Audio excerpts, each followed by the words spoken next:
Okay, ladies and gentlemen, we're going to go ahead and get started with the proclamation. So Charlie and whoever else is participating in the Purple Heart proclamation, please come up front. Lauren, you got it? Yes, sir.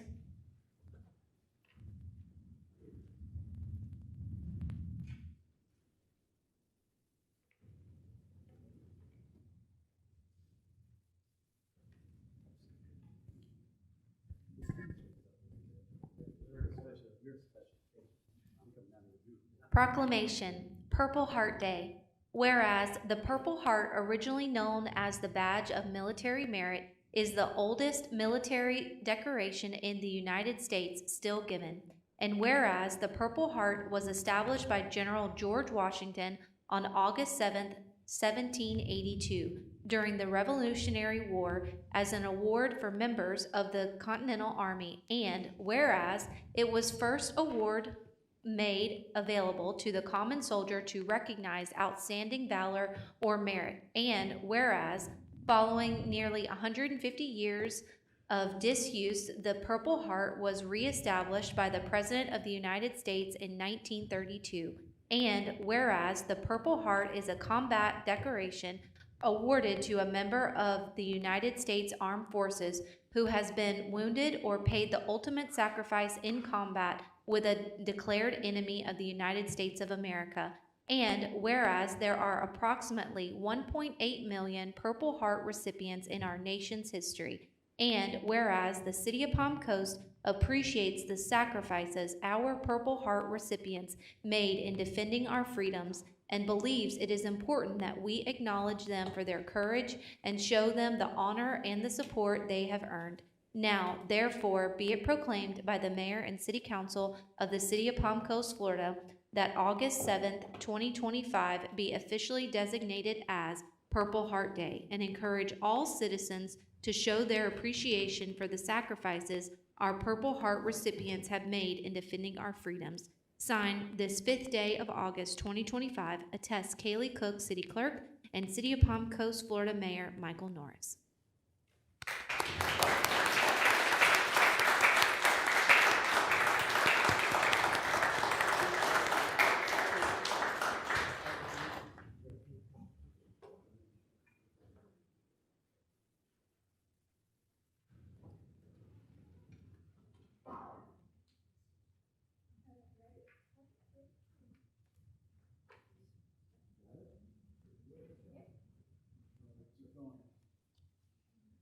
Stand up at the podium and say a few words. I'm not even real.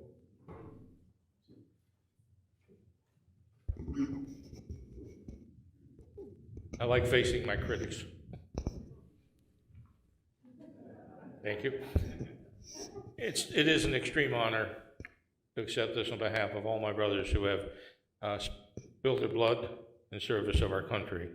And I just have to say, it's incumbent upon everybody who follows and everybody who understands, and even those who don't fully understand, to take it as an important sacrifice, and that we need to thank the members by becoming involved in our community, becoming involved in our legal system. And if you are a veteran, and quite frankly, I went to a veterans meeting last night, and quite frankly, the big thing, we don't have many young people that are veterans joining our veterans organization. When I looked around the room at the executive board meeting, I said, I think I'm the youngest one here. I'm 77. So, at any rate, I want to thank the city, and this is a wonderful, wonderful recognition. And on behalf of those who have spilled their blood, I thank you so much. God bless.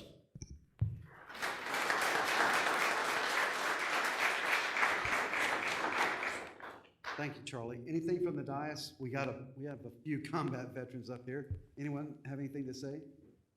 Mr. Miller? Thank you, Mr. Mayor. Yeah, I just wanted to talk about, the sacrifice people make, the willingness to, put their life on the line, and this award specifically is people that, came close to that reality, and some fared better than others, so some people carry that with them for the rest of their lives. So just wanted to mention that. Thank you for coming today to accept the award, and, thank you to all the veterans out there that are willing to put their life on the line. Thank you, sir. Just, of course, it's important to remember all our veterans, and especially those who made the ultimate sacrifice or near with being wounded and getting the medal. It's not a medal you want to go out and try to get. It happens to you. And I was lucky. I was 28 years active duty in the Navy, and I got through unscathed. But a couple of my relatives have received that medal, and I just want to say, it's important that we remember them. Thank you, sir. Councilman Gambaro, you have anything? Thank you, Mr. Mayor. Charlie, thanks for being here today. You lead a tremendous organization, and we certainly, for those of us that have fought in combat and lost our brothers and sisters, it's tough, real tough. And then to see those that have been wounded, where you can see their physical wounds, but it's also important to remember those that you can't see their physical wounds.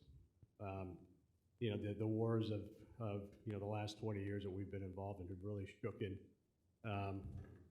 The warfare's advanced to a place where we've unfortunately become very good at inflicting lethality, and it comes at a tremendous cost, but not just to the wounded warrior themselves, but to their families. It's a lifelong commitment of service where the family has to continue and carry on. So I'm extremely proud that we've been able to present this today, and just thank you for your service and for the mission for those of us that have served in uniform that have been awarded the Purple Heart. Thank you. Thank you, sir. Marcus, you got anything? No, sir. As someone who still serves, I appreciate all you've done and all the stuff that you've done for us that are serving right now. So thank you. Thank you, sir. Charlie, I think I met Charlie here in this building, and I think maybe that year was the year that Charlie was the Veteran of the Year. You received the Veterans of the Year for the county, right, Charlie? I went to that ceremony. I think that was the first time Yes, sir. I met Kathy Hyder there too, I think. But it's a truly special occasion. It is a lot of sacrifice. And coming from a family that served from everywhere from the Civil War all the way through Iraq, people make sacrifices, and being wounded is, quite tragic and not something that someone wants to deal with. I did bust my shoulder falling in Iraq, and I was evac, but I was not wounded. It was a non-combat related off a wall. But I appreciate it, Charlie, and you're a great American, and I appreciate you being here tonight. Thank you, sir. Forgive us, we have to hot foot it out of here because I have an event at the VFW. Just a message, get involved with VFW, DAV, American Legion. They do such a great service to all of our veterans here in the county. Again, thank you for doing what you do, guys. Thank you, Charlie. If I may, Mayor, just quickly, I just wanted to thank you, Charlie, and thank you for all of those who have served, continue to serve. May God bless you and your families and keep you all safe. And I know I keep you in my prayers, and I just thank you. Thank you, Charlie. Okay, we will gavel. Go. I'm sorry. Mayor, I have one more. Yes. It's not on your agenda. Do you mind if I get No, one I'm sorry. more? I forgot. We're going to recognize Chief Strobridge. Chief, where are you at?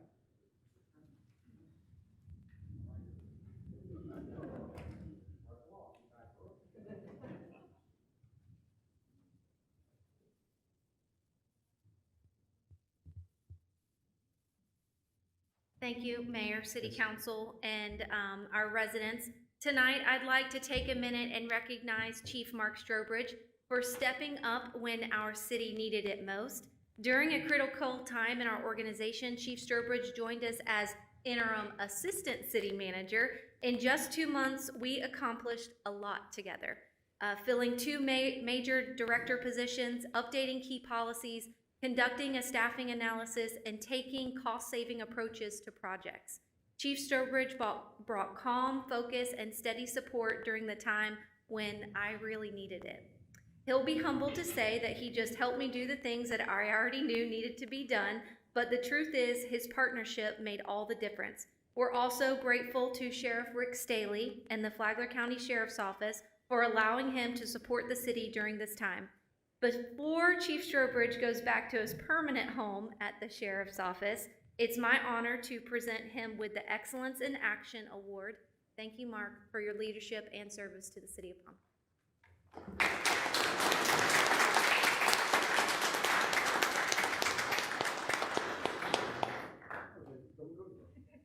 But truthfully, none of this could happen if it hadn't been for my mentor of 4 decades or so, Sheriff Rick Staley. So I'm gonna ask him to come up so we can get a picture, Sheriff.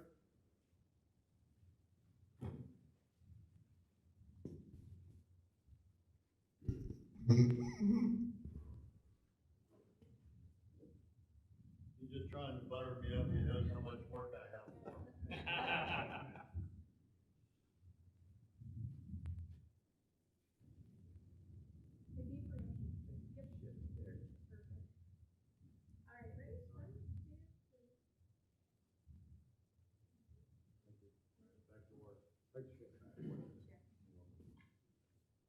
Thank you, sir.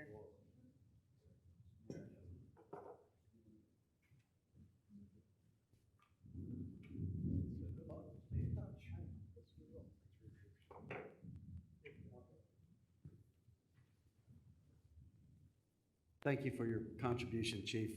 Have fun. I'm sure the sheriff's going to keep you busy. We have about 19 minutes, 18 minutes before we gavel in the city council meeting. So if you want to rest in place, go have a soda, use the bathroom, whatever, and we'll start back at 6 p.m.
Good evening, ladies and gentlemen. Welcome to the City of Palm Coast City Council Business Meeting. Today is Tuesday, August 5th, 2025 at 6 p.m.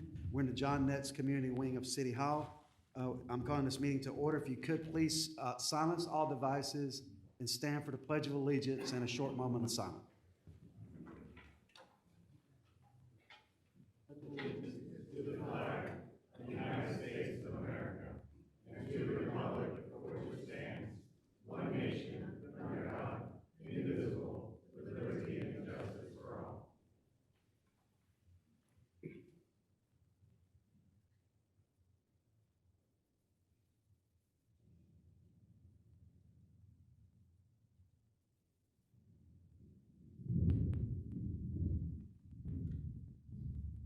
Thank you. Please be seated.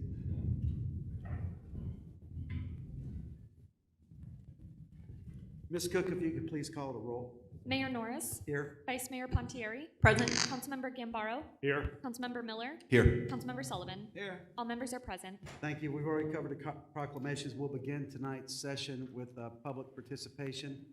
Please remember to stay on topic. The first opening comments are concerning items that are not on the agenda. So if you have items on the agenda that you wish to speak about, you can speak during that time period. We'll allot 30 minutes for the first iteration of public comment. Please note that defamatory comments and stay within your 3 minutes allotted. Yes, ma'am. Ms. Chantel. Hi, I'm Chantal Proninger, and I'm going to bring something to you that you might not like to hear, but I hope it will grab your attention. Okay, I read somewhere that DC Blocks is bringing an undersea cable landing station. Okay, that's one thing, but I continued reading and it says, and data center campus. So reading more is 20 acres, a facility of less than 100,000 square feet at the beginning. And according to the city, from what I heard, it's a low impact project that would keep the water usage mostly to minimum, like restrooms and basic staff needs, and that would operate quietly, except some occasional generator testing. Okay, so that's what I read the city believes. Now, I saw something else on the internet.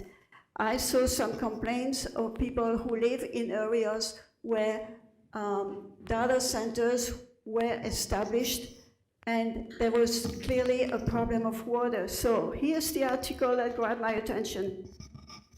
The secret cost of Google's data centers, billions of gallons of water to cool servers. Arizona Google was guaranteed 1 million gallons per day to cool the data center and up to 5 million per day if it hits project milestones. So something else I found is Google considers its water use a proprietary trade secret and bars even public officials from disclosing the company's consumption. That kind of bothers me. But information has leaked out sometimes through legal battles with local utilities and consumption groups. So in 2019 alone, Google requested or were granted more than 2.3 billion gallon water for data centers in 3 different states, according to public records posted online and legal filings. So whereas you are elected or appointed council members and mayor are acting as a gatekeeper. You came into office with a vision for the city. Now it's the time to wonder if you don't deal with Google, or more precisely DC Blocks, needs some adjustment based on truth rather than hopes concerning the amount of water required to cool servers. Maybe, just maybe, including in a revised contract strict water restrictions that would only grant them recycled or seawater would work for the city. Make no mistake, your decisions today, and this is nothing personal against you, it's had nothing to do with your character, it is a fact. Your decisions today will affect all of us. Mr. Mayor. And Okay, generations to come. Ms. Chantel, thank you.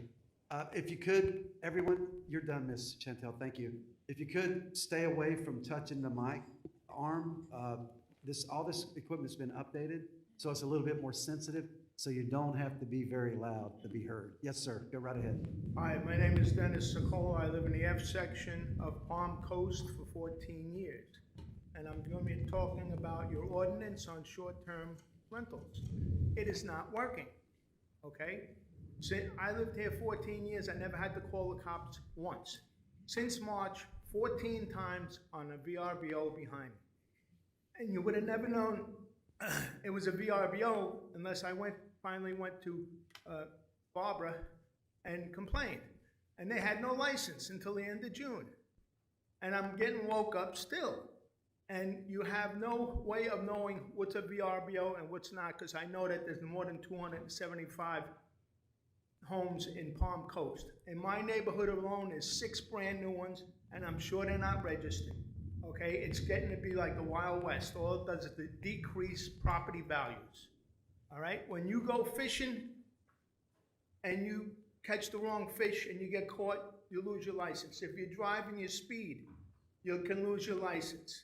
There's no penalty for these people. 14 times since March, I've gotten woke up. And then also, during the day, I have my grandchildren in the pool.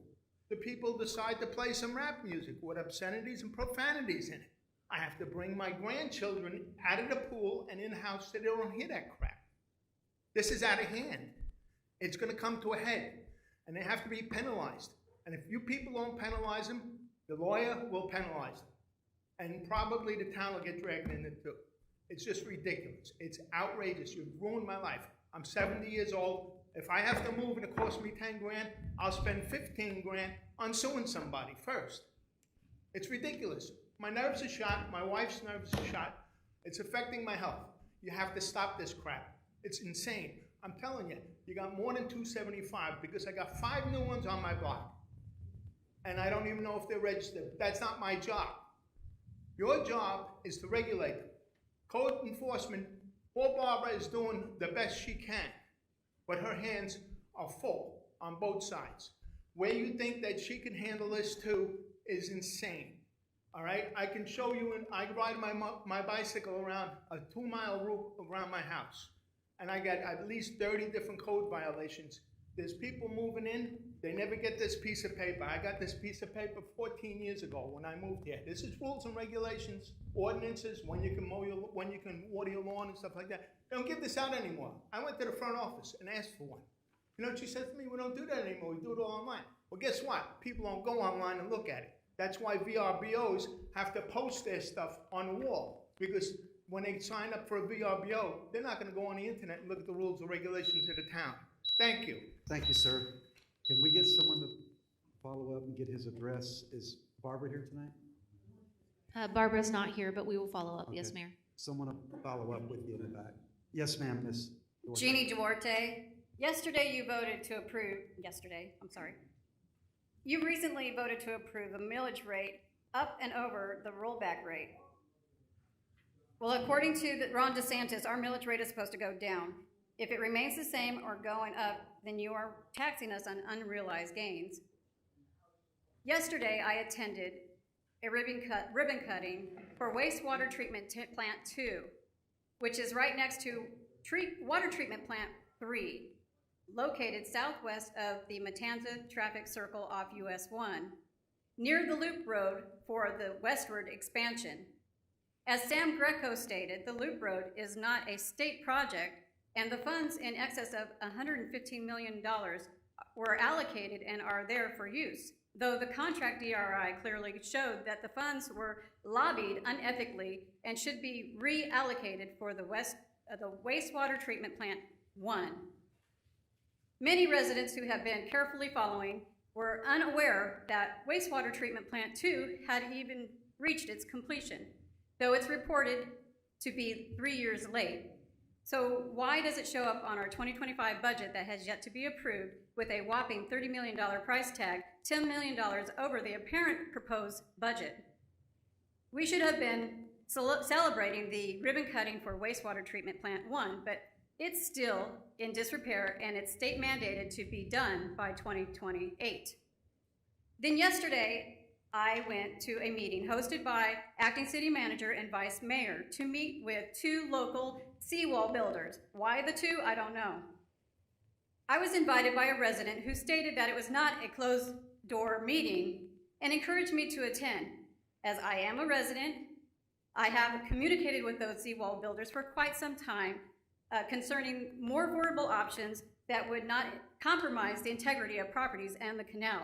However, I was denied access to this meeting and escorted to the elevator. I was told it was by invitation only, that though there was another resident who was not invited that was able to attend.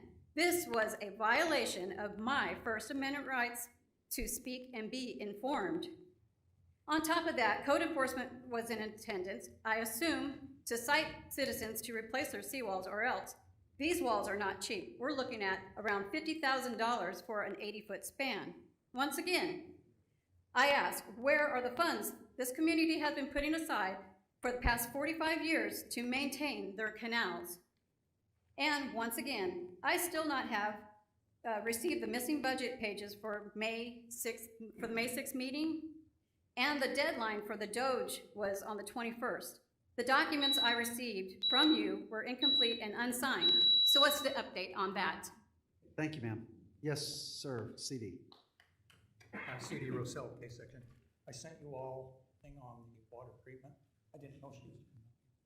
Anyway, I don't want to talk about that right now. I want to talk about an event that occurred down on the pier. Could you speak up? There you go, CD. There we go. Okay, is that better? On the pier where they were digging and they hit an electrical line. That's a 811 call that should have been made and wasn't. June 16, 1976, I was in the center of a fuel line explosion that took out a city block and proved that vapor bombs could work. Fuel vapor bombs can work, took out a whole city block. I was there 3 minutes after it went off. I couldn't do anything about it then, but 811 was created and happened 15 years later. We need to make sure that anybody that's digging gets that call done and has a survey done, proper survey, because you can fix property, but you can't fix life for 30 casualties in that event. So it's very familiar in my, you can go look it up. Venice Boulevard, Culver City, fuel line explosion. So anyway, and we're coming up on the 50th anniversary of it. So it's very close to me about 811 because it doesn't need to happen. And the fire department went down there, and those guys are not hooked up for FP&L work, okay? They're hooked up for fire. And it's dangerous for them to go down on an electric like that. So anyway, that's something I'd like to follow up on. And then on this, I'd like to get together with you guys on it, you know, talk about what I dug up and what I know about it, and we can make the wastewater treatment plant literally almost self-sustaining. And you should have it in your email. I don't think you got a chance to read it, because, you know, I sent it out late. Okay. All right, thank you, sir. Yes, sir.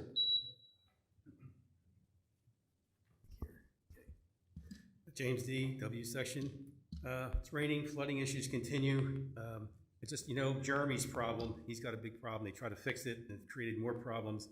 Now we just read about this 85-year-old woman whose kitchen flooded 3 times from new construction next to her because it's too high. Supposedly, someone on council or someone's on council would try to look into it and prevent it, but she's still getting flooded. So my concern is that they're building next to me now, and I'm worried. You corrected the code months ago so builders can only go 10 inches maximum above the adjacent property. I still think it's too high. As I drive new construction, I see houses that seem to be level or maybe 2 to 3 inches higher than the next with proper drainage. I called the builder of the house next to me and talked to the construction manager and also Gabe in the building department. They all confirmed that the house next to me is going to be 3 inches higher than my FFE. The problem is, it looks much higher than 3 inches. No one seems to be concerned about it. My street floods now both sides of my driveway because water can't get out to the end of the cul-de-sac to the ravine. Lynn Stevens and her crew came out and assessed the problem and are planning to correct it, so I thank her for that. But now adding another house that may not be draining properly is an issue for me. I'm getting minor flooding already in my yard just because the property construction isn't draining, it's not graded properly. So I'm recommending again that you change that code to be less than 10 inches difference between adjacent properties. 3 inches, 2 to 3 inches, or even level should be the norm. You have plenty of flooding problems, you have headaches, I don't want any headaches. I even tried calling the owner of the new property, they don't answer the phone. I wanted to warn them that if we have flooding issues, the builder will just say, we did it according to code, it's not our problem. It's gonna be the owner's problem to fix the issue. I don't wanna have to put anybody through legal process when it should be done right from the start. I had a similar issue at my previous house, flooding neighbor behind me, contacted the builder, code office, same reply. Your property complies with code requirements, so I had to dig a slope out and build a block wall to prevent flooding to the property behind me. So please change that code so we don't have any more problems. Now, car noise. If we do something about car noise, these intentional backfiring and loud mufflers, it's driving everybody crazy. And by the way, the dirt from the adjacent property that they're building is washed down into my swale and into my culvert, which was just cleaned a few months ago. So I gotta clean that out all again. So please address this flooding issue, reduce that code to way below 10 inches, if you will. Thanks. Thank you, sir. Yes, sir, Mr. Stone. I know. Boy, I think I've seen everything.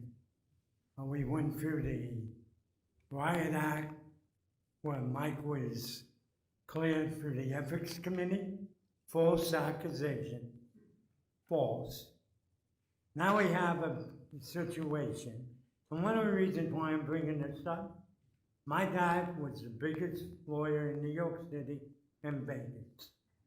He opened up most of the hotels on the legal side, and Meyer Lansky was my godfather. So I learned a lot on the legal side of business, but this city has been dirty for 13 years, as long as I've been here. We have a councilman that 1/3 of his contributions was from the developers or the small electric shops. And he could stand up and say it was me, but he'll be clueless. What someone did also, someone was asked to be a witness, and she's gonna be running in the council for such and state, and she was escorted out by 2 people on this council, and it's a joke. It's a joke. And read the papers locally. Go to Daytona, ask them what they think about Palm Coast. Go to Ormond Beach, ask them what they think about Palm Coast. Mr. Morris came in as a mayor, and he said he wanted to clean up the corruption in this city. We had it passed with Danko, we had it passed with Happen, and Kluger's Neck. The corruption in this city needs to stop. Now let me give you good advice. When someone's running, check their background. You're gonna be shot. Thank you. Thank you, sir. Yes, ma'am.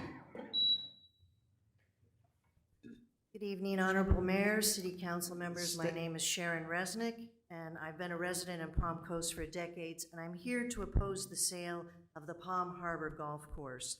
The Palm Harbor Golf Course has had generational impact on our community and has created generational memories for families that reside in our city, as well as for tourists that visit here year after year, as my father used to do.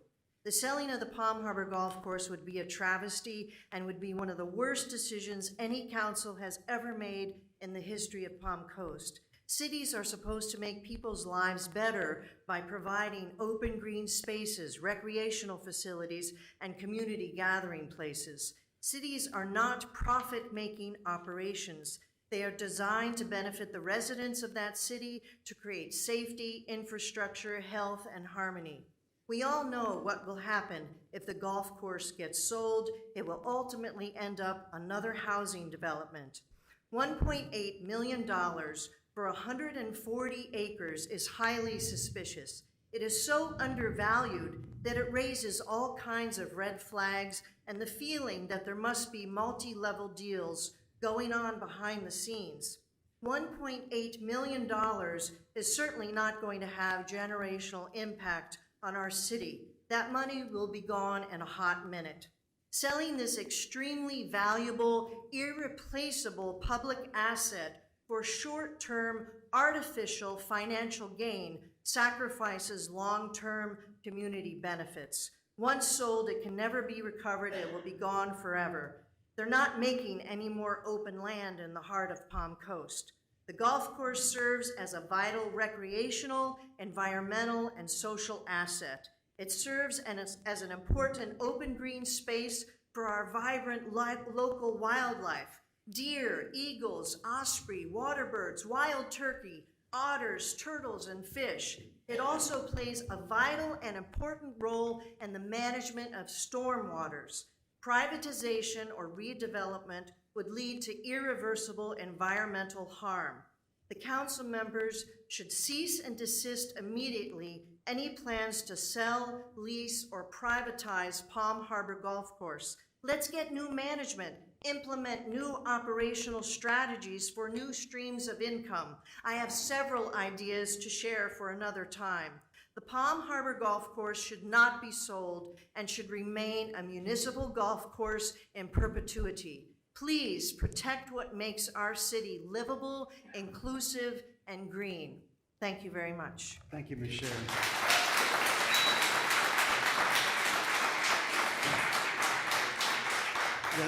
Yes, ma'am. Good evening. My name's Muffin, and I live in the R section. I'm here to speak to you about the Aquatic Center. This is the earliest time we've ever seen it close on Sundays. My concern is that the families are unable to use the Aquatic Center on Sunday. I think that in the past we've seen it open until at least Labor Day. I know it's managed, I believe, by the Parks and Recs department, and I believe it's owned by the public school. I'm not quite sure of all the details, but I do see multiple schedules on the website of it being open on Mondays and Wednesdays until 6:30 until like October 15th. I also see it open until 7:30 p.m. until on or around September 30th on water fitness programs for exercise. I know myself, my daughter, and a number of our friends use this facility for exercise. Also know that a number of the insurance companies use this in their gym riders for exercise, silver sneakers, and the closure of this on Sundays is causing, one less day of exercise. For those of us who work full-time, for those of us who have a family that, go to school, and also for those of us who enjoy the pool on the weekends. But I would like to ask you all to reconsider closing it early on Sundays and keeping it open later in the year on Sunday. And I'll yield my time. Thank you, ma'am. Yes, sir. Good evening. I'm Daniel Cope, local business owner, golf course operator, and proud Palm Coast resident. Many of you may know me as the owner of the Purple Donkey down on the beach, but I've spent most of my career in golf, owning and revitalizing struggling golf courses across the country. I graduated valedictorian in golf course management and have built a business around turning underperforming assets into thriving community pillars. I love this city. I'm raising my 4 kids here, and I want to be Palm Coast, and I want to see Palm Coast reach its full potential. Palm Harbor Golf Club has that potential.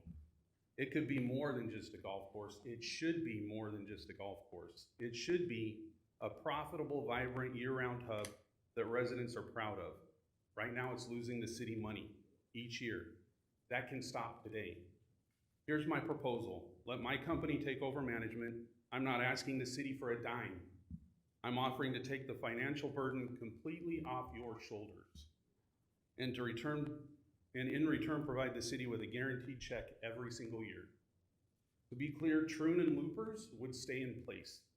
They've done a great job, and there's no need to disrupt that. My focus is on turning the golf course around. Operations, marketing, events, community engagement. I know how to run this golf course profitably. And more importantly, how to make it matter to the community again.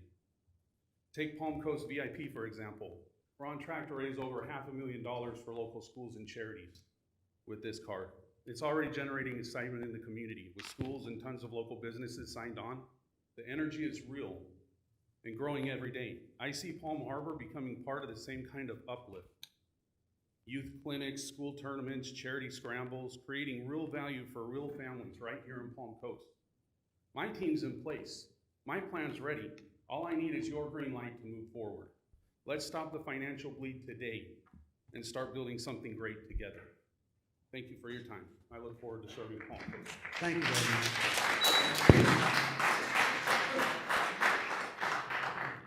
Yes, ma'am, Ms. Shelley. Good evening, Council. Darlene Shelley, live in the K section. I don't have anything prepared, but as I'm listening to the other speakers tell you their concerns for our community, common thread comes up of safety, health, and welfare. No matter what the complaint, it seems that is the root concern. When we sit here and listen to the ordinances, we're assured that the proposed project is going to not be a burden to the local residents or affect in a negative way our safety, health, and welfare. So we heard a couple issues tonight as far as legitimate concerns for nuisance, noise, and lack of any sort of attempt for compliance to keep the loud mufflers down, the folks who crank their radios so loud you can hear it all the way up from the U section from US 1. This is unacceptable, and I don't see a presence with law enforcement looking to regulate these things that are harming our health and our safety or quality of life. Whether it's noise, whether it's inconsiderate renters in a rental, Airbnb or VRBO, or whether it's the constant circling of airplanes over your home.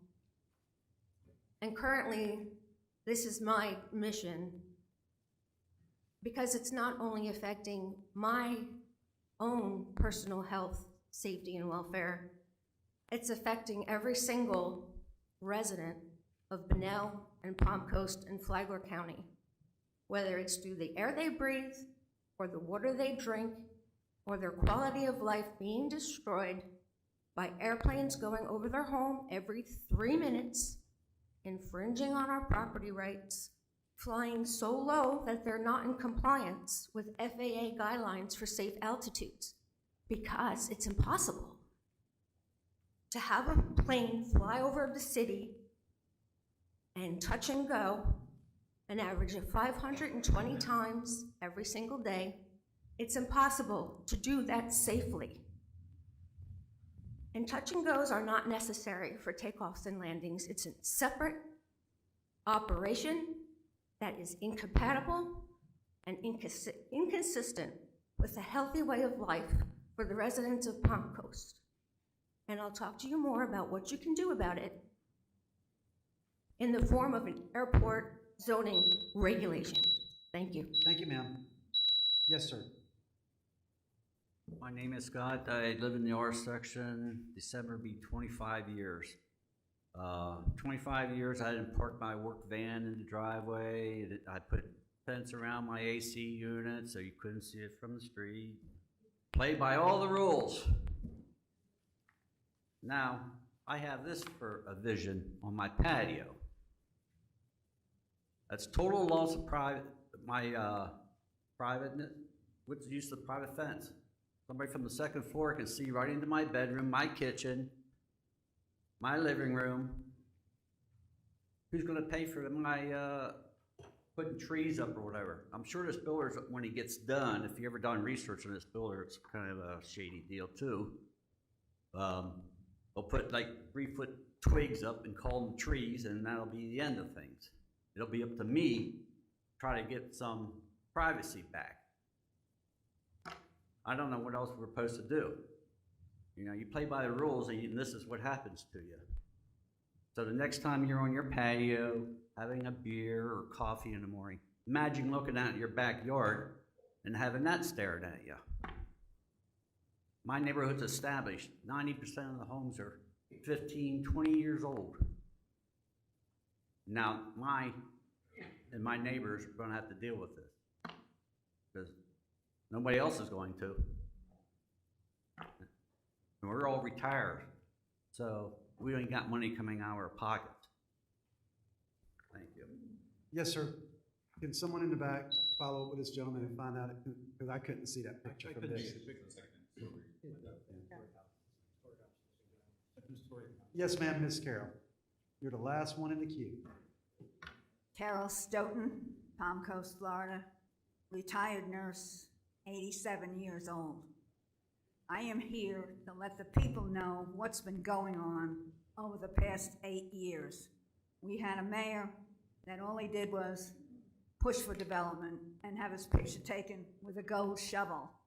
So when the mayor got elected, they all went haywire. So they had to organize people in the Brown Building, in community relations, and in HR, and then they got the newspapers, and then they decided to get the Observer and Nextdoor, and let's censure this guy. Oh, censure this guy because he's doing his job for the people. He's looking out for infrastructure, he's looking out for development, the roads, the crumpling of the roads, and so they push and they push.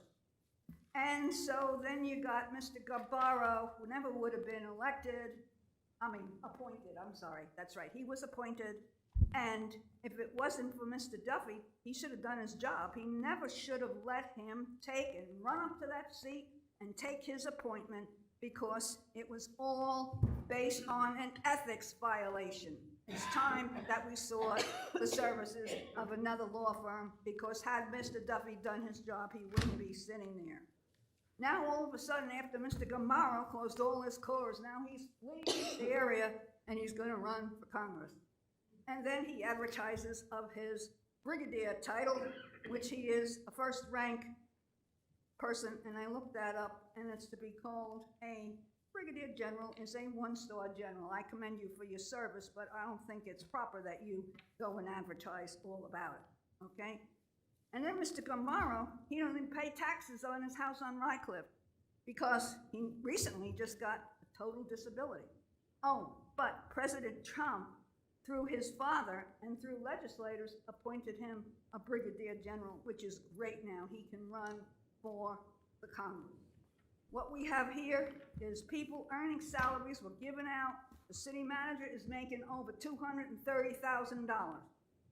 We need to find out what these people are doing in the back rooms to earn their $100,000 worth of salary. We need to see how hard they work. The people that work the hardest here get paid the least, and those are the people that keep this city running beautifully.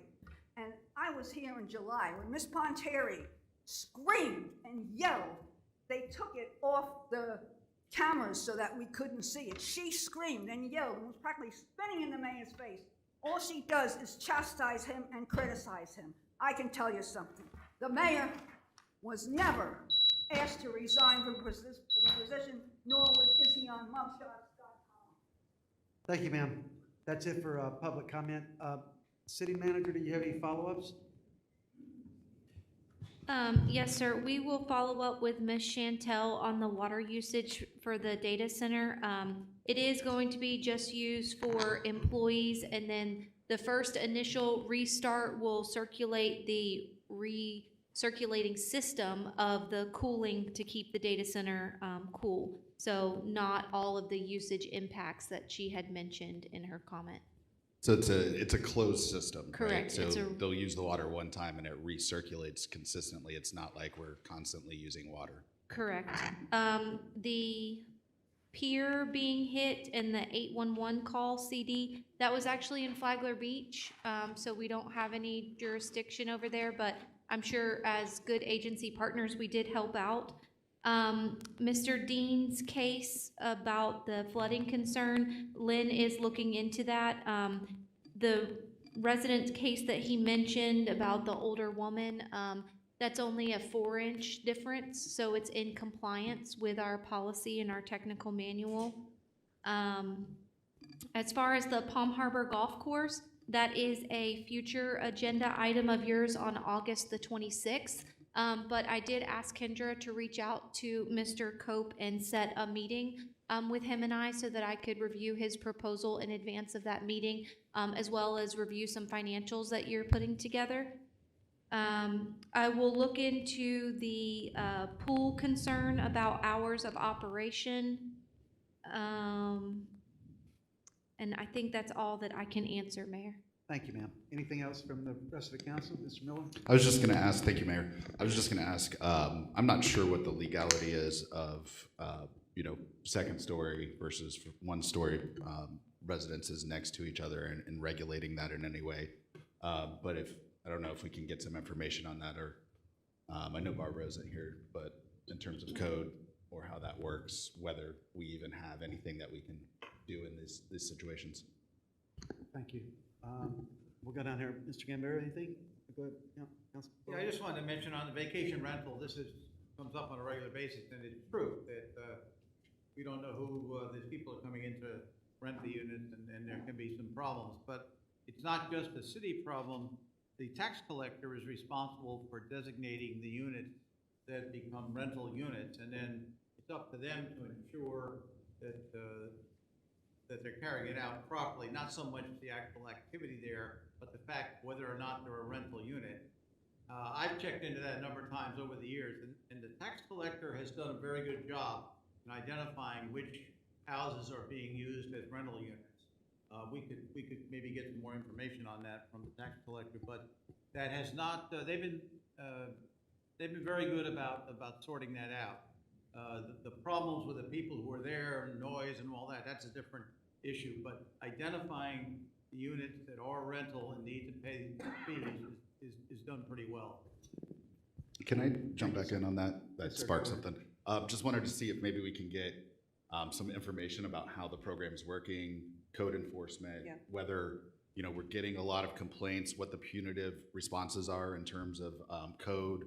Are we shutting them down if they continue to violate code? That's the whole point of this ordinance is, and just for the public's knowledge, prior to our ordinance on Airbnbs, there was no regulation of Airbnbs. It was the state law allows it to happen. So we reined it in, required business licenses, certain rules, things like that. So we certainly need to be on top of enforcing the code so that the quality of life reasons why we did that are helping our residents and not hurting them.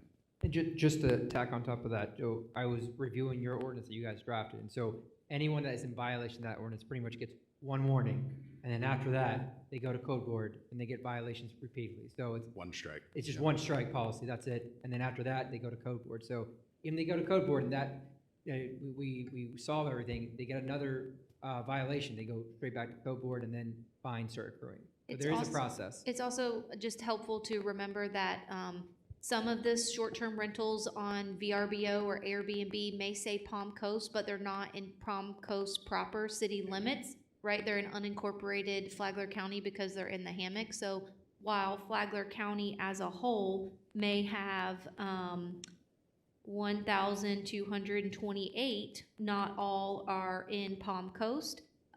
We have 446 in city proper. On the books. Yes. These are registered. No, these are what we found. 186 are registered, and there are 75 of those 446 that are no longer short-term rentals. So, and Barbara said that the rest are in violation. So I'll provide you with a white paper on how the program is working and what we're doing to remediate. Okay, thank you, ma'am. Hey, Mr. Mayor? Yes, sir. If I could just jump on. So I had short-term rental on my street here in the R section. That was in violation. I brought it up to the our acting city manager and, you know, and Barbara, and they said, hey, look, they're in complete violation, you know, we're holding them to account. I think the issue is, how do you regulate behavior, so it doesn't bother the citizens that live on that street? And I think that's maybe kind of the next step in this process. I think we laid a good groundwork for initial regulation, but, you know, what's the next step? I don't know. I think it's worth the discussion. Can we get a number of how many have already been forced to go to code board? Have we had any so far? Sure, I'll get that information for you. Okay, Mayor. we need to know the numbers and what the follow-up is. Yes, ma'am. You got something, Vice Mayor? Just a few more things. First, thank you, Acting City Manager, for an update on several items, and I definitely concur with council. An update on the STR enforcement is crucial as we look at quality of life issues, so thank you for that. With regards to 31 Rybar, I was the city council member that the gentleman was referencing. I have spoken to that resident directly. She has my contact information. I have asked her to keep me informed directly, so that if she does have issues, she can reach me and we can send staff out there. But as city manager said, we did, pursuant to the surveys, it's a 4-inch difference, which is actually in compliance with our new code, not our old code, and the new code is more stringent than the prior code was. Thank you, Mr. Cope, for coming up. I also did review the packet that you gave to all of us. I'm very intrigued. I want to save the golf course. I'm working with staff on a weekly basis on different aspects of trying to do that, so I appreciate your time and your willingness to step up for us. Thank you. Finally, with regards to Ms. Stoughton, that's a flat-out lie. So I would encourage people to look at the actual video. As soon as that meeting is over, Mr. Mayor actually got up from the dais and left. So there's absolutely no portion of any meeting or any communication between us that occurred that is not on tape or on the audio. This is my time. So I encourage people, if you doubt me, to please look at that video. Otherwise, I have nothing further. Thank you, Mayor. Thank you, ma'am. Anything else? We'll move on to item F, minutes. We have 2 sets of minutes to approve: the July 15th, 2025 business meeting and the July 22nd, 2025 workshop. Do we have any amendments to the minutes or any issues? Mr. Mayor, move approval of both sets of minutes. Second. We got a second. All in favor, say aye. Aye. The motion passes unanimously. Thank you, ma'am. Okay, we're gonna move on to item G, appointment. We have one appointment of one member to the Residential Drainage Citizen Advisory Committee, and that's Ms. Jessica Voorhees. Yes, Mayor, Ms. Voorhees is your alternate. You do have 2 vacancies. Ms. Tracy Domke and Ms. Mara Worth both resigned their positions. And Ms. Voorhees has attended all of the meetings as the alternate and requests to participate as a full committee member. There were no other applications. We did advertise several different places. And just as a reminder, City Council, this group does sunset in February. Sunsets in February. And you're Ms. Voorhees? Would you guys, would like to hear a little bit of her background? We'll give you 3 minutes. If you would like to yes, say ma'am. something, yes. We'll give you 3 minutes. Yes, ma'am. Go right ahead. Ms. Voorhees. Good evening, everybody.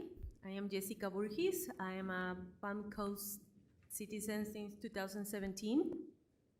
Little by little, I realized how much I love this city. My 2 daughters are growing up here. They are almost teenagers, both of them. And I'm a Peruvian architect. I've been working in several places in construction and in industry. And when I realized that the vacancy here and the drainage committee, I realized that, oh, why not do it? And I'm here. I've been with all the team trying to find out solutions for the people, and as a team with Lynn too, that she has been awesome. And that's what I want to say today. And I offer myself as a member after being as an alternate. Okay, thank you so much, Ms. Voorhees. Any follow-up, any questions? No, sir. Can we get a motion to? Motion to approve. Second. We got a second. Call to vote, Ms. Cook? Oh, we don't have to open up public comment. Go ahead, yes, ma'am, go ahead. Vice Mayor Pontieri? Yes. Councilmember Gambaro? Yes. Councilmember Miller? Yes. Councilmember Sullivan? Yes. Mayor Norris? Yes. The motion passes unanimously. Congratulations, Ms. Voorhees. I hope you help the committee out as long as you can until it sunsets. Thank you so much. Thank you for Ms. Voorhees. volunteering. We're gonna move on to item H, the ordinance of the second read. City Attorney? Thank you, Mr. Mayor. We have a 2025 ordinance establishing the creation of the Lighthouse Community Development District pursuant to Chapter 190 Florida statutes. Thank you, sir. City Manager, anything? Go ahead, Fong. I think you're here for questions. Nothing's changed. Yes, that's right. Good evening, Mayor and City Council. For the record, Fong Wing, Senior Planner with the Community Development Department. This is the second reading of the Lighthouse Community District to establish the community district. The first reading was held July 15th, and I have presented to you the purpose, the 6 factors that are required by state statute, Chapter 190. And since then until now, we have only one resident questions, and I have basically provided answers and addressed satisfactorily to the resident. So with that, I have no updates and no revisions to the establishment of the CDD. Okay, thank you, sir. Can we get a motion to approve? Motion to approve. Got a motion? Second. We got a second. Any discussion? No, sir.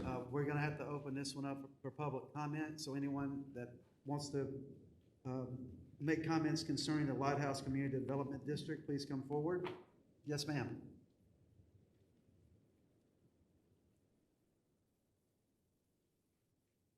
Janie Duarte. I am concerned about CDDs. As I understand, it's an extension of governance in our community, and I think we have enough of that. I think we need to relook at this opportunity. Thank you. Thank you, ma'am. Anyone else for public comment? Seeing no one come forward, we'll bring it back to the dais. Ms. Cook, if you could please call the vote. Before you start that quasi judicial, so just do ex parte communications real quick. Anybody have any ex parte communication concerning No, this sir. CDD? I had one resident reach out to me about a concern, but it won't affect my vote. I also had a couple of residents contact me, but won't concern my vote. None. Anyone else? Ms. Cook, if you call the vote. Vice Mayor Pontieri? Yes. Councilmember Gambaro? Yes. Councilmember Miller? Yes. Councilmember Sullivan? Yes. Mayor Norris? No. The motion passes 4-1. We're moving on to item 5, ordinance, City Attorney. Thank you, Mr. Mayor. We have another 2025 ordinance, Airport Commerce Fire Station, 26 Land Exchange, Small Scale Comprehensive Plan Amendment, application 6154. Yes, sir. Mr. Hanson is going to be the lead on this. Yes, sir. 1 second, I'll get the PowerPoint up for you, sir.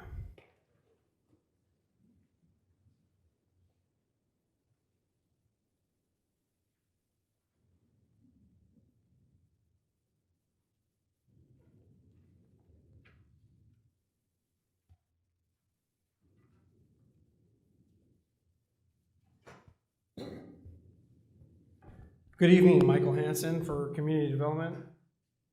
This particular item is on a second read. It was presented before the City Council on July 15th for first read.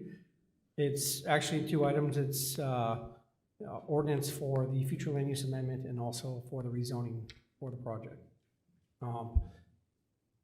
If you'd like, I can go back through, or if the council has any questions pertaining to the items, I'm available for any particular questions. As of, since the date of July 15th, I have not had any further public participation or inquiries from members of the public regarding these items. All right, thank you, sir. Can we have a motion to approve? Motion to approve. We got a motion to Second. approve. We got a second. Any further discussion from the dais? Any follow-up questions from Mr. Hanson? We'll open this up for public comment. Anyone have any public comments concerning Airport Commerce Fire Station 26 Land Exchange Small Scale Comprehensive Plan Amendment, application 6154. Seeing no one come forward? Yes, ma'am.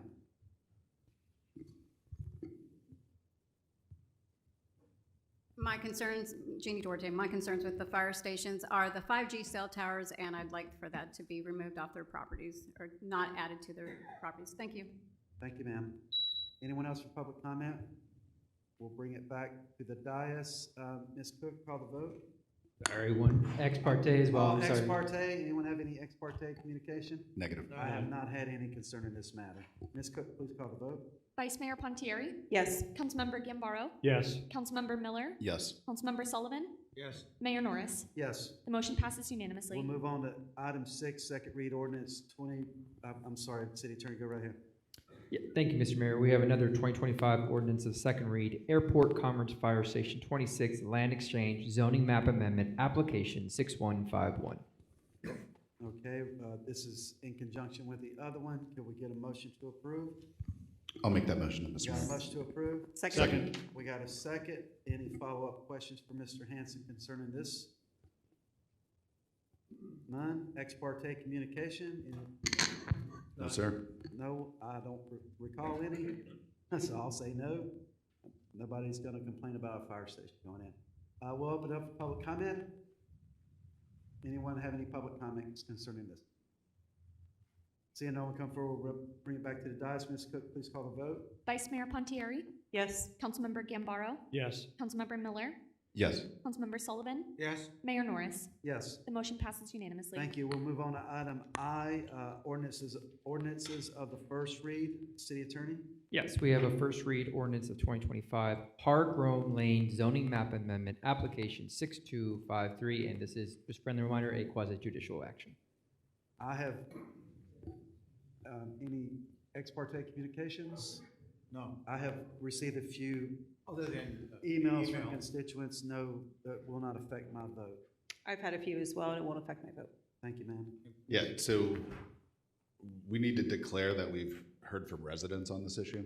Well, it's any communication outside of chamber, right? It's communication with parties outside this that would affect your vote. And if you say Yeah, that, I mean, I guess the question is, shouldn't the residents have an effect on our vote? yeah, so usually it's supposed to be, it's the party that is coming forward with the Right, action. it's somebody that's But- involved in this action, right? Okay. That's correct, but it Yeah. also doesn't hurt if you say, like, I've had Well, discussions. certainly with I've heard from residents as Yes. well on this issue.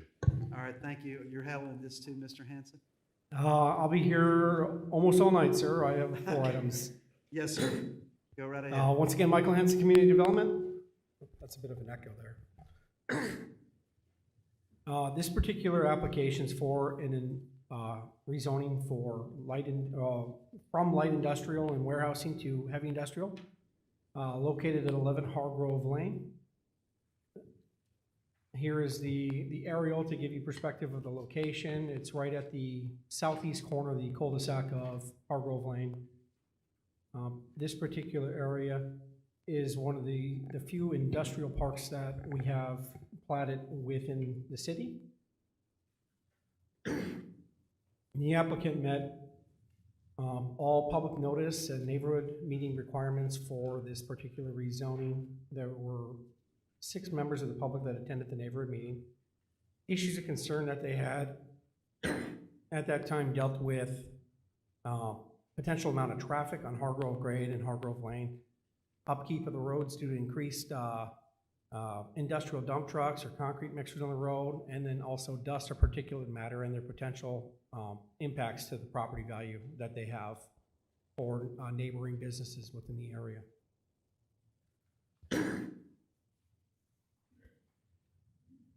The future land use designation of this property is industrial, which supports the current and proposed zoning districts. As you can see here, the current is the IND1, which is the light industrial warehousing, the proposed heavy industrial. The surrounding developmental pattern is primarily light industrial. However, the dark purple industrial 2 to the west is for the Sunbelt Chemicals facility. This is approximately 550 feet to the west. The MPD area to the east is a master plan development that is called South Palm Coast Park. That particular area, I'll get into kind of the breakdown of it, but it's potentially for a medical office or hospital kind of complex, but there's substantial amount of wetlands as well in that area. Evaluating the differences of the zoning, the proposed zoning requires a larger site, approximately 1 acre. The overall size of this site is 36.65 acres in size, so it is well over the minimum lot size and meets a lot width of 150 feet for the proposed zoning classification. The impervious surface ratio is actually slightly lower than what is currently allowed, and it does have some slightly larger setbacks regarding the for building.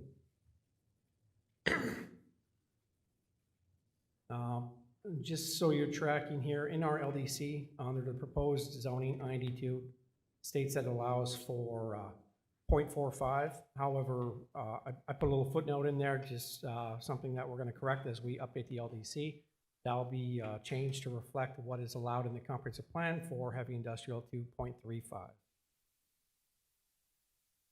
This particular site does have some substantial wetlands, approximately 10.27 acres scattered on the site,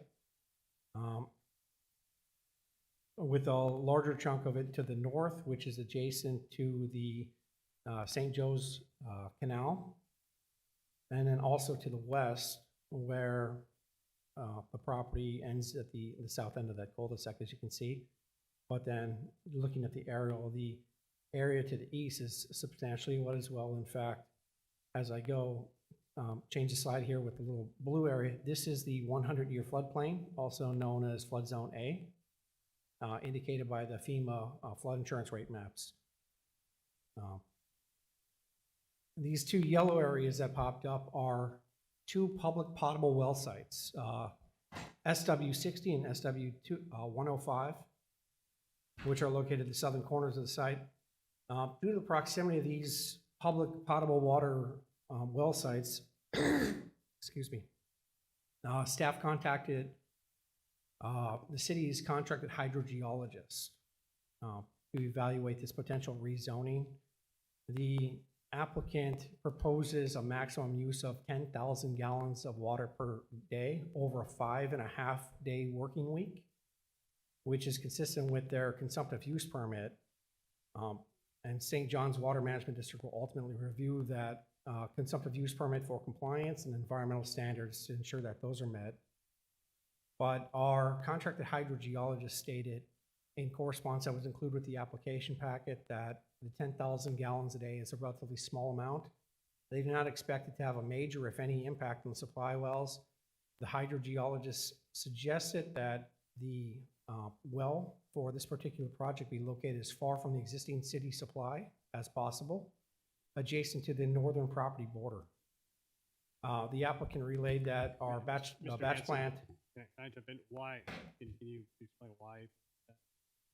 So as far as the distance for why, within the city, we have adopted wellhead protection overlay of 500 feet. So as far as that distance, they wanted to have the potential draw pushed further away so that it minimizes any potential impact with the proposed site's operations compared to the existing draw of the city's potable water wells. The applicant. So I guess my question is there concern?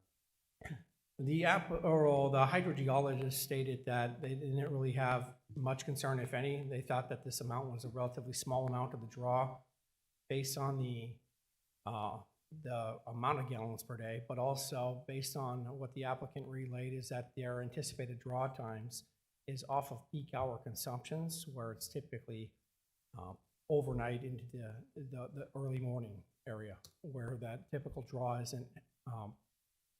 The larger portion of the draw would be during the regular working day that the city has for its potable water wells. Okay, thank you. Mr. Hanson, sorry, since we stopped on that issue, it was the recommendation based on the 10,000 gallons per day? Yes, ma'am. Okay, because in the backup data, if you actually look at the backup documents that the applicant sent with their application, it shows that on average they'd be using 14,000 gallons per day. So I'm wondering if that analysis would change the opinion. I mean, it's almost 50% more. And I hate to put you on the spot, but it's a concern. So, I mean, I know this is first read. If we can maybe get an answer on that, if this passes today on second read, that'd be great. And that's perfectly fine, ma'am. I can reach out to our contacted hydrogeologist to see if there's any further concern with 14,000 gallons a day. Ultimately, the rezoning itself is conceptual in nature, so this project will ultimately have to apply for a technical site plan, which then goes through further staff review prior to receiving a development order. Thank you. They're looking at, as far as the applicant, a potable water well for their draw of approximately 4 to 5 inches in diameter with a flow rate ranging between 5 to 15 gallons per minute. The project's conditional use permit or consumptive use permit for that will require hydrologic analysis modeling for that water usage to ensure the compliance through the St. John's Water Management District standards that they have. Oops, sorry, it jumped a little bit on me. Additionally, as far as some of the environmental aspect or analysis here, dust was a primary concern that some of the residents attending the neighborhood meeting had. So speaking with the applicant stated that the end user on the particular site has a filtration system that can capture 99.5% of dust particulates ranging from 0.2 to 2 micron range and 99.995% at 1 micron or above.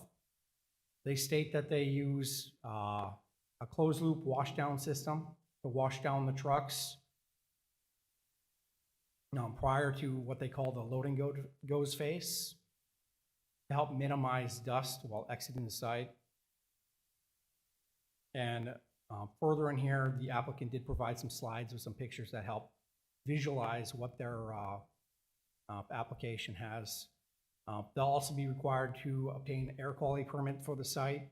And from an environmental standpoint, when they submit for a technical site plan, we have in our Land Development Code section 4.14 of our LDC for environmental for performance metrics and standards for industrial users that IND2 applicant to develop the site would have to make sure that they meet all those requirements, and that'll be analyzed by our environmental planner as we move through that technical site plan following potential rezoning. As far as rezoning goes, it has to meet all of our criteria under section 2.05.05 of our Land Development Code and section 2.06.03 of our Land Development Code. As far as the criteria, the land use pattern of Hargrove Grade and Hargrove Lane is designated industrial. As I mentioned, it's one of the few industrial parks that we have within the city. The proposed IND2 use meets within that industrial future land use designation that we have. There's property that's already has the IND2 zoning district that's 550 feet away from the particular site here. And as I mentioned, they'll have to go through that section 4.14 performance metrics and criteria for concrete batch plant, which a concrete batch plant isn't a use that is authorized under the IND2 zoning district for our Land Development Code.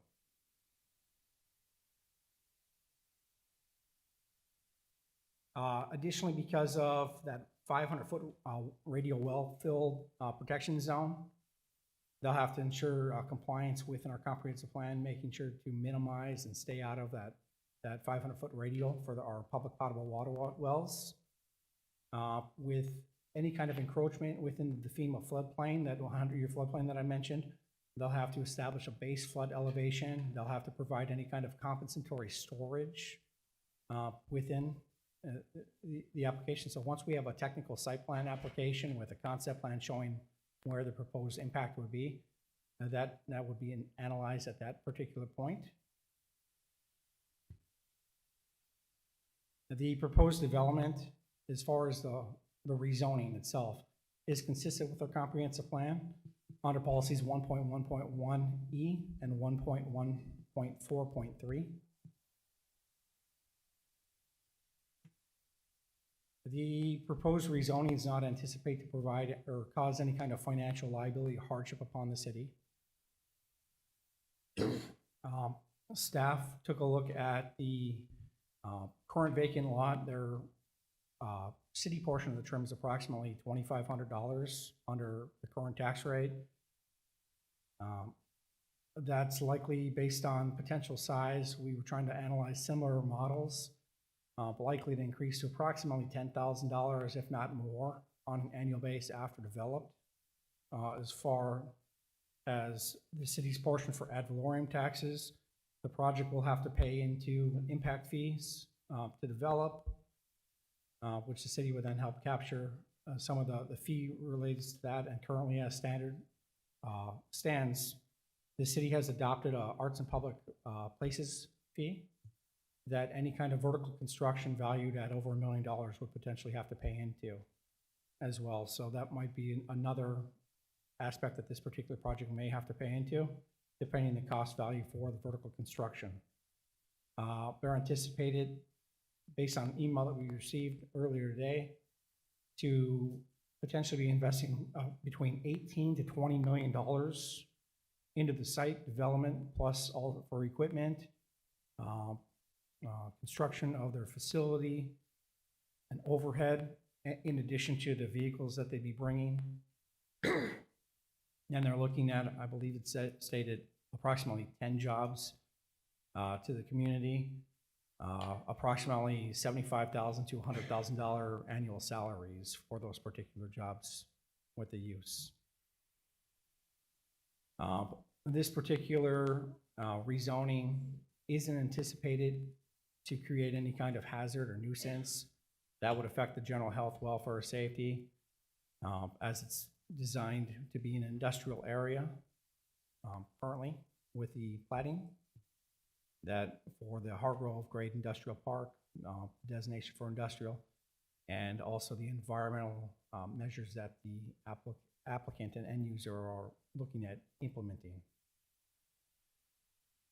The proposed development, as I stated, will have to apply or meet all of our laws as far as state, federal laws. They'll also have to comply with St. John's Water Management District compliance regulations, the city's Land Development Code Comprehensive Plan, Florida Building Code, National Fire Protection Associations, and also Florida Fire Prevention Code, and then also ADA compliance as well throughout the whole site. The second set of criteria that I mentioned this kind of application has to meet for rezoning is unique to rezoning applications. It's found under 2.06.03.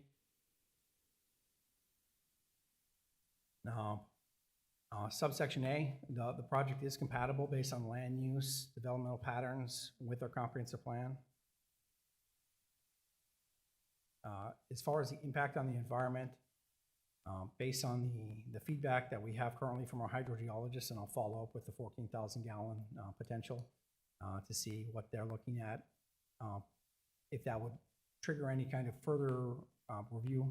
But they're looking at currently based on 10,000 gallons, that's a relatively minor amount as far as water consumption. As I mentioned, not to go through the FEMA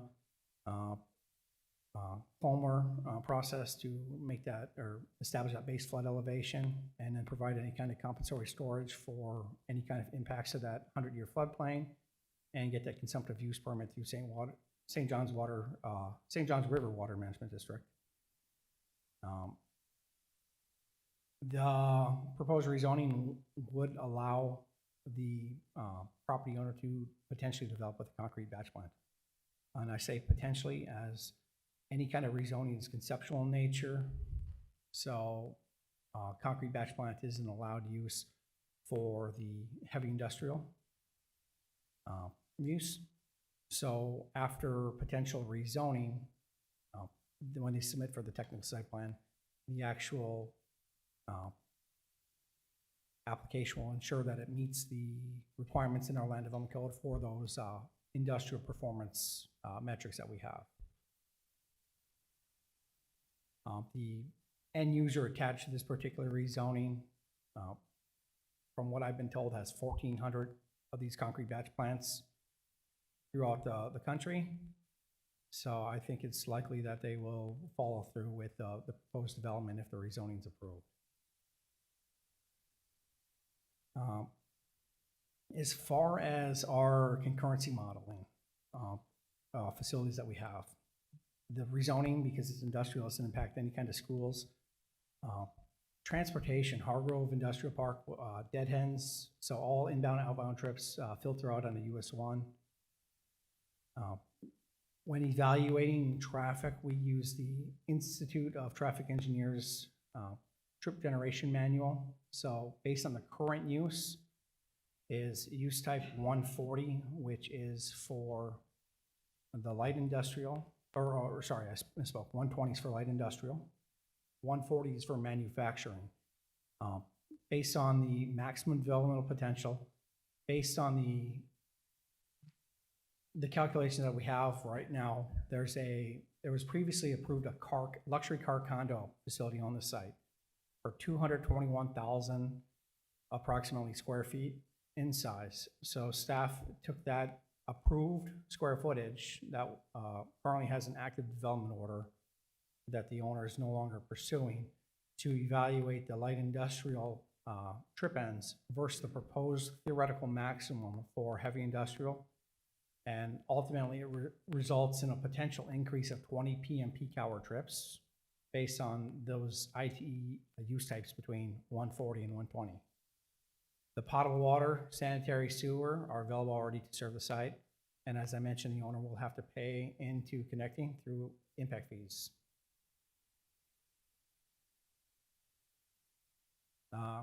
Currently, there's no changes in circumstances or conditions that are affecting the area. IND2 is consistent with the industrial flume designation. And as I mentioned, it's one of the few industrial parks that we have within the city. As far as compatibility with proximate uses and developmental patterns, with the industrial future land use designation, the IND2 rezoning is compatible. Currently, the Hargrove Grade Industrial Park is largely developed with light industrial zoning on that. There is currently one property that is zoned for heavy industrial with the Sunbelt Chemicals facility that's approximately 550 feet to the west of this particular site. Following any kind of potential approval of rezoning, the development of this project, as mentioned, will have to go through and make sure that they meet the performance standards for our industrial uses found in our land development code during that technical site plan. Mr. Hanson, how long has Sunbelt been on that location? My understanding is that property was previously developed before, was annexed into the city. So my understanding is what I was told, the annexation occurred approximately between, I believe, 2003, 2005 timeframe, sir. So that's, and they deal with pool supplies, chlorine and all that, right? Yes, sir. So it's very hazardous material, just to the west of where this site. It's arguably probably more hazardous than concrete. Yes, sir. That's. But it pre-existed the city, Sunbelt Chemicals, is that what you're saying? My understanding is that that particular site was developed prior to being annexed into the city. But it's been there for how long? Okay, yeah. I have one thing to add to that. I did go out there and take a look, drove up and down the street, take a look. And there's also a company called AC Construction in that Industry 2 site also. I don't know if people are aware of that. And when I was there, that's heavy construction, large equipment. There was a big dump truck with a bunch of concrete, broken up concrete, because they do that kind of work. So and that's in that Industry 2 piece that's to the west of this. I just say it's kind of, it's there now. I mean, it's already there. It is one of our only industry sites we have. It's consistent with industrial use. Mr. Mayor? Yes, sir. Yeah, I appreciate you asking that question because I was going to ask it as well. Has there been any issues with with Sunbelt Chemicals and encroachment on those wells that you know of? As far as encroachment onto the wells, I'm not aware of any encroachment onto the potable water wells, sir. Okay, any contamination issues or spills? I was told at some point in the past that there was some kind of derailment as far as a train with that particular use. That's the spur is right there for those. That's correct.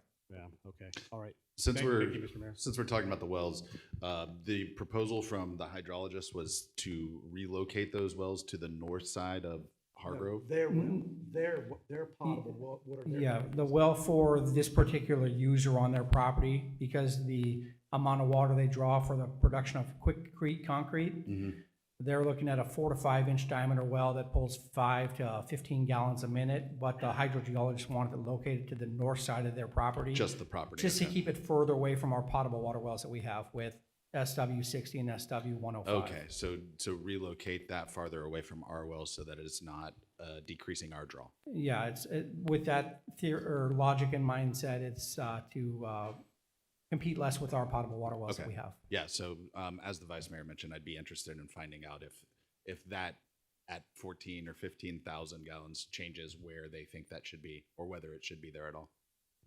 And I will definitely find out for the council before second read here. I have a question since we stopped to talk about Sunbelt. So I'm looking at the aerial map series that you had up earlier, both the distant and the close. And forgive me, council, I don't know what page on the packet this is. They're not numbered. Go back a little bit more. Yeah, this one. Thank you. So do we know where, and this might come from the applicant's presentation, so forgive me if I'm jumping the gun, but do we know where on the proposed site the actual batch plant will be?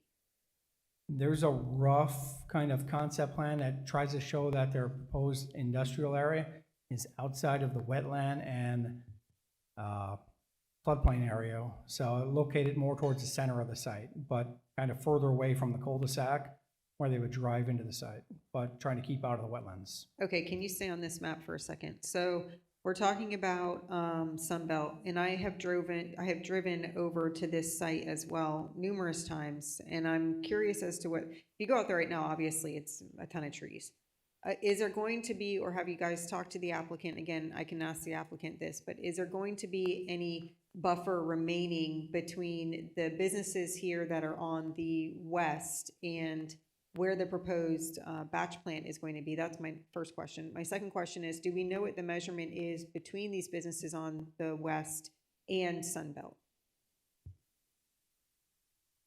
I'm not sure exactly as far as the measurement for these existing businesses to the west here. For the Sunbelt site, which is just to their northwest across the St. Joe's Canal.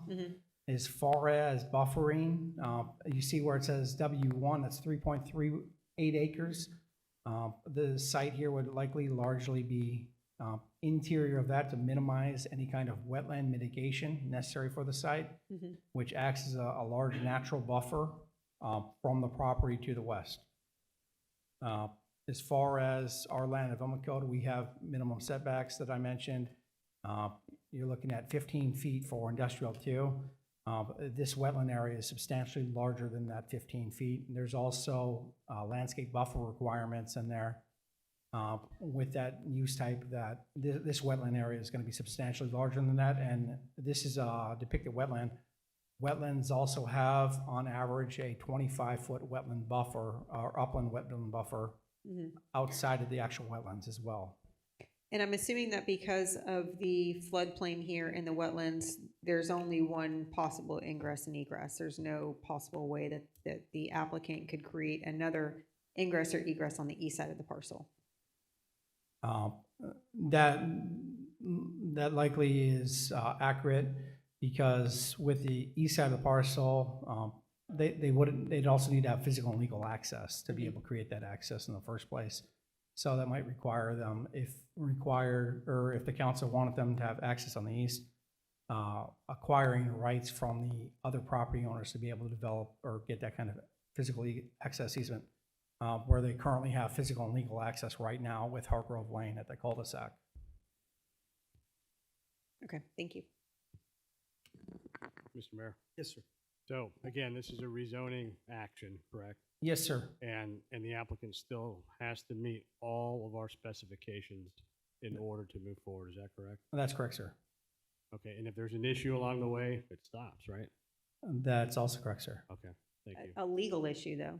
I mean, it would have to be a legal issue. It's not, we're talking right now about what's possible for the applicant to do in order to be more compatible. At least that's what I'm talking about, because pursuant to our code, buffers can make a proposed site more compatible.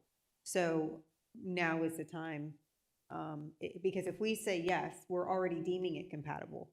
Whereas if we require a more of a buffer than what is going to be proposed, they don't have to at that point, right? We've already approved it and said it's compatible. So that's why I'm concerned at this stage.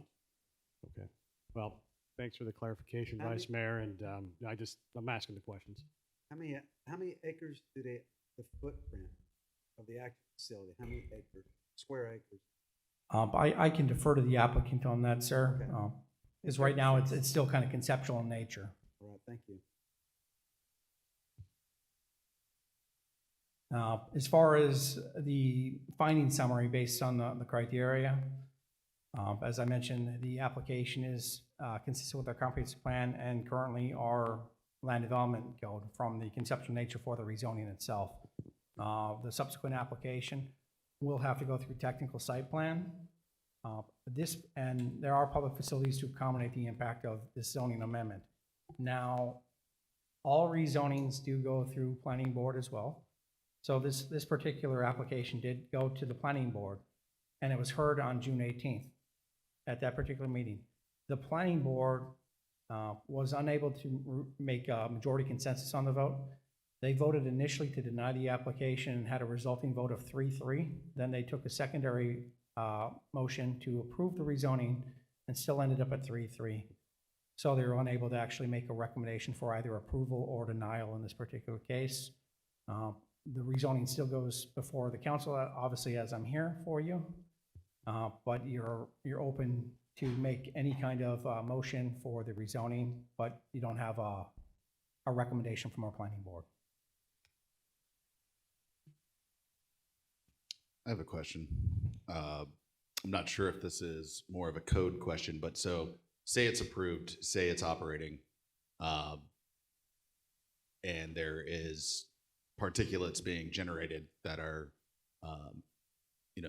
going onto other properties. What recourse do we have in terms of code to correct that issue after it's operating?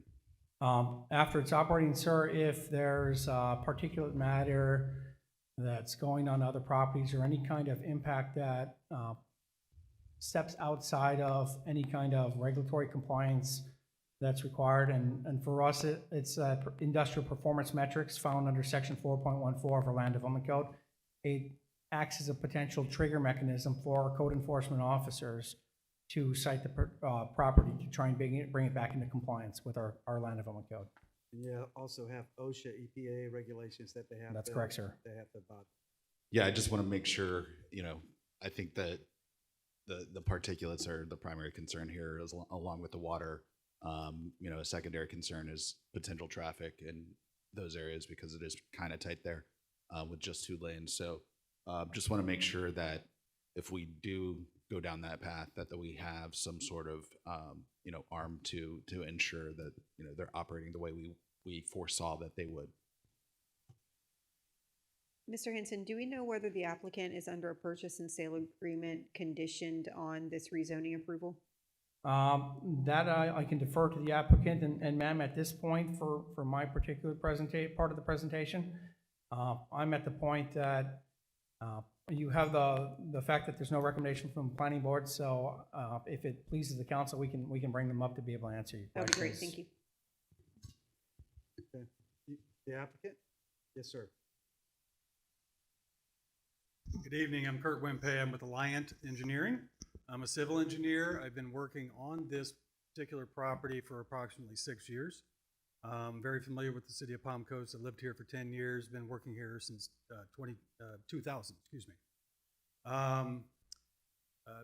There was many questions asked, and I'd like to address those as much as I can as the civil engineer. I also have with me Mr. Brian Hercules from SRM Concrete. He's going to address a lot of questions for you. I'm not that expert, but he is. I had dinner with him tonight. He knows everything. It should be very good. As far as the site, if you would, just go backwards. Actually, hold there for a second. So this is kind of if you look at the pink area on this exhibit right here, this is the potential development area in the pink. Okay, we've already gone through the complete process with the city and with the St. Johns River Water Management District and all of the agencies, and permitted this as a split flex warehouse, which is what is across the cul-de-sac from us. It was part large warehouse, and then part car condo. So I had those three different uses, and actually I don't think that was reflected in the trips exactly. So I can talk about the traffic in a second, but that pink area is generally the area that can be developed, and all wetland impacts have been done. I want you to go back to your environmental exhibit just for a second, because I want to talk about that.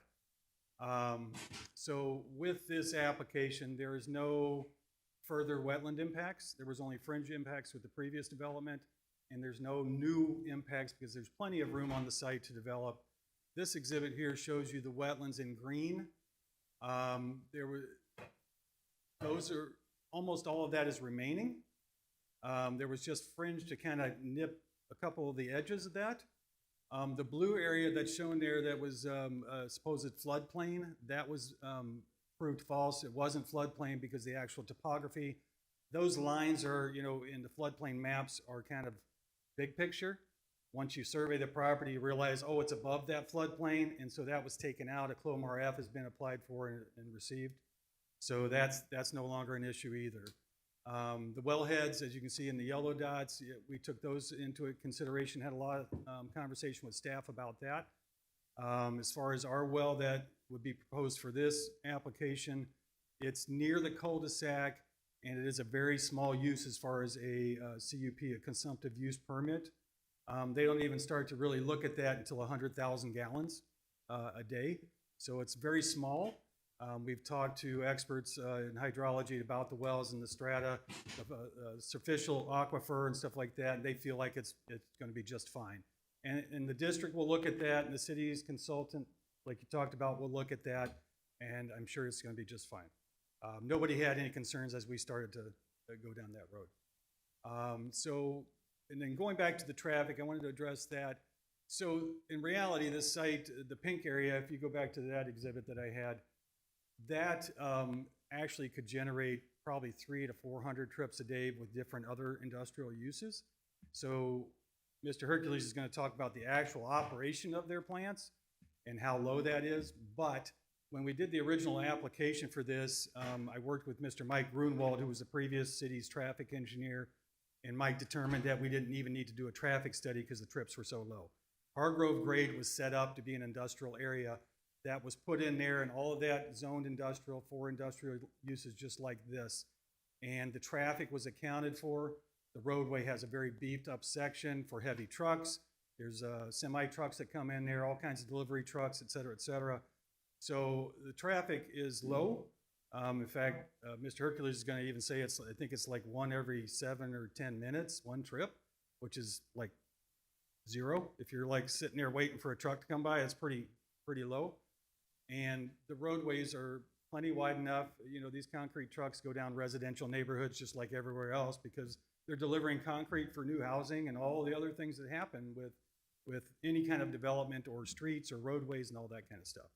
So hopefully, I'm going to obviously be here to answer any questions along those lines, but I'm going to allow Mr. Hercules to come up because he's really the expert, and I just want to get out of his way and let him shine for you. Yes, sir. Mayor and Council, my name is Brian Hercules. I'm the land manager and business development manager for SRM Concrete Hollingshead Materials. Thank you so much for allowing me to be here tonight and represent our company and our desire to do business in your community. A couple of things real quick that I wanted to point out. The misrepresentation of a couple of numbers that I've heard coming through the channel here. We talked about 1,400 plants. We're actually the largest concrete producer in the United States today as far as patch. There are companies larger than us, I won't name those, that have an international presence, but as a U.S. family-owned business, we are the largest. but we only operate about 600 plants in 23 states, not 1,400. The other thing that was mentioned on the jobs, I did respond to an email, I guess, to you today. What I gave him is our startup number. We anticipate a startup of about 10 to 12 people at this plant. Our average salaries in the plant are $75,000 to $100,000 plus benefits. As we grow that business, as a startup business starting new, we would anticipate getting somewhere to 18 to 20 jobs. That's kind of a peak number for us on one of the plant operations. So I've got a presentation here that if I could get this. So let me start right there with our products.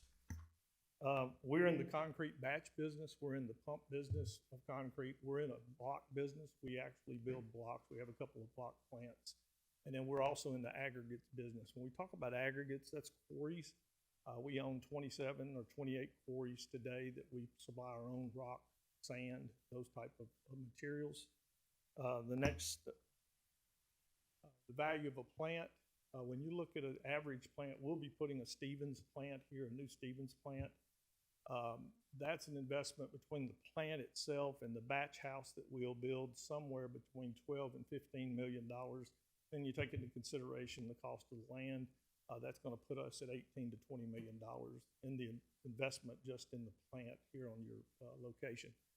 We talked about some other expenses. We'll then invest about $7 to $8 million in equipment. That'll be the cement trucks, a loader, those kind of things on the site that will be added to that. I talked about the jobs, somewhere between 20 and 30 is our average on some of our larger plants, and then the salary range. Next, sustainability, that's very important to us.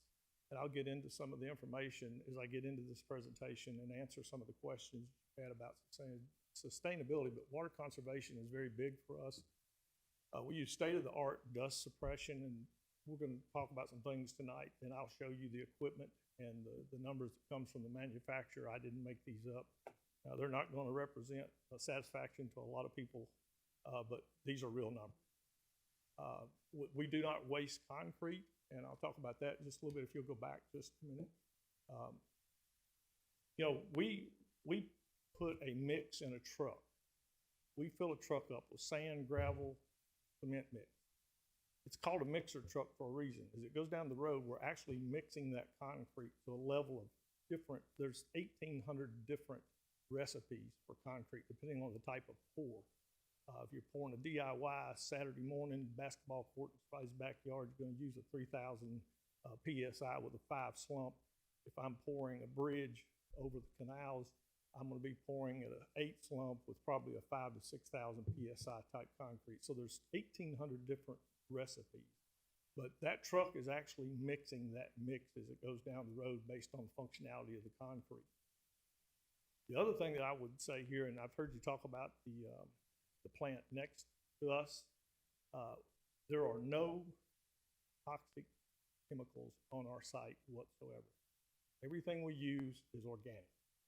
It's sand, gravel, cement, water. Anything where there's no chemicals involved in our process whatsoever. Now, there's a lot of misconception between what a batch plant is and what a cement plant is. I think you have some history with a cement plant a few years ago down the road. I would tell you if I was here representing a cement plant, run me out of town. Concrete batch is a whole different process. So we're very diligent on our sustainability. But if you order 5 yards of concrete on Saturday morning, we come out to pour what you think you needed 5 yards for, and we only pour 4 yards. Well, we got a yard of concrete left in that truck we got to do something with. We do not bring it back to the site and stockpile it. You'll notice up here, third photo or what's on your screen, those are molds for what I call those block barriers that you see out on the interstate and stuff. We actually bring that concrete back and pour those. We have some customers that purchase those from us. We also provide them to our local high schools and the local community, the government, those kind of things. If you guys have needs for those, we'll provide those to you. A lot of the high schools like them, help segregate the pedestrian traffic from the car traffic, vehicle traffic, like at the ball fields and that kind of stuff. the kids kind of get a kick out of going out and painting them up with the, you know, the war call for that game and those kind of. Jersey barriers? Yeah, Something same like thing. Jersey Yeah, barriers? it's a concrete barrier. We call them blocks. But we make those on site with the leftover concrete and then provide them, like I said, to local government, schools, those kind of things. Next slide. You've already seen this a little bit, kind of where the location is, so I won't spend a whole lot of time on that, but let's go to the next one. On the next one, you'll begin to see kind of where we see the plant. This is the concept. So our nearest building from our proposed site right now is 700 feet. The average distance to any of the buildings within the industrial park are over 2,000 feet.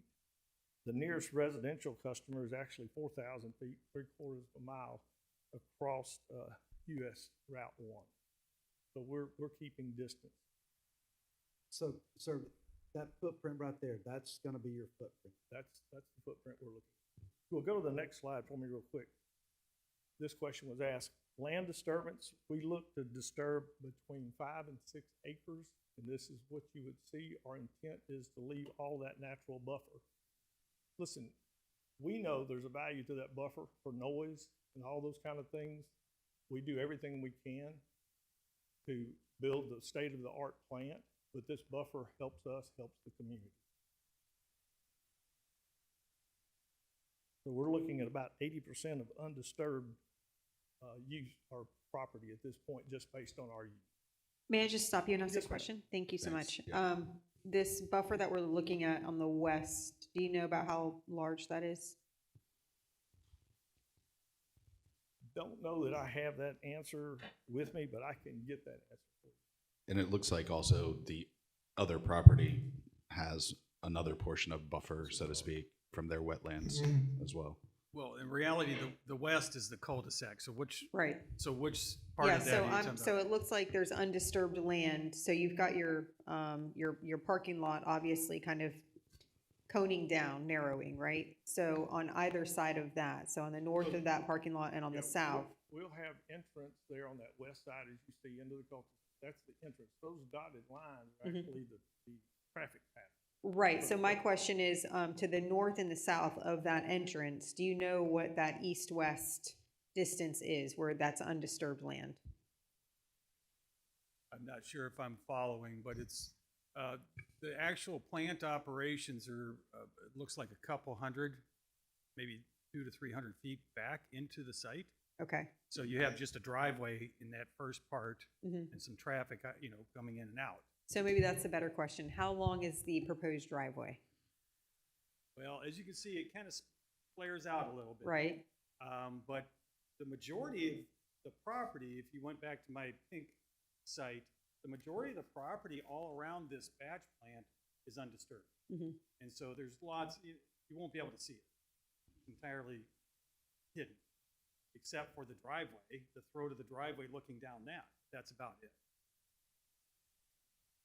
And then where it says cement silo / truck loading spout, is that's the large silo where the actual batch is? That's where the cement Mhm. is stored. It goes Okay. into the truck, and then there's a conveyor that brings the gravel and sand in based on the requirements. Yes, ma'am. But that's the load out for all the materials. Right. So when that truck pulls in, there's a chute coming out of the bottom that loads the sand, gravel, and then it loads the cement and then the water. When it goes into that system, there's a gate system that encloses around that loadout to the truck and encloses that. And a vacuum comes on, which is part of that filtration system that I'll show you in a few minutes. And that's where we collect. Listen, there are 2 reasons we do that. One is the dust control. But just to be completely honest with you, if it's going out of that plant in dust, it's lost for me. I want to collect all of that. We recycle that back into the system, and we collect that cement and keep it. So where this dust collection system is marked on the map, that's where, if you didn't have that dust collection system, that would be where the most particulate matter would be generated in the process. That Okay. and the aggregate storage, and I'm going to talk about that. And that's on the That's on that left, right below. the south side. Yeah. Okay. Okay, let's go to the next. And this, I just want to give you a couple of facts. Is concrete ready-mix plant the same as a cement plant? I talked about that just a minute ago. It's not. It's completely different. And it talks about what I said as far as the way the trucks are designed and how we batch the concrete. Is there blasting, mining, or crushing of rock on our sites? No. We don't do any of that. We bring in truckloads of aggregate, store it, and then load it into the hopper. Does a ready-mix plant produce a lot of dust? No, but at one time they did. And there may be some others in the community that are older plants that still operate that way. But we're talking about building a brand new state-of-the-art plant with the Stevens equipment, with a dust collection system, and I'm going to talk about how we're going to aggregate the water back into the aggregate piles and those kind of things. Another thing that happened many years ago, if you look at a lot of the old concrete plants, they're built on gravel lots. We actually concrete pave our entire lot. We do that for two reasons. One, to control the water. The other is to control the dust. We clean those on a daily basis. So go to the next page, and this is where I'm going to show you. So if you look at these photos here, you'll see the truck under the loadout. This system, this outlined below there, is the Stevens system for the dust collection. Their specifications, and we've had great success with these, on a standard plant with an 8,000 cubic foot per minute filtration, will collect 99.5% at 0.2 to 2.0 micron. We're collecting 99.995% at 1 micron and above. We have great success with these loadouts. And that's the manufacturer's information. That's not Brian's standard. Okay. Next slide. So a lot of noise generated from a plant, really no different than any other industrial plant. We have probably the biggest nuisance we have is OSHA requires us when our trucks are backing up or the loader's backing up to have that beep, beep, beep like you have on the garbage trucks and the brush trucks and those kind of things around the city. Do we have a worry about contamination of soil and water? Again, I go back to everything that we use. There's no chemicals being used within the process. It's all organic matter. Nuisance lighting.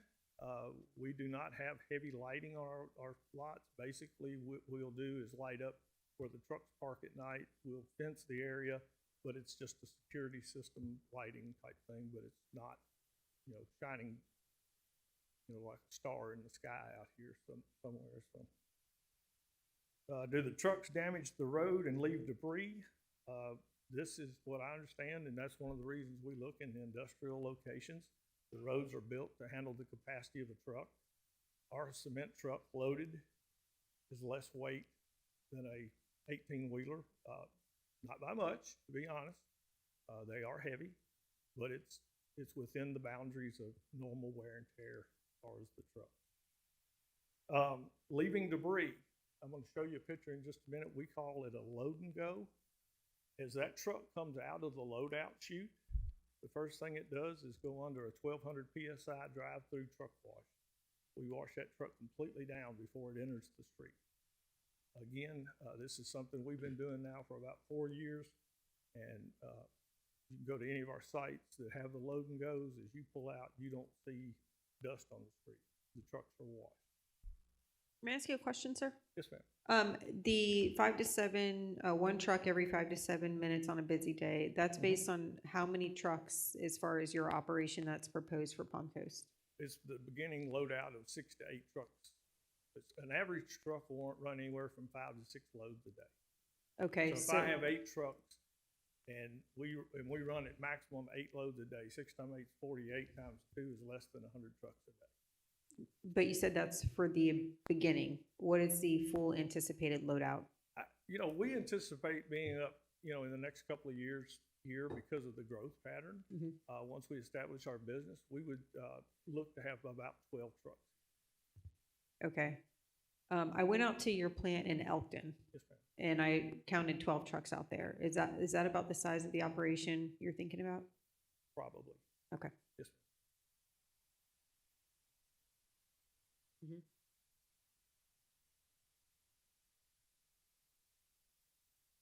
Okay. About the risk of the chemical spills, again, I go back to everything we use is organic. We're not using anything that hazardous material that will have to be dealt with.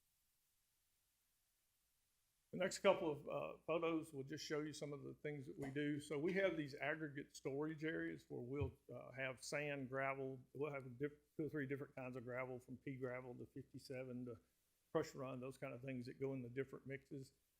One of the things we do, if we could go to the next slide, please. You want more? Yeah, go one more. Yeah, go again. So this is the loadout. Talk about the tower. You see the chute where the truck pulls under. We use front load trucks. Goes down into the truck, and then we mix. If you cut next slide, this is the load and go. This is where the truck goes through a high pressure wash.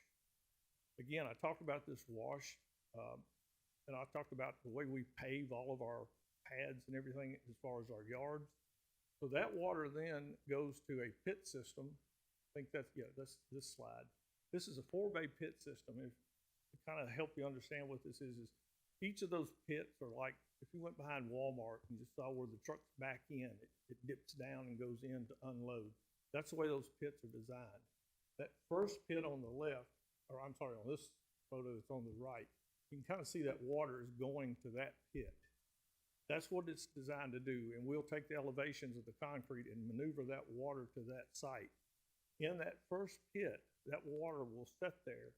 The heavies will settle down. Then as the water rises, it'll ease over the weir into the next pit. And it basically does the same thing. Each pit allows that water to settle out the heavies being gravel, sand, those kind of things. When it gets to that 4th pit, basically what you have is gray water. We take that water, we do not release any water off of our site. That water is important to us. We pull that water back and we put it back through the load and go. We also take it over to the aggregate pits, and each aggregate pit will have a sprinkler system built into it, where when aggregates come in, we wet it down to keep the dust from being there. Unlike asphalt, where you can't use wet materials, it doesn't hurt us. So we keep as much as we can all those aggregate bins wet, so we don't have dust issues. Again, it comes through, it processes, and we recycle it. So we recycle a lot of that water. When those pits get full, very easy. You take the loader, you go in, you scoop it out, and you haul it away to, we have some folks that want us to take it out and fill up sinkholes, those kind of things, but we can take it to the waste if we need. So, we're very conscious about that. We keep the concrete pretty wet on our site, just to keep the dust. Go back just a minute, and if there was other pictures here that you had any questions about. So what happens is the aggregate bins, we load up into a hopper that goes up the elevator there into that aggregate bin. That aggregate bin, if you look down in it, would basically have 4 sections. One's got sand, one's got a certain type of rock, those kind of things. And then based on the batch house telling that truck what it's going to put in there, it would then disperse out of that aggregate bin into the hopper. You see the dust collector that's mounted there next to it. We'll go forward. Go ahead and go forward, forward, one more. So this is a typical batch house. We build brick facilities. That's what we'd be putting here. We don't have a large footprint from the standpoint of the building itself. It's about 800 square foot. The top floor is the batch office where they take the calls. They put that into the computer. When that truck pulls under, they know what load's going into that truck, and they dispense the materials based on that load requirement. If it's 2 yards or 10 yards. Fills the truck up, it goes through the load and go and out. The downstairs basically is just a break room for our drivers. Most of them don't use the break room very often. It's basically they come in to go to work, they get in the truck, and they get paid by making loads. So they're going to get in the truck, and a lot of times they're going to stop at Quick Sack or wherever, and they'll get a sandwich, something, use the restroom, grab a Coke, whatever. But basically what you have is that you'll have the dispatcher and batch operator in the top floor. You'll have a site manager. You'll have a yard man that's running the loader, keeping everything full. And then you'll have those 6 to 8 drivers. And that's where I talked about 10 employees to start with, and we'll grow that. When we grow that, it will be in the driver. That's what we'll be doing. Okay. There you see some of our trucks. That's one of our bigger yards. That shows you the plant. That's one of our new plants. That's exactly what you would see here as far as the configuration. So I hope I've answered some of your questions. I do appreciate the opportunity to come and represent our company. Again, I would tell you, we are very excited about being able to be in business and be a business partner. I would dare you to call any of the communities we work in, the local governments. We're pretty good friends of the local government from the standpoint of doing things back to our community. We do not want to just come in and be another company. We want to be a community partner. And that's the reputation that SRM has. Sir, does your company have contracts with Florida Department of Transportation? We will, from time to time. We do have some of those type things. And, you know, every once in a while, you'll get one of those contracts where they've got an overnight pour. We would typically call the town manager, tell them what the situation is. Most of the time, those contracts are within a window of time. We would let the community know if we have a contract that requires with FDOT or whatever state we're in to produce concrete on that overnight.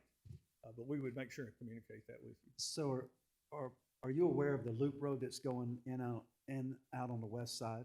Are you aware of that? Do you guys work on projects like that? We don't do a lot of roads. Most of the time we get involved in dams and bridges. But I'm not going to say we haven't done some roads, but is that We're gonna have the loop road that runs out west between, it's gonna be. I know where it comes out on Highway 1 there in south of Benel, going down towards. No, that's on our north end. Okay. Matanzas Woods. Okay. Out west and back around the Palm Coast Parkway. Okay. I didn't know if you were, guys. Yeah, it does. It comes in on his west side, right? Okay. Southwest side. South side. I won't tell our salesman about that right now. Yes, sir. Anyone else on the council have any questions? You got anything else, Mr. Hanson? I have a couple questions. I'm sorry, Mary. I didn't want to cut anybody else off.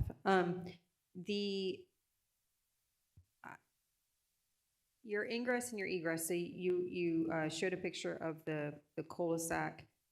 Do you all have any reservations about sharing that one ingress and egress with quite a few other businesses? And I ask that because in your St. Augustine plant and your Elkton plant, at Elkton, you've got, I think it's a 4-lane ingress and egress, and that's an industrial 2 park.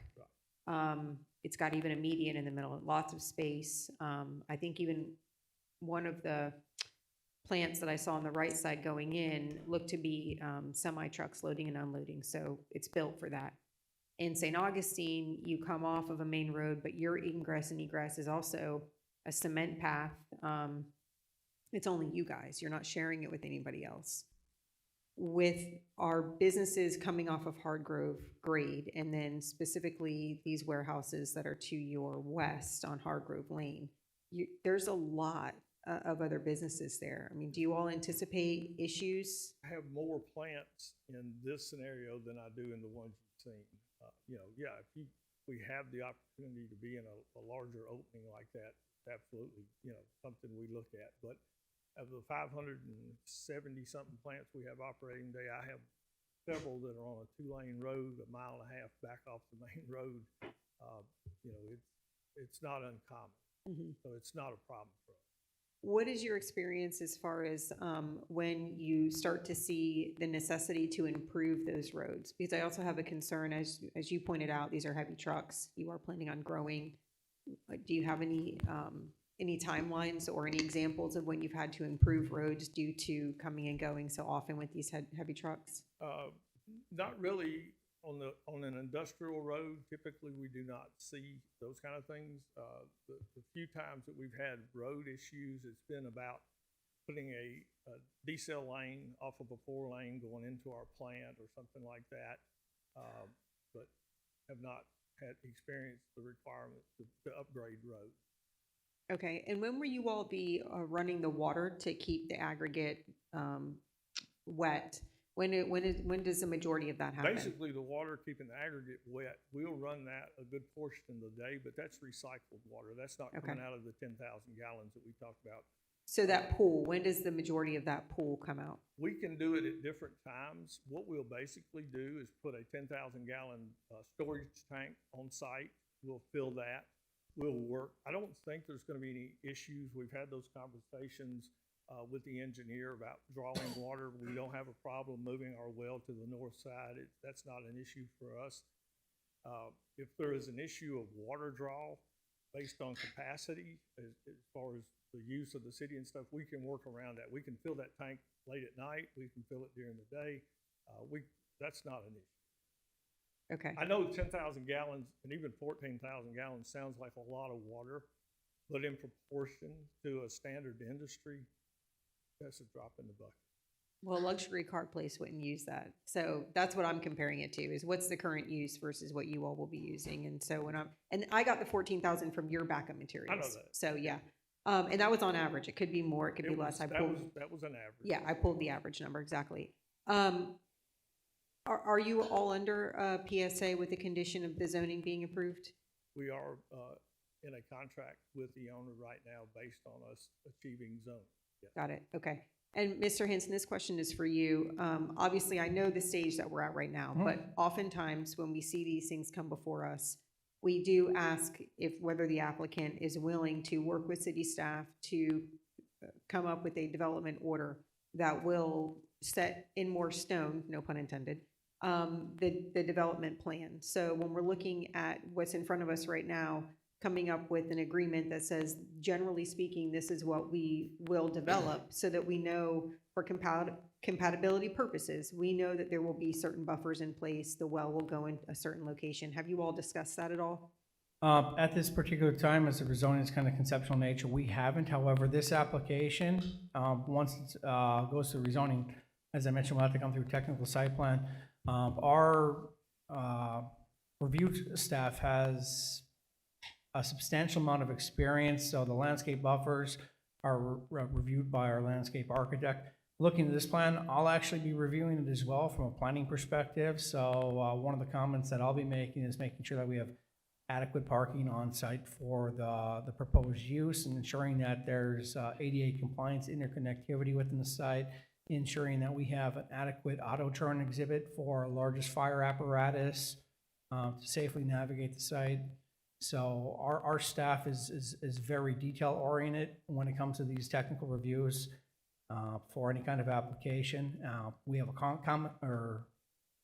comment process for our response. We get comments out to an applicant for a technical site plan for a first review within 15 days. They make a response to our comments and change the plans from there to make sure that they're meeting our requirements for our comprehensive plan, our land development code.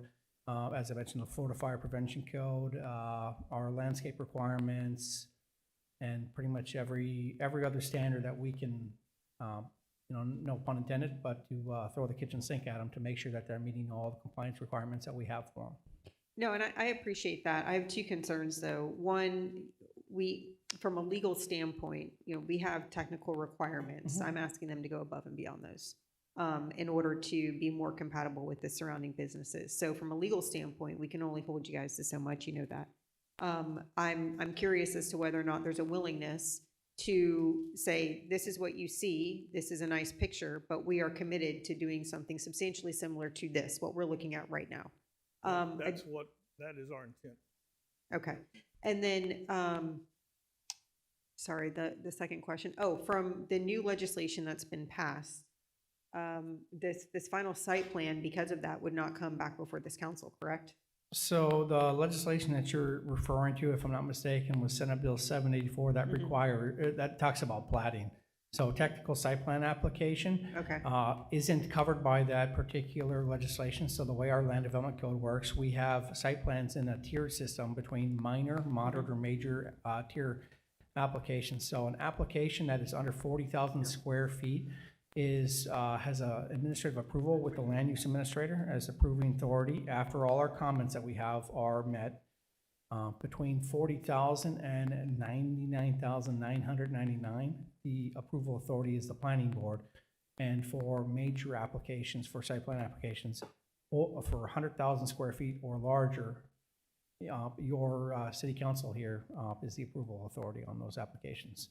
So depending on the scale of the application when we review it, this particular application may come back before this body or could come back before the planning board for approval, or if it's under 40,000 square feet, it would go through our administrative review process. Sir, do you know what this footprint is? How many square feet roughly? It's about 4.5 acres. Quick and dirty math for me. Acres, 43,560 square feet. Thank you. I'm a lawyer, I don't do numbers. Okay, so it would probably come back before us. Based on 4.5 acres, if that's what Mr. Hercules is saying, it should then theoretically qualify as a major application, which would come before the council. Okay, thank you. And listen, I do this every day now for the last 18 months. This is what I do. I'll be in another city tomorrow talking about a plant in South Georgia. We haven't found a place we can't work together because we want to work with you. I would be cautionary to say, this is a 36-acre tract of land that we're investing in. We're gonna develop about 5 acres of this land right now. I don't have a problem working with you on buffers. Even like the entrance to the drive, if it's better to angle that more to the center to give a direct line of vision, that makes you feel better about it. We're capable of doing those kind of things. I do not want to get in a situation, though, that I limit my other growth opportunities on that site with something that would be compatible with the surrounding area. I told you we're in the block business. You may want to put a warehouse with block. Have no intention of that today, but I don't want to buy some very high dollar land and limit myself to 30 acres of my property I have no control over.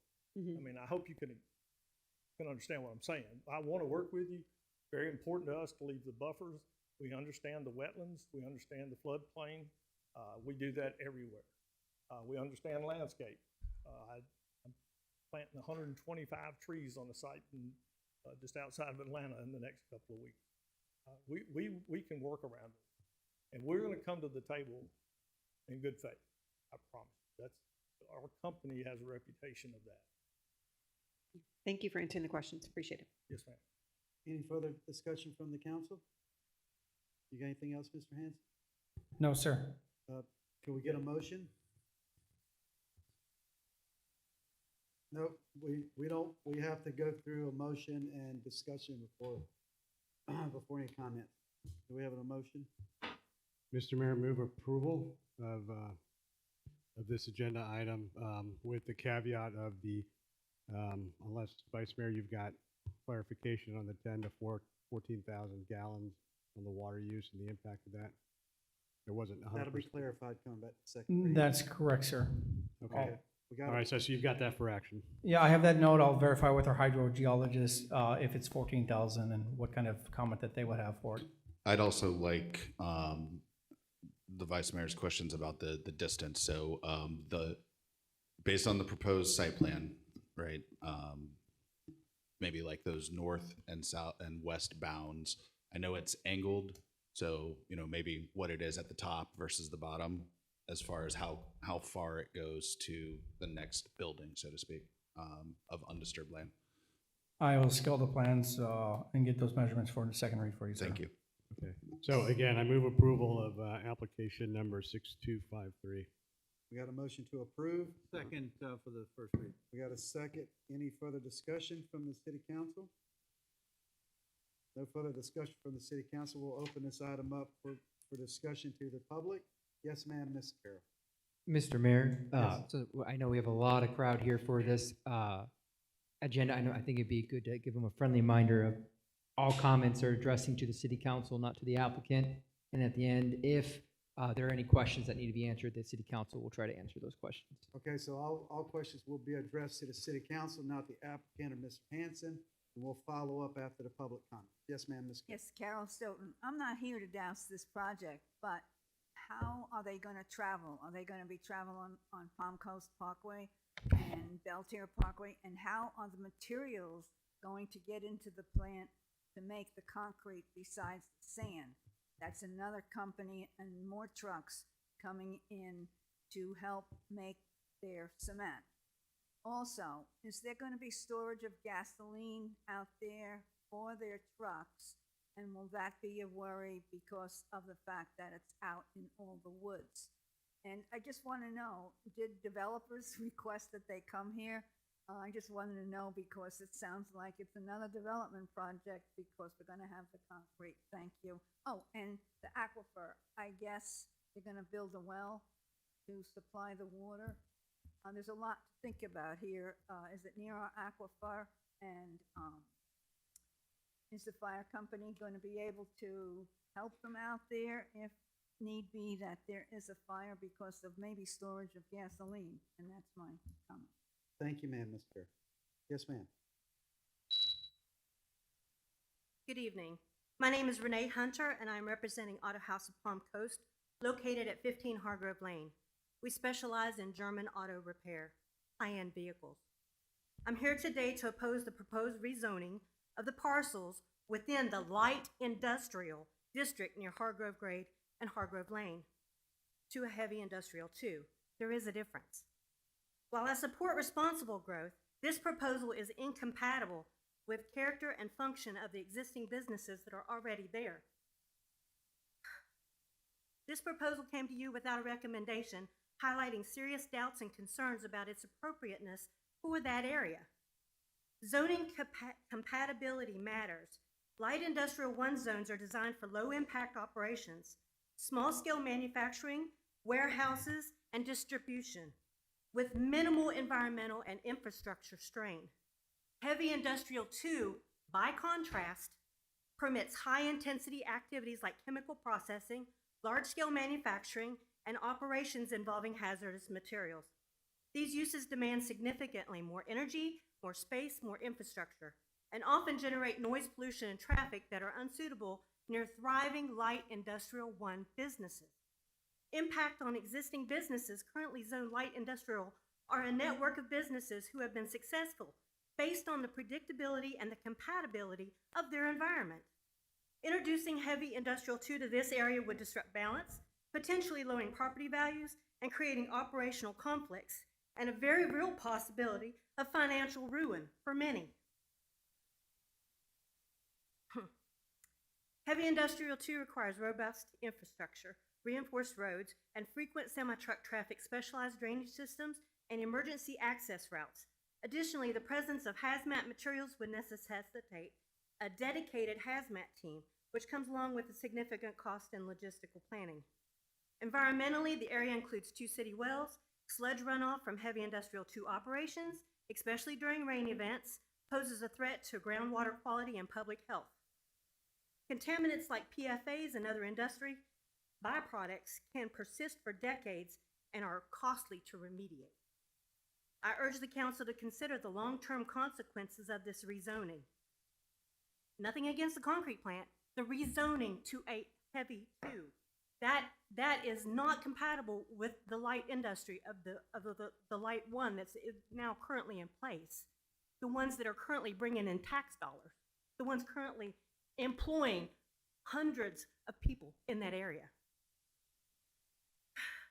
Safety and sustainability of our community is paramount. I thank you. I yield my time. Thank you, ma'am.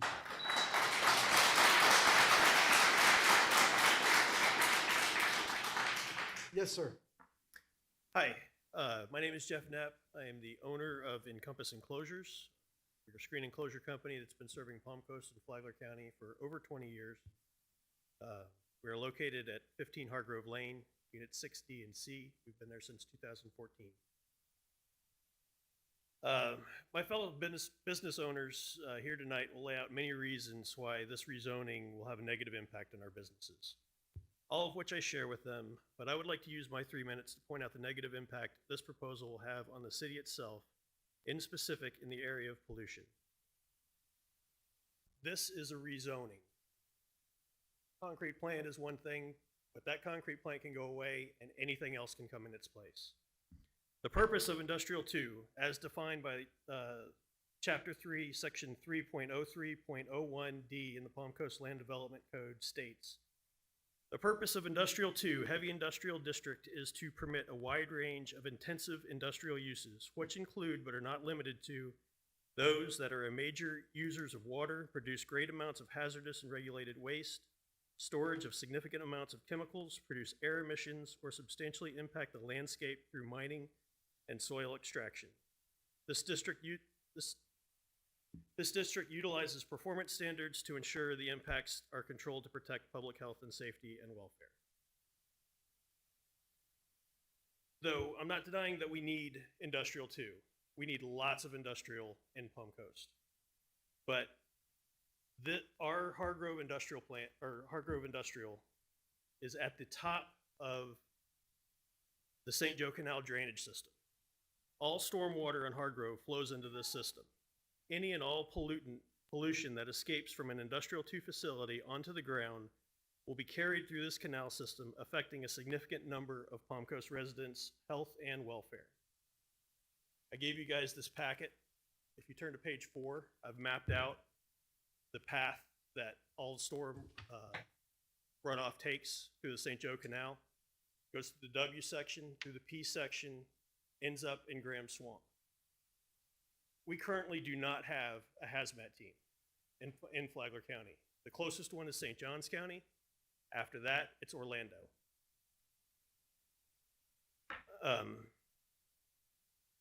In addition to the environmental impacts of the potentially high pollution zone district on top of the citywide drainage system, there are also the 2 city wells supplying drinking water to the residents of Palm Coast, adjacent to the property lines, as we saw in the previous demonstration.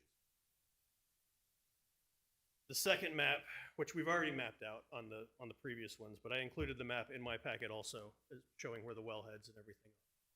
So this, if anything happens here, it could be a catastrophe for Palm Coast. Thank you, sir. Any industrial too, in Thank- Hargrove. Thank you, sir. Yes, ma'am.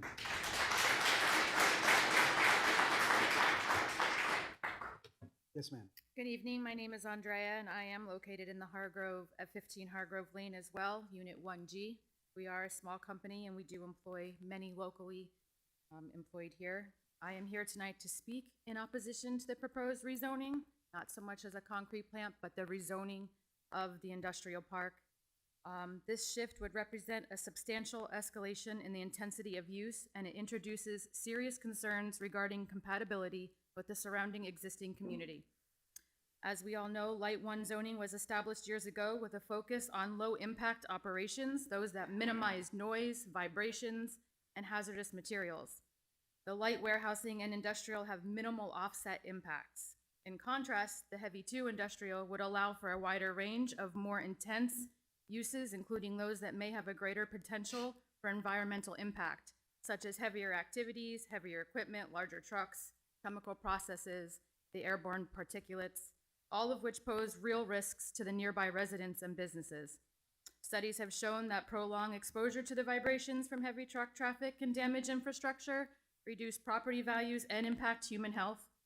The introduction of volatile chemicals and particulates further compounds these concerns, threatening air quality and creating long-term environmental consequences. This is not a case of gradual industrial growth. It's an abrupt intensification with incompatible effects. We all at Hargrove agree about the importance of industry. The determination of whether heavy or light industrial is appropriate for an area is refined in zoning map based on potential impact on surrounded lands. This shift in zoning would impact our established businesses. We urge you to protect our community's safety, health, and our livability by maintaining the current zoning in all of Hargrove and rejecting this and any other proposal to change to heavy industrial too. Thank you. Thank you, ma'am.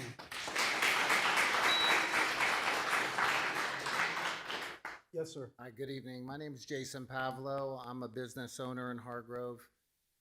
Been there 10 years now. I'm in the swimming pool industry, and that obviously includes concrete and water. So I'm very familiar with this whole topic in that sense.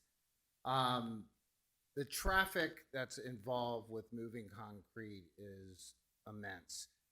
Their own picture that was illustrated up here showed our little cul-de-sac completely full of cars, literally full of cars. And there's, you know, we're talking about the business owners, the employees, everybody who's impacted by this potential project. And nothing against the concrete plant. Matter of fact, I've bought concrete from their company before. But ultimately, it's something that is going to be a detriment to our area. And it's not zoned this particular way for a reason. And I really, really oppose changing what we've all purchased for our futures, our employees' futures.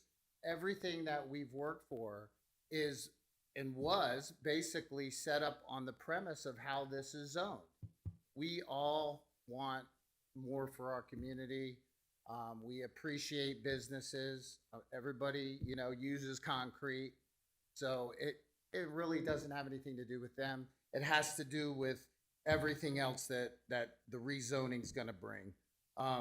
Behind concrete trucks trying to leave, has anybody ever been stuck behind a concrete truck? I mean, you know, there is debris coming off of there. There's hydraulic spills. There's oils. All the you know, they're going to wash it down every day. Where does that hydraulic fluid go? Where does that oil go? Where does that fuel go? You have concrete dust. You can do every study in the world. That concrete falls off, it dries, it produces dust. People run over it. They get chunks up on their vehicles. I mean, there's so much involved with the concrete plant itself. But ultimately, this would open the door to many other negatives as far as I'm concerned with our little community located in Hargrove. So with that, I urge you to not go through with this rezoning. It's an important scenario. There's other parcels of land that could be rezoned away from residents. There are residents right on Otis Stonehunter, I think it is, right there. You know, so there's a lot of things developing, we understand, but I urge you to say no to this. Thank you, sir. Thank you.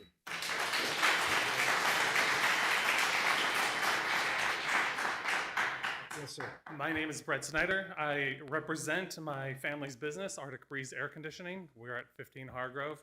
We've been in that industrial complex since 2006. We built there. We've expanded there 4 different times.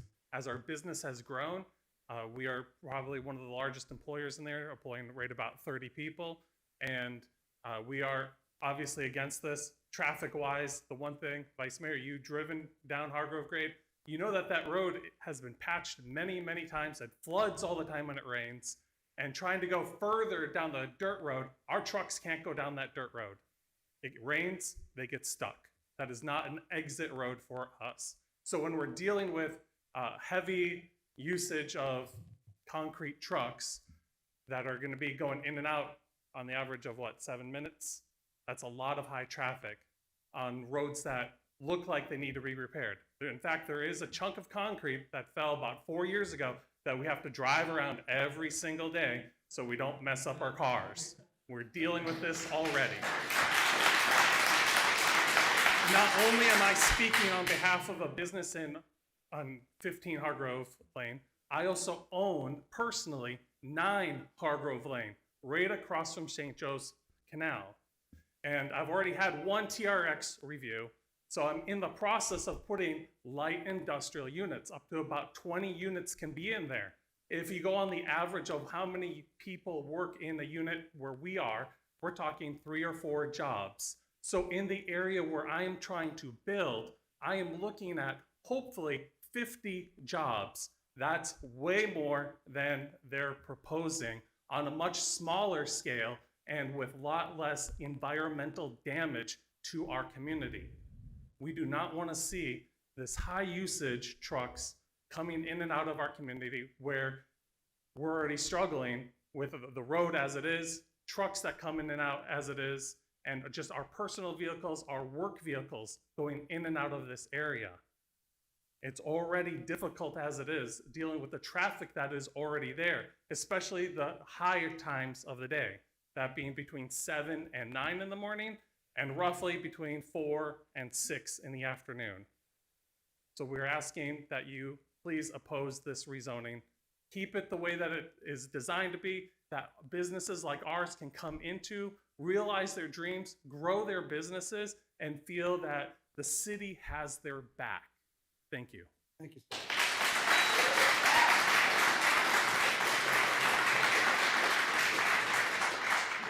Yes, sir.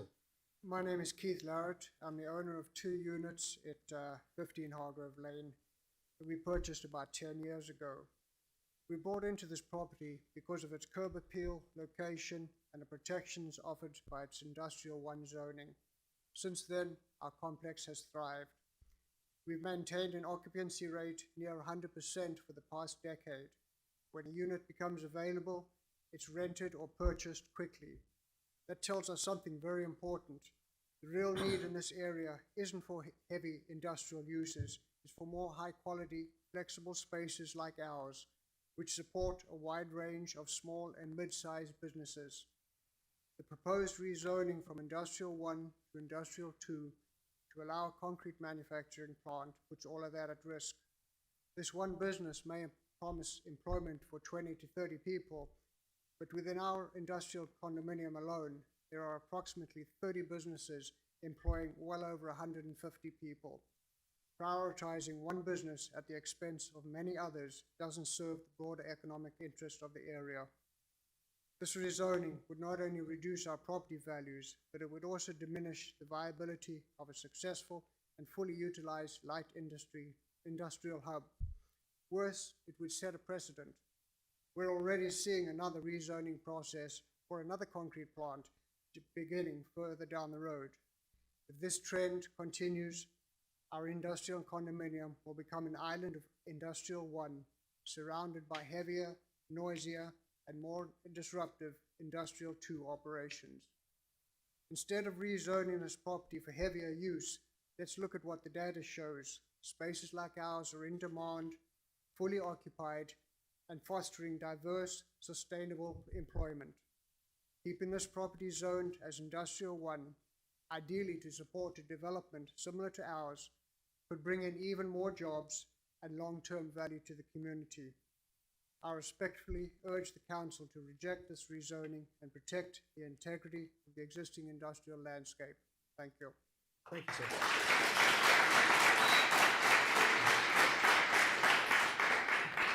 Yes, sir. Good evening. My name's Ken Moscone. I've been a business owner here in Flagler County since 2008, purchasing my unit over at 15 Hargrove Lane back in 2019. I selected that area because it was light industrial that coincided with my business. I own an insurance agency, is right next door to Auto House, who repairs luxury automobiles. So kind of go hand in hand, as do a lot of the businesses there. I did print this out. I was going to really kind of focus on, you know, the aspect of getting in and out of there. I tried going down that dirt road. It took me 20 minutes to get from my office back to Palm Coast Parkway, which is where I was trying to go, just to kind of see what it was like. I think I lost a couple fillings driving through there because the rattling. I was in a Jeep Wrangler. I mean, it's designed to be off-road. None of my customers would ever have to go back there. They would never drive back there in the event of an emergency or anything like that. It's already difficult at times to get past the exit of Hargrove. So if you look at the first picture that I printed out, that is the main way in and out. As big trucks that have to go back there have to cross the southbound lane of US 1, it creates a bottleneck there right now without, you know, the amount of trucks that not only this plant, but whatever else is going to be rezoned as Industrial 2 over there, because as the speaker before me mentioned, there's already an application to get that one rezoned. There's a lot of undeveloped land over there.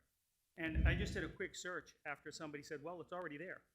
Actually, you know, I pulled up the property appraiser site for the 4 buildings that are south. Nothing is zoned that. And it's a pretty, you know, pretty simple. Pretty simple search. So either they're operating in an area where they're not intended to, or something's going on, because that, if you take 71, which is Sunbelt, just to go back to somebody's question of how long it's been there, that building was built in 1984, and the zoning for it is light manufacturing. You go to the next one, which is that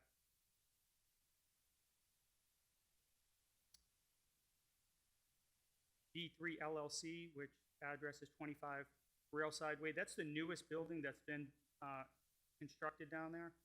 It was built in 2021. The zoning for that is flex space.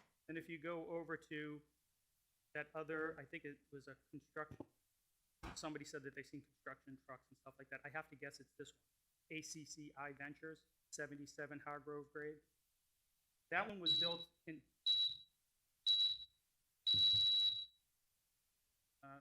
1984, light manufacturing. There's nothing over there zone that. All right, thank you, sir. All right, thank you. Yes, sir.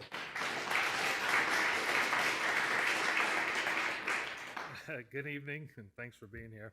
I'm Steve Parrish. I'm Hargrove Lane as well, Unit 1A. I'm also on the board of directors of the Palm Coast Commercial Industrial Center. I represent the owners of 68 units in the industrial center. All the folks who have spoken tonight, including myself, we're not used to doing this, yet we all feel so strongly about the rezoning that we're here. We're carpenters, cabinet builders, AC companies, custom woodworkers, electricians, auto mechanics, pool builders, landscapers, bakers, window tinters. There's even a church in the back there that was put in there when it was built. We're a group of small businesses that collectively employ from 120 to 150 people. We are the American dream. We've spent 20 years building our businesses. We all bought into this light industrial area, one of the few in Palm Coast. We follow the rules with our trees and our grassy islands that take up our parking spots. We always keep it maintained and presentable. We didn't buy in the other areas out in the county zoned industrial tool. We didn't want that. We wanted shops that were inviting to our clientele. The people who have spoke already, and I see after me, brought up all the points that make the change of zoning detrimental to our businesses. The infrastructure, the roadways, the water use, the air quality, the noise, and most important, setting the precedent to change more of the surrounding properties to industrial too. That opens the door for a huge change in the area. And what else is included in industrial too? From junkyards to adult entertainment, I see in the paper. We didn't buy next to a landfill and complain about the smell. Quite the opposite. We built our businesses, our livelihoods over the last 15 to 20 years in this area. The proposed plant on 36 acres is not only a burden to the infrastructure, but will only employ about 40 people, which I found out is less, some of which will be brought in from outside the community. We're 26 acres with about 30 established businesses, like Keith said, who we employ 120 people who live in our community. We all agree about the need for more industry, but please don't hurt the industry we already have. Turning that land into mixed use over there would benefit the area greatly, maybe employ another 120 people. So we hope the council sees the zoning change as detrimental to the surrounding properties, which is on the criteria list for rejecting. We appreciate everything you've done, and I know some people have gone out and checked out the sites. We keep our place spotless. That's what we like to have in our city. Thank you all. Thank you, sir.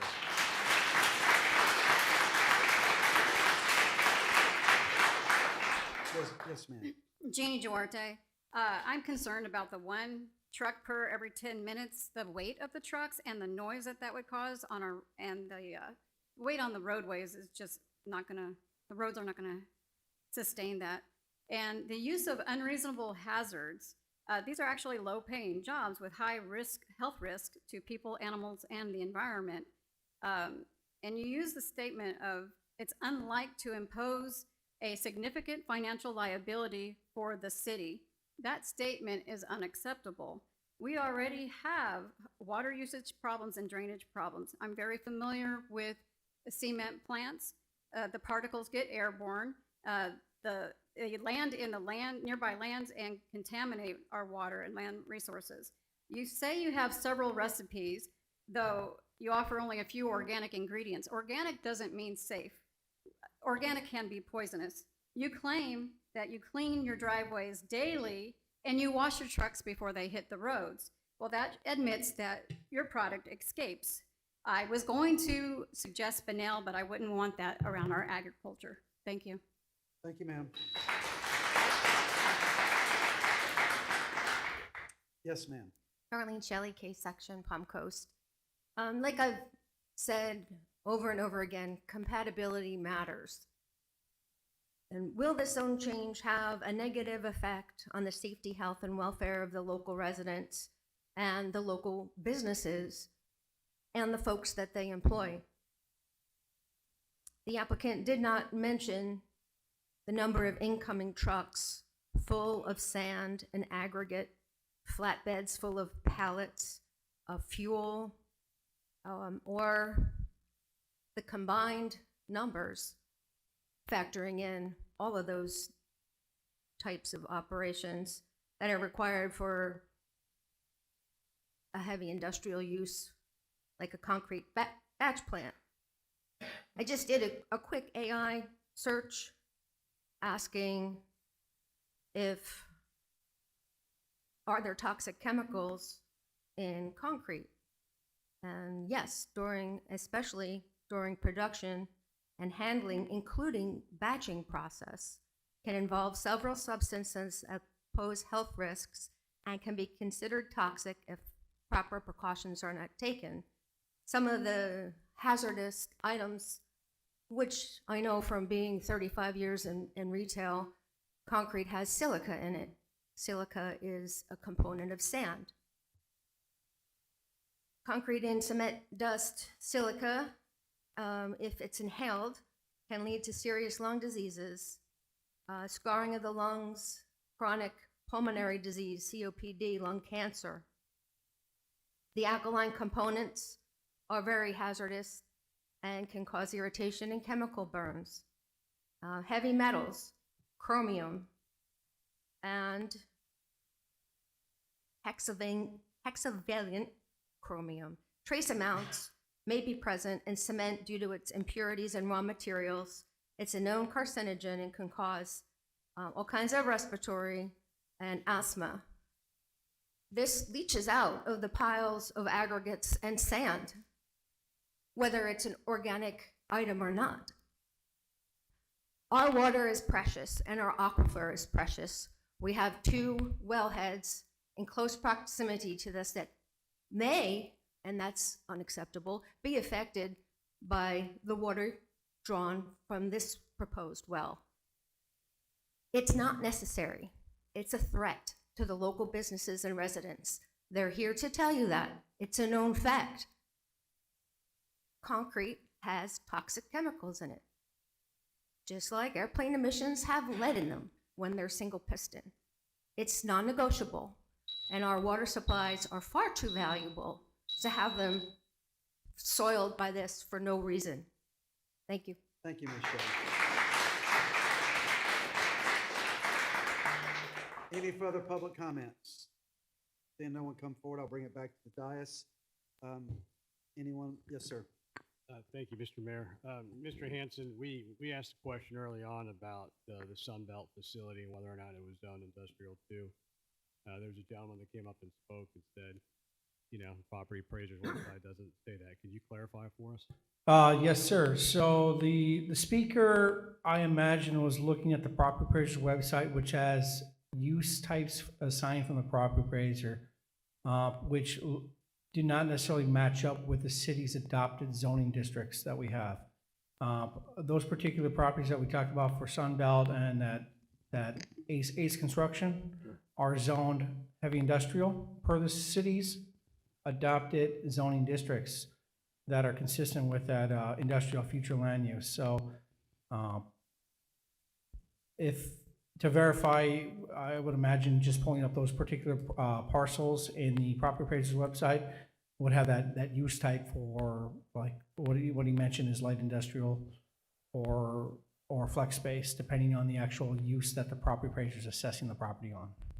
Okay, so the property appraiser's website is wrong based on our code? It's not wrong for the property appraiser's perspective. That's based on how they assess the properties for ad valorem taxes and their processes. It's not reflective of the city's actual zoning districts that we have assigned. Councilman, can I just jump in to kind Yeah, of help please. out? Yeah, because I pulled this up. So I'm on the property appraiser's website, and when you pull it up, there's a bunch of drop downs on the left-hand column, so you can choose different ways to look at the map. The default is to go to what are called class codes. If you do a drop down and you click on Palm Coast zoning, it then does an overlay that shows you the actual zoning. And if you look, those two parcels in the back where Sunbelt is, those are in fact zoned industrial 2. You can see everything surrounding is zoned industrial 1. And then if you go to the east a little bit, you see 2 MPDs. Okay, thank you. Thank you for the clarification. That's it, Mr. Mayor. I want to have a discussion here to see Thank where you, we're sir. at. Anyone else have any discussion? Okay, so I'll jump in. I'm looking at LDC section 2.06.03, which is the criteria analysis that we have to look at as council from a legal standpoint to determine whether or not we are going to grant the rezoning application. And there are 7 criteria. I have a really big issue with 3 of them. The first is its impact on the economy of any affected area. I have to say that's probably my biggest concern. If you look in the backup materials, at least 53 businesses were notified of the public meetings that had to occur beforehand. That means there's at least 53 businesses that would be affected by this. We heard one of the speakers say there were more units, I think in the 60s, just off of, I believe, Hargrove Lane alone. So when we look at the impact on the economy of the affected area, the gentleman from Arctic Breeze said that he's looking to build light industrial just, on Hargrove grade as well. So yes, I agree that this one development could provide economic vitality, but at what cost? Are we sacrificing other current businesses and maybe future expansion or future businesses from these same business owners by allowing this one type of use? And I really want to get away from focusing on this as a cement plant for 2 reasons. 1, I don't think we can consider that at this stage. But 2, I've been out to your plants. I think you do have a clean operation. So I don't want this to be a negative light on you, sir, or your company. And by the way, your gentleman at your St. Augustine plant, he was driving out a truck while I was taking pictures, and he was very kind. So I don't want this to be a negative slight at you or your business or your model. I think we really have to look at this as an industrial 2 rezoning and what that means for the surrounding businesses that are already established and have been established, some of them for 2 decades. Additionally, I agree with one of the speakers that we could be setting a very dangerous precedent. It will be that much harder to say no to the next one, which, by the way, is on the heels of this one. They're going before planning board tomorrow. And I believe they're asking for a rezoning of the parcels that are closer back to those already industrial 2 zoned properties, which in my mind is a little bit more compatible because you're away from some of these other businesses that are already established. So, but if we say yes to this one, it is going to be that much harder because now you're making the argument that, oh, well, like you all have made here today, we already have industrial 2, therefore it's already somewhat compatible. That is a slippery slope. If we now allow more industrial 2 in where we have already allowed light industrial, we are getting away from the original intent of this industrial park, and I'm concerned about that. So that's the first criteria that I have a really big concern about. If you look at the 5th item that we have to consider, any changes in the circumstances or conditions affecting the area. We're looking at this affecting the roads. I did have a question about flooding, Mr. Hanson, but we can talk about that later because I think that that's a deeper discussion. But also the traffic. And I don't mean the traffic so much with regards to the amount of trucks, but the amount in conjunction with the weight and the condition of the roads, the quicker deterioration that this could cause. And I do think that that's something that we should be concerned about. And then The sixth item or criteria that we have to consider is compatibility with proximate uses and development patterns, including impacts to the health, safety, and welfare of surrounding residents. And I know it says the residents, but I'm going to talk about the other businesses because I do believe that this is not compatible with the surrounding businesses that are currently in that industrial park. And when I say this is not compatible, I specifically mean all of the different uses for industrial 2. If you look at industrial 2, there are all types of things that can be used, like chemical, or developed like chemical plants. And the problem is, if you only look at this in a vacuum and you say, well, this is just going to be a cement batch plant, it's not that bad. But you can't look at it like that. We have to look at it as an industrial 2 use, and what else are in the industrial 2 uses, and are all of those compatible in this industrial park? And the answer is hard no, they are not. So that is what we really have to consider here today. So for that reason, I'm not there on this parcel. Now, I think that there could be things that the developer could do in order to make this more compatible. I don't know what those are at this point because I need to look at the other ingress and egress possibilities, and maybe some more of the buffers. I think there might be things that this developer could do to make this more compatible, but as it sits right now, I don't think that we're there, and so I will be a no on this.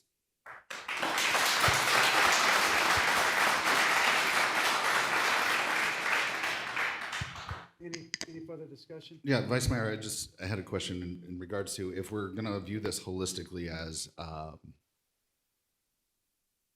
a zoning change and not what type of intended use it's going to be. In terms of those mitigations that you're talking about, things that they could do to make this more compatible, how can we even consider that if we don't know at this point what will actually be built there, right? What business? Sure. So I think that when you're looking at some of the commonalities between these uses, you are looking at bigger, heavier trucks. You are looking at emission of a lot more chemicals and things like that. So you're talking about larger buffers. You're talking about more paved roads. You're talking about wider roads. So that's when I say it wouldn't be just unique to this developer. It could be a lot of the different industrial 2 uses. Anything else? Sorry, one more thing I do want to point out. The MPD that's to the east of this is held by Flagler Hospital. So when we think about what this could affect for future, think about whether or not Flagler Hospital wants to continue to develop its uses as well. So I think to the point, I considered that as well, right? And so in terms of business and how everything all went down between Flagler Hospital and Advent Health, one could conceptualize that this hospital is never going to be built or used in that way because there's kind of a strategic move there by Advent Health. However, it is zoned for that use, so we have to consider it because of the zoning that exists there. Any further discussion? No further discussion? And just to confirm, this is for a first read? This is first read, yes.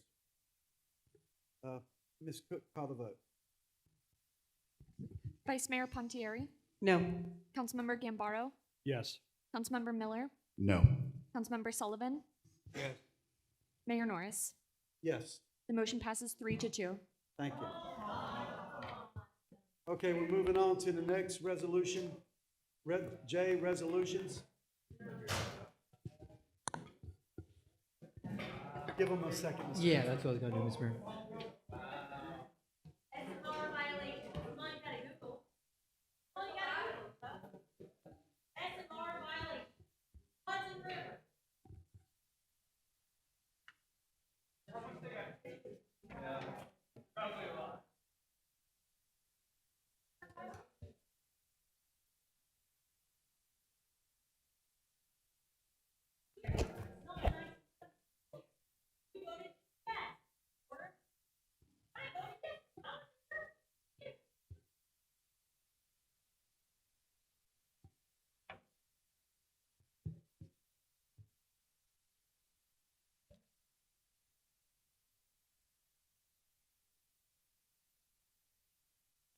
Okay, we'll move on to resolutions.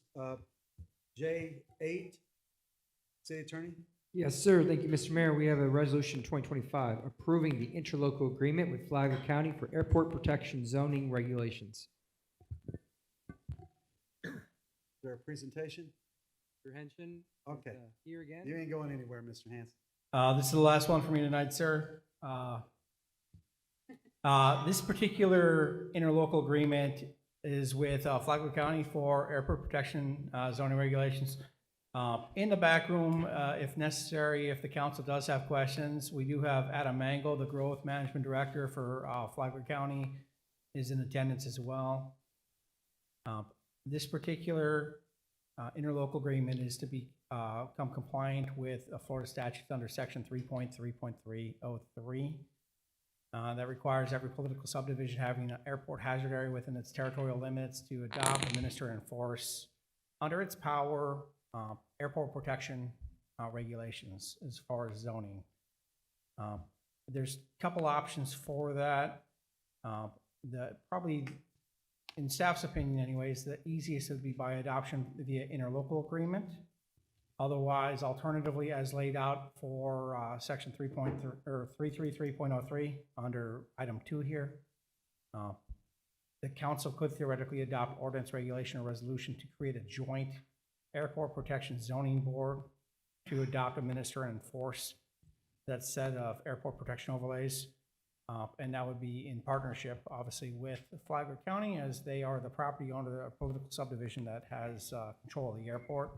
The city encompasses around the airport, as you'll see on this particular slide here, in a 360-degree aspect. So the airport's kind of, it's on a corporate island, so to speak, a large one at that.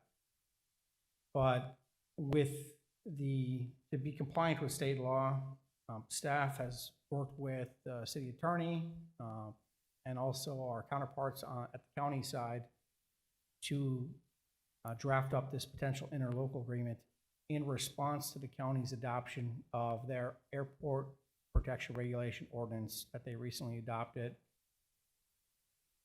which was ordinance 2025-01. And that's been codified under section 3.06.17 of their land development code.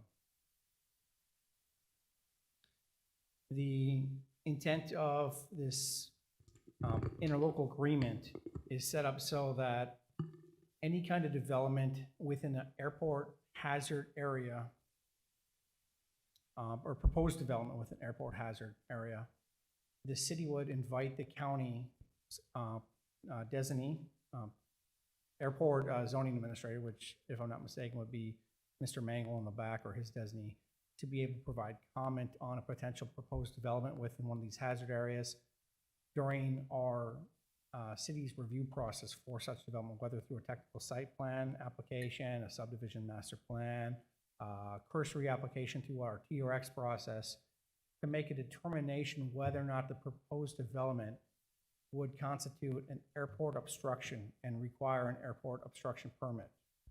The interlocal agreement that was included with the application packet for your agendas gives the county the ability and responsibility to make that determination whether a proposed development would constitute airport hazard through that obstruction process in relation to their ordinance.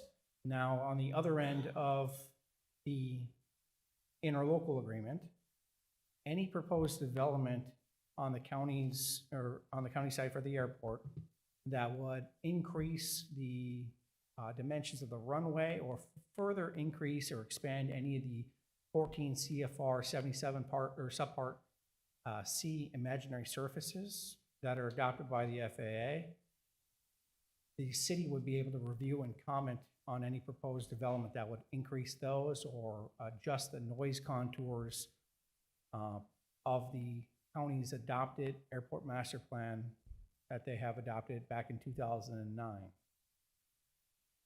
This particular item was brought before through consent yesterday's Board of County Commissioners meeting, and to my knowledge was not pulled from consent and was passed via resolution. Staff's recommendations, the approval of this resolution authorizing the mayor to execute the interlocal agreement in relation to airport protection and zoning regulations.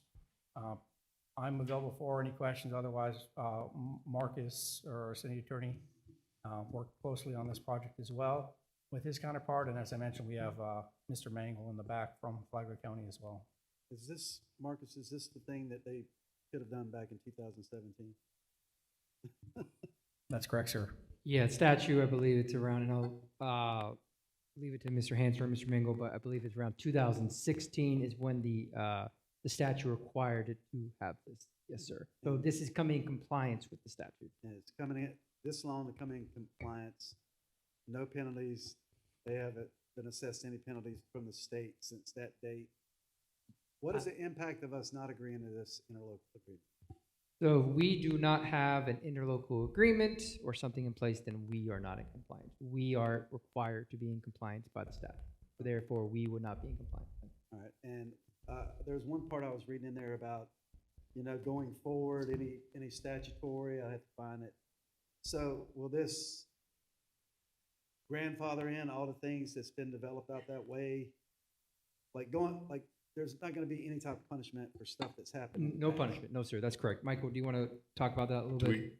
In terms of existing structures, is that the question? Exactly. I don't recall, I know we discussed this before, this was probably like March. What structures are in non-compliance with this overlay? I don't know, that's why I'm asking. I don't recall there being So, any. Michael's Based got on a our good- city zoning, I think everything already falls within the. To the clarify requirements. with the Mr. way Hinchins. the ordinance reads, and we had discussion with Mr. Sean Moylan, Deputy County Attorney, regarding the way the ordinance reads for ordinance 2025-1, and Mr. Mangle can, you know, interject or clarify if the council chooses. But based on the adopted airport protection or airport master plan, the existing noise contours established by that largely are contained to the entirety of the airport property itself and don't impact further than the actual airport property, with the exception of, I believe it was just a slight portion of the northeast corner. Now, if I backtrack in the PowerPoint to this particular slide here for this airport protection overlay area, you see the graphical depictions of these airport protection overlay zones set up by 14 CFR Part 77 Subpart C. And there's a number of them, and sadly, this image doesn't really do a justification because the actual modeling for these to really capture it is best with a three-dimensional perspective. Yeah, Because, this is like a cone and a ramp and all that stuff, right? Exactly, Yep. sir. Some of these, like the horizontal zone, don't start until you're over 150 feet. What I was getting at was when we had this discussion before, I don't recall, but I think that we determined that the existing zoning conforms within this structure. Like there wouldn't be no zoning that has the potential for a building to exceed, these overlay zones. As far as our maximum height that we have currently on the books, we're looking at 100 feet within the city. However, we do have exceptions for, excuse When me. you say within the city, that's not like residential one, that's like the MPD for town center and things like Within that. all the zoning districts within the city, The with highest. the exception for communication cell towers, which are allowed to get up to 150 feet. Now, the highest building, from my knowledge, within the city is the Hilton Garden Inn Hotel over by Chipotle off State Road 100. That building, to my memory, is approximately 77.82 feet in height. So any kind of building that might be within that kind of area typically goes through a Nomad's airport clearance, basically to make sure that when it's having construction, there's a crane on the site for temporary clearance, that kind of construction doesn't impact or interfere with airport operations for the typical flights to create any kind of safety. The way the county's ordinance reads, it has language in there for the temporary construction, permanent structures, land masses that might reach certain heights So it tries to be encompassing, but from our review, as far as staff and discussing the intent of this interlocal agreement, as far as the catch-all with the, it helps allow the city to have some kind of participatory review cycle on any kind of expansion that might alter these. So I was going to ask about that too. So in the second paragraph of the slide, the ILA airport zoning regulation slide, it states on development projects on airport property that could expand the imaginary services. So what does that entail? Does that, for instance, if airport operations triple and the sound overlay changes and then that causes a change to this, would that be something that we're part of the review process on? yes, so the increase of noise generated beyond that established airport master plan, if there's a project as far as the county has to adopt a new airport master plan, they have to do, say, new noise contour study. If that's an increase beyond the established limits in there, the city, based on this ILA, would be able to comment and make review comments on that, along with developments such as increase of the runway dimensions. Okay, so it encompasses all of that, not just, Yes, so, yeah, say, that's an all tied in. economic development project that occurs within the airport zone. Okay, thanks for bearing with me on the questions. Any other questions? You got anything, Vice Mayor? Okay, I'm so, sorry. go ahead, All Councilman right, real Guerrero. quick. So I just want to confirm. So we have the ability to comment on any changes or expansion efforts out at the airport. I mean, generally. Yes, sir, Okay. we worked that into the language so that way we could have some kind of review process on anything that would further impact the city as far as these imaginary zones or noise Okay. contouring. All right, and conversely, they get a voice in any of our future development planning review. Yes, sir, anything that would constitute potential airport hazard area, and the way the ILA is worded, it puts the responsibility on the county during that review to make a determination whether a potential development constitutes an airport obstruction, to require them to go through permitting. There's language in there that if the county does not comment to the effect that there's a potential hazard, then there's language that the county then has no objection to the potential development. Okay. Now, right now, we don't have this arrangement, correct? I mean, Right now, we currently don't have an interlocal we've been trying agreement to to this figure it effect. out and work together. Yeah, okay. No, I just wanted. Yeah, this is the city's attempt to be compliant with that state mandate under FS 333.03. Okay, thank you. Vice Mayor? Yes, thank you, Mayor. So I have a couple concerns, mostly with regards to the fact that it's been almost 10 years and this hasn't been done. I would move that it should be retroactive to 2016. But in order to be compliant with the Florida statute, section 333.03, it specifically states that we have two options. We can either go with option one, which is entering into our interlocal agreement, or we can choose option two, which is by ordinance, regulation, or resolution duly adopted, create a joint airport protection zoning board that shall adopt, administer, and enforce a set of airport protection zoning regulations. So we don't have to enter into this ILA in order to be compliant. We can choose to go with option two. That's accurate, ma'am. As I mentioned during the background, and I have it up on the screen, that option two would require a new creation of a board that has at least two representatives from each participating political subdivision. Mm-hmm. And I appreciate you mentioning that, because during previous, or I shouldn't say mentioning, but highlighting, because it is on your slide, and I appreciate that.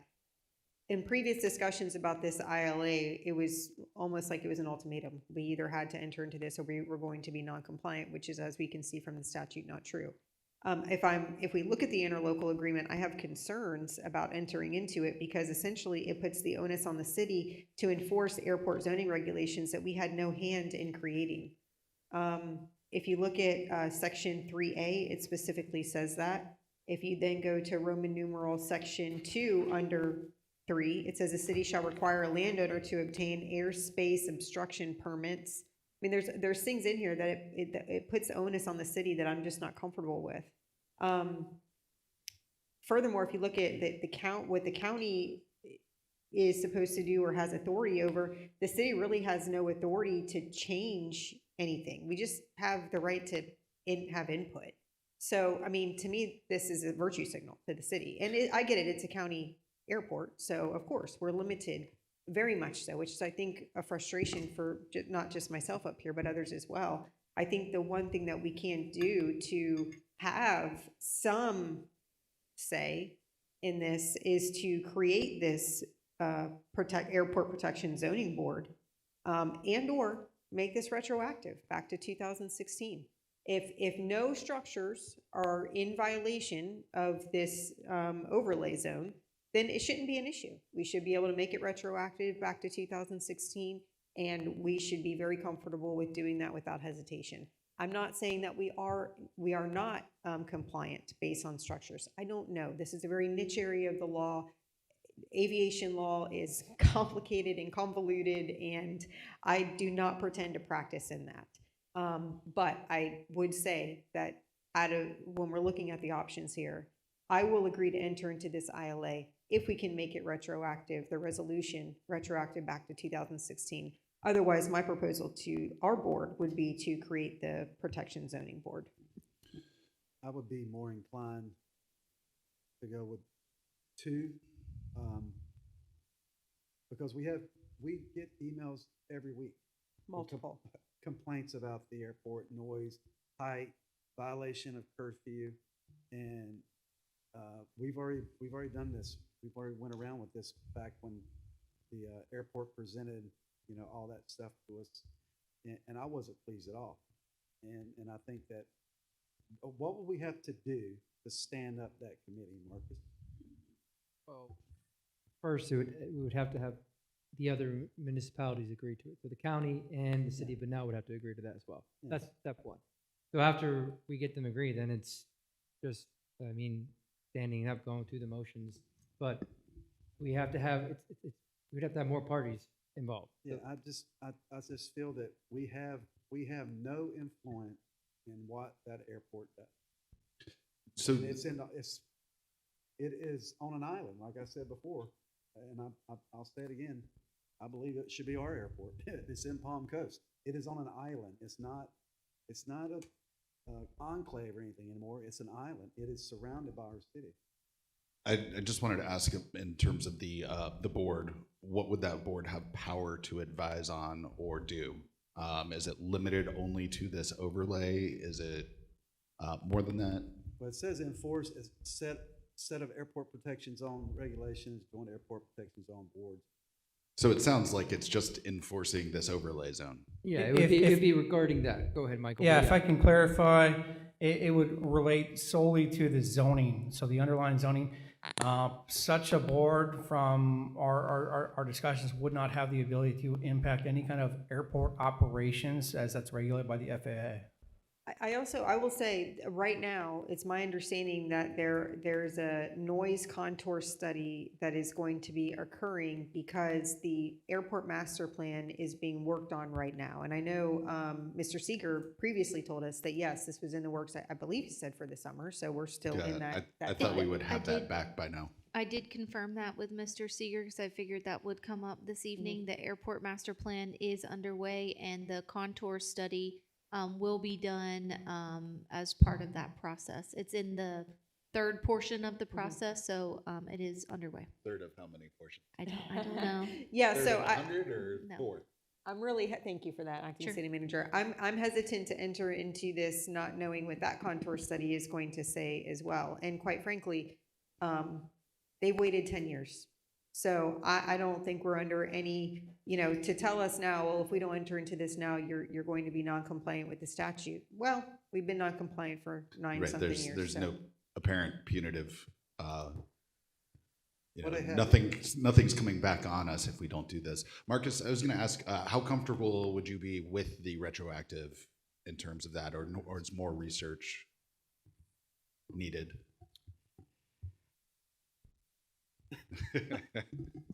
I'm hesitant to say this, but in my case, I did review this as well. So as an attorney, I would say, to me, that's we're setting a messy precedent by doing something retroactive because it's Yes, there may not be case law that says you can't do it, but I would say it is something that makes it messy by saying, hey, we're going to retroactive this law all the way back to 2016, affecting everyone's rights back to 2016.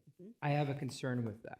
Not saying you can't do it. I just say my initial gut to that makes it messy. I'm just wondering, we have those caps that I think are all compliant with this overlay, so there shouldn't be any conflict there to have to worry about a lawsuit anyways, Yeah, no, If nobody has the entitlement to a building that goes into this overlay going back to 2016, then who would bring a suit? hey, anybody can sue for any reason. You Certainly guys can, know this. I'm not, what you just said, Mr. Miller, accurate statement. Like, hey, in a perfect world, say we can get the county to agree to make it retroactive. When we get past that first step, they go through their 2 reads, because they would have to be 2 reads of their ordinance, because it's a major change. And we go through that, yeah, in a perfect world, we could do it, never get a litigation against us. But it only takes one. The main reason they're trying to get this done is because it's tied to a grant, right? That was one of the initial. For the things. terminal? Is the terminal grant? Yeah, it's tied to that. They can't. They have to be in compliance to receive the grant. To be, yeah, exactly. So Well- Is that project already under construction? I thought I read something about it was, but I don't know. I thought they I had mean, a I was ribbon just- cutting, something. Yeah.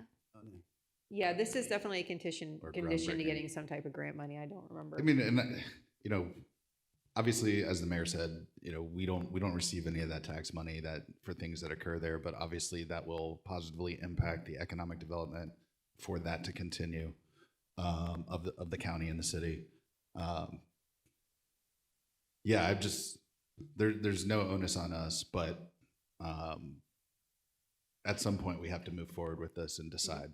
Yeah, I don't want to hold this up for holding it up for the sake of holding it up. I want to make sure that I think that doing the right thing would be to either make this retroactive if we have no concern that any properties would be affected, or we create this board so that we can have at least some more of a voice, and/or we're not digging our heels in prior to this new contour study being done. That's a concern of mine as well.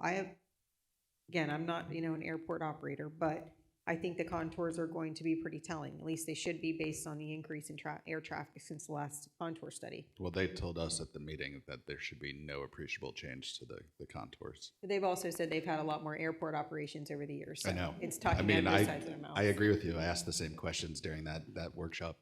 Yeah. So, that's a figure of convenience to me. I'm completely on board with either of those 2 paths, Okay. Vice Mayor. Okay, cool. Can we get a motion either way? Let's Well, move on. I'm asking, so I think, to your point, Mayor, I know we need to make some movement here, but should we see if it's more palatable for the county to either make the ordinance retroactive or engage in creating this board? So what I could maybe make a recommendation is you guys can make a motion to accept this if you want to go your first route, Ms. Pontier saying retroactive. And, if that get passed, then we can bring that back to the county. Mhm. And if they're okay with it, then it doesn't have to come back to you. So that would be my suggestion. And Mr. Mingle is here in case we need to ask him any questions on behalf of the county. Yeah. Do it. We can bring him up if you want to maybe get his input as well. You got anything to add right now, Mr. Mingle?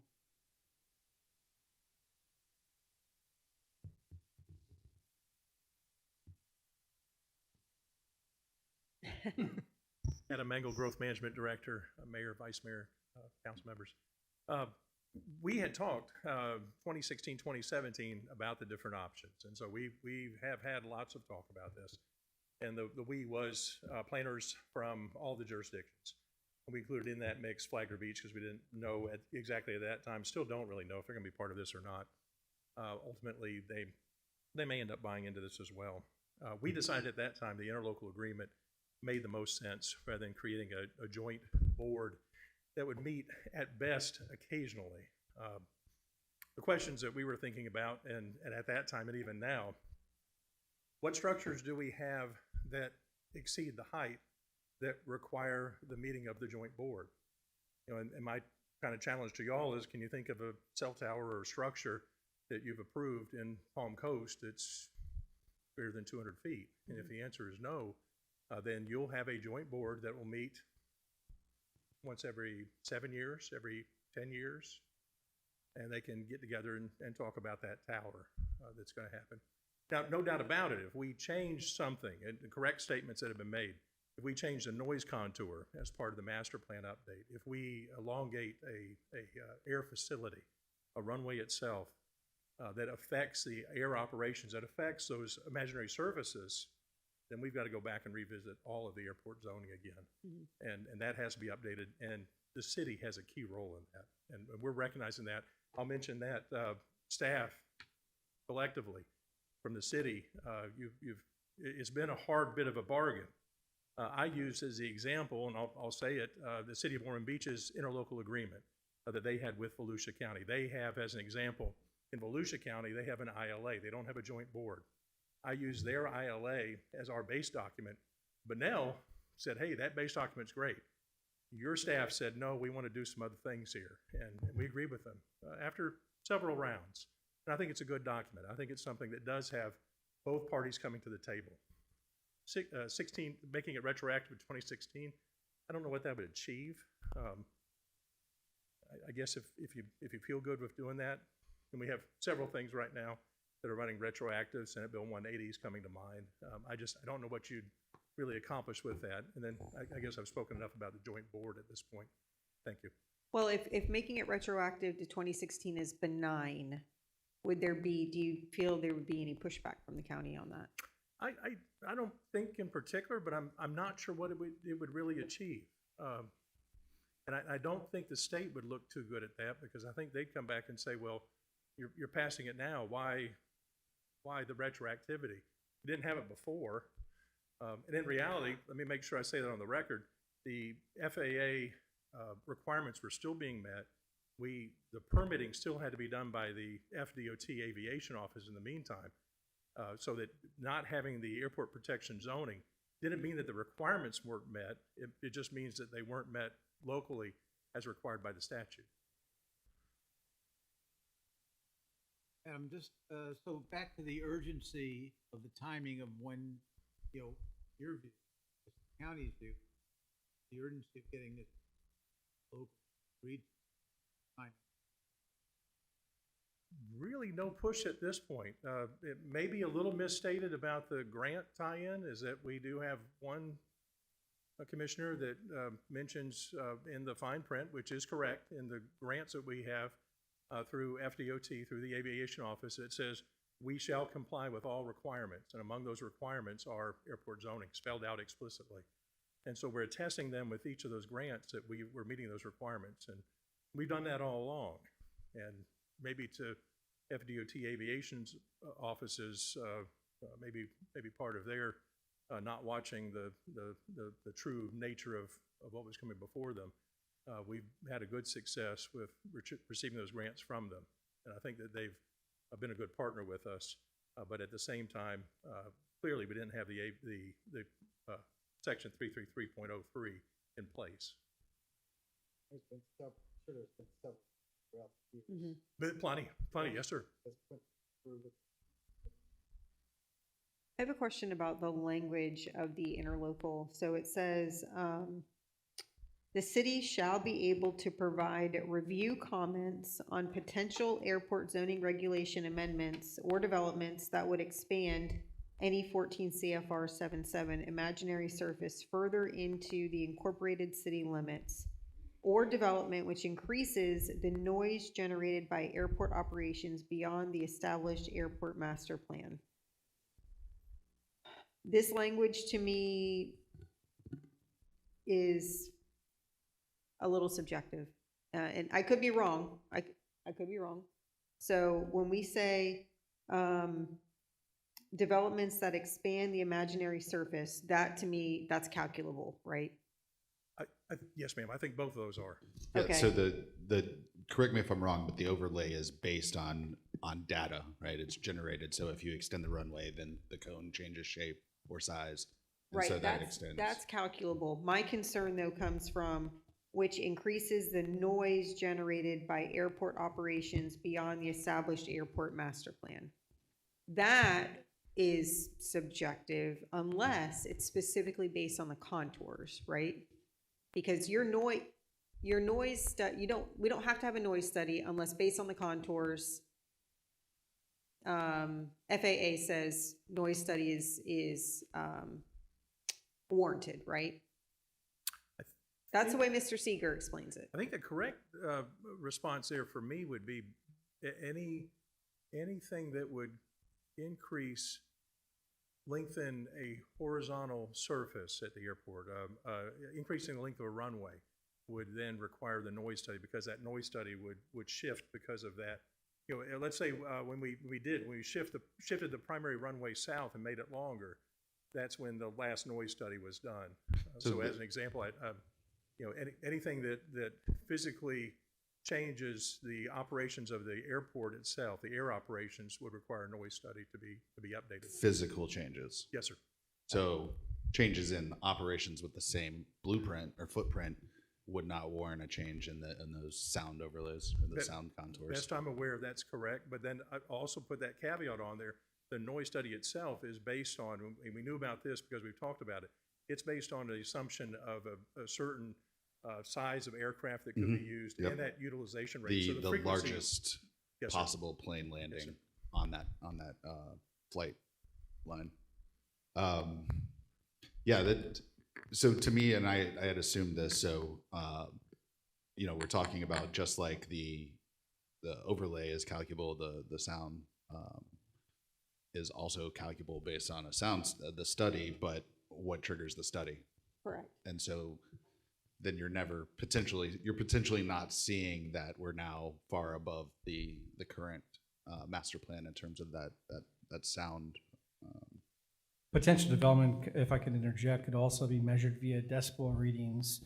So if it exceeds the objective decibel readings with the noise contours in the adopted airport master plan, that could potentially trigger the need for a noise study. So, but how is that? How are we doing that? We're just saying, hey, let's go check it. That could theoretically be checked via code compliance, I would imagine, using some kind of decimal meter device. We had as an example, if you could indulge me just one more moment, sorry. When we had the apartments that were coming in on the parcel, I think now it's the Flagler Landings parcel, we had a noise study that was done. A gentleman came in. Our board was fairly critical of that.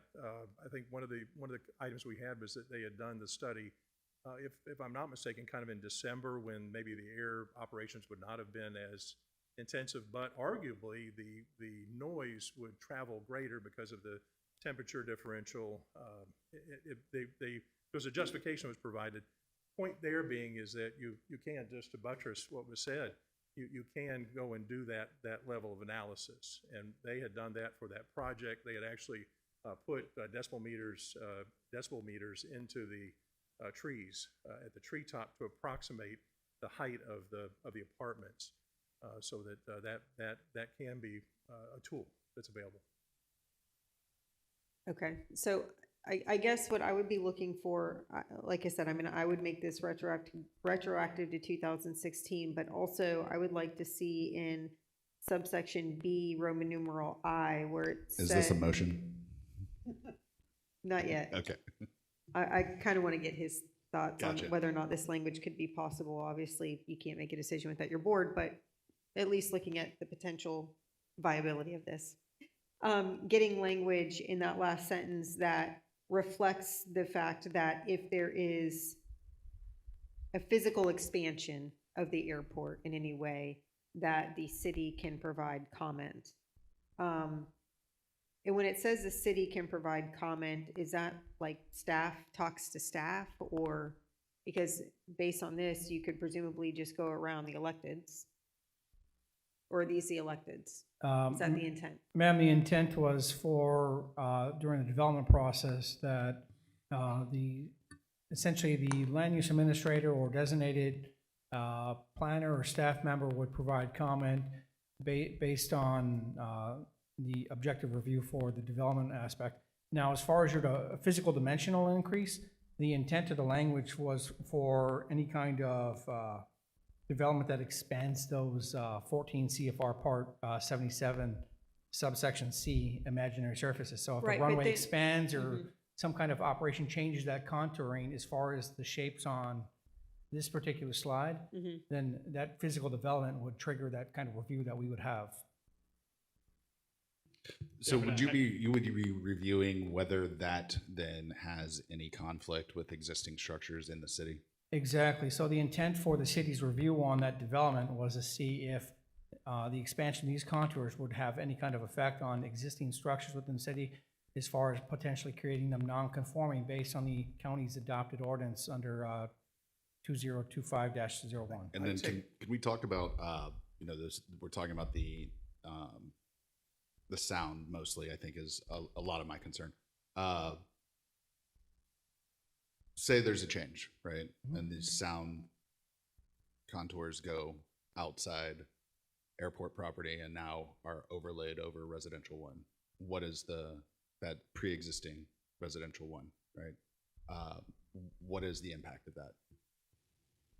Under the land development code that the city has, section 1.10, it would, and ultimately we'd have to get probably a legal opinion, as far as the effects of the ordinance. But if it were to consider a structure non-conforming, if it was lawfully non-conforming before the adopted date of the ordinance, or if it's legally allowed before the adopted date, it'd be lawfully non-conforming and allowed to continue.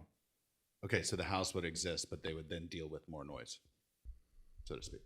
Potentially, but with that review process, the city's able to review it and Provide commentary. Yeah, provide comment, and hopefully our county counterparts would take that into consideration. But Michael, they would still have to, even if there's more no's, they have to follow the FAA requirements with those noise. That's correct.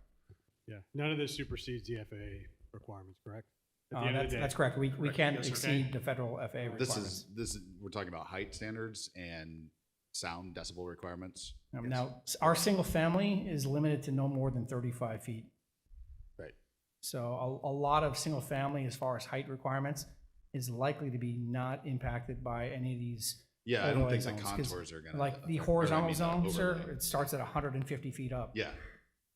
Mostly I'm talking about sound in these situations, because we're right on the edge, right, Mhm. of the airport property. So any substantial change can push this sound contour out across the street, and into some residential streets.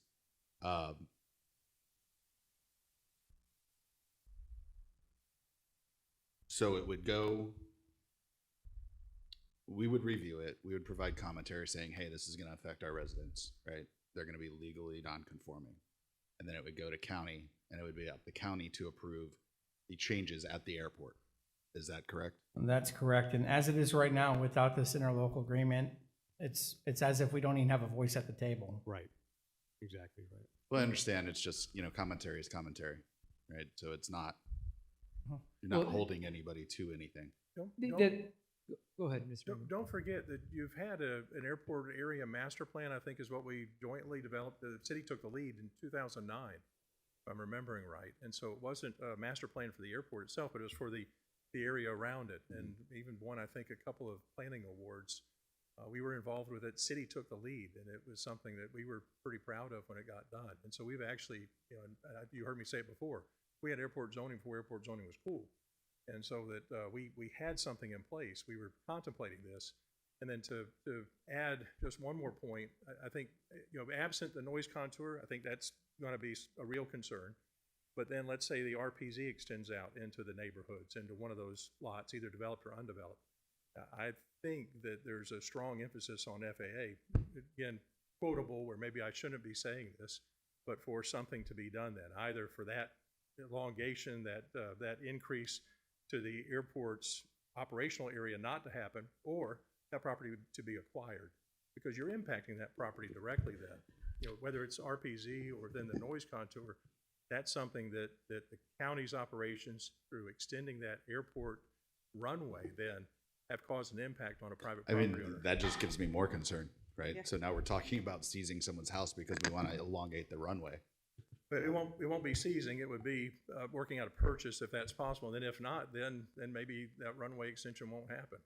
And so we took that into consideration. If y'all remember, the industrial park on the east side, when we extended the runway down and then made it longer, the primary, instead of having it further on the west, it went further to the east. And so it avoided then the impacts on the west side. I get you, and my primary concern is that it's our residents, but we don't get to decide, right? And so that's the problem is like, as a board, we're gonna say, hey, we're not gonna let this happen to our residents, but then it's another board deciding how that's, and I understand they're also county residents, but, I wanna err on the side of protecting our residents in the best way possible. Ms. Pontieri, before you go, can I just add one thing? So, Mr. Miller, and Ms. Pontieri talked about this a little bit too, but it sounds like you're not really thrilled about just having comments, but what I would want this board just to realize, like, this is the Flagler County Airport. So we are limited in what we're allowed to say. But with the comments, that at least puts more pressure on the county to make sure they're doing it right. Yes. So by us saying, if when Michael or community development reviews these things and says, hey, we see these problems, and if the county ignores that makes the county more at fault and helps the city. In a scenario where we don't have that, I'm just saying we don't have as much pressure on them, and it's more just the county responsibility, and we're not helping as much. Another concern I have is like historical knowledge, right? What if this problem isn't something that happens till 12 years from now, right? And everybody here is long gone. And we're reviewing it, and we're hoping that somebody reviewing it from planning is thinking along those lines, but maybe they don't comment those things that we're thinking about now. That's fair. It's a concern. No, that's fair. Mr. Mayor, I've got a couple thoughts. One, this does not supersede anything that the FAA would impose. It's the supremacy clause when it comes to, federal organizations, it's gonna rule supreme, right? So, there's that. Second, I'm in favor of having a voice in their process and them having a voice in our process. It's better than what we have now, and, oh, by the way, brings us into compliance with the statute. And then, as far as making it retroactive, I'm not sure the juice is worth the squeeze or the risk. I think the point is that based on what we've been told, there is no risk. We don't know that. There's certainly no risk of being non-compliant. Right. But Apparently. but we are being accountable to our residents. We are being accountable to those who are concerned, and it's not just those that show up at city council meetings or county meetings. It's more than that. We are being accountable to those who are concerned that this has been sitting on the back burner and hasn't been enacted for a really long time. I don't know for a fact that, this could be a much ado about nothing, but if it is, and I hope it is, I hope this is very drama-free, we have zero issues. That's what we've been told. There should be no issue making it retroactive. We can enter into it retroactively. And I would say, I'm just gonna make a motion. I'm gonna make a motion to accept the ILA if the county is willing to make their resolution retroactive to 2016. And I'd also like to make a change to subsection BI, where it says, the city shall be able to provide review comments on potential airport zoning regulation amendments or developments that would, and this is where I would like the change to be, either expand any 14 CFR 77 imaginary surface or expand any noise contours further into the incorporated city limits. And that's my motion. Second. You got that, Marcus? Okay, we got a motion, a second. Any further discussion? Just the only discussion, if we do that, will the county then have to reevaluate again? You'll have to do another meeting? Yes, we will. Okay, just so I know that's what's gonna happen. Okay. Hopefully it'll be on the consent again. Yeah, there you go. Oh, they passed it on consent to begin with, right? Yes. Okay. Okay, Ms. Shelley, I'm sorry, any further discussion from the Darlene's council? ready. Ms. Pontieri, you said the ordinance would be retroactive, right? Correct. Okay, so that would have to go through 2 reads. Yeah. Okay. Okay. Are we straight? You good, Marcus? Any further discussion? No, but thank you, Mr. Mangle, for being here. I greatly appreciate it. I know it's late. Thank you. He didn't have anything else to do on Tuesday night. Yes, Ms. Shelley, go right ahead. Darlene Shelley, K-Section. I really wish I could give you a presentation on all the information that I've done hundreds of hours of research. First of all, the FAA does not regulate zoning. You do. You regulate the zoning for the city. airport zoning regulations. You have the power. You do get to decide. You could make your own airport zoning regulations. In fact, I gave the board, at least Teresa, a copy of a potential airport zoning regulation that would actually protect the safety, health, and welfare, the quality of life, and the property values, the children's health, safety, and welfare. It would prevent the excessive emissions and all the toxic chemicals that come with it. I urge the City of Palm Coast to reject the proposed interlocal agreement with Flagler County regarding the Flagler County Airport due to the serious issues with the airport zoning regulations ordinance they passed on April 21st, 2025. This ordinance raises significant legal, financial, and safety concerns that could expose Palm Coast to liability and harm our communities. First, this ordinance is under review by the Florida Department of Financial Services for a notice of complaint and by attorneys for potential violations of property rights and reductions in property values. These legal risks could entangle Palm Coast in costly litigations if you enter this agreement. Second, Flagler County failed to conduct a noise study despite their claims made during the April 7th, 2025 presentation. Florida Statute Chapter 333 prohibits residential construction and educational facilities near airports without a study. This omission violates state law, endangers public safety by allowing incompatible land uses, such as homes, schools, and churches near the airport. Uses explicitly deemed incompatible by Florida Statute 333.03. Third, Flagler County has not met FAA and FDOT grant requirements, including adherence to FAR Part 150 noise compatibility standards. County also failed to develop minimum safety standards for the airport's operating environment and to impose conditions to ensure safe and efficient operations, as mandated by FAA rules. Additionally, grant requests omitted current airport conditions, further violating FAA and FDOT requirements. Yes, they did extend the runway in 2018. They did not let the public have a say in that, and I don't think they let the city have a say in that either. That changed the noise contours at the airport. No noise study has ever been done that is based off of a FOIA request. You must not sign this. Come up with your own airport zoning regulations to protect us, please. Thank you, ma'am. Any further comments? Seeing none, come forward, we'll bring it back to the dais. And Marcus, what was that one email you sent all of us concerning specifics on the FAA? Can you run down the list of that? There's like two things, right? Yeah, let me pull it up so I could just, I have it ready. So yeah, I reached out to Ms. Henry from the FAA. I had conversations with her about, this council wanted to move forward with maybe possibly a noise ordinance, maybe a Part 13 action. So I wrote her a letter. The FAA is very familiar with Flagler County Airport. They're very familiar with the residents.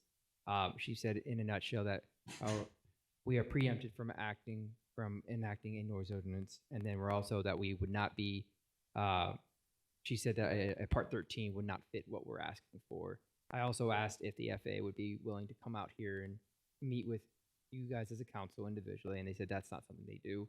They're very familiar with Flagler County and the airport, but they said that as a standard policy, they do not meet with boards that are not over airports. I just want to make sure that we had that on the record. Any further discussion from the council? Mr. Mayor, Yes, sir.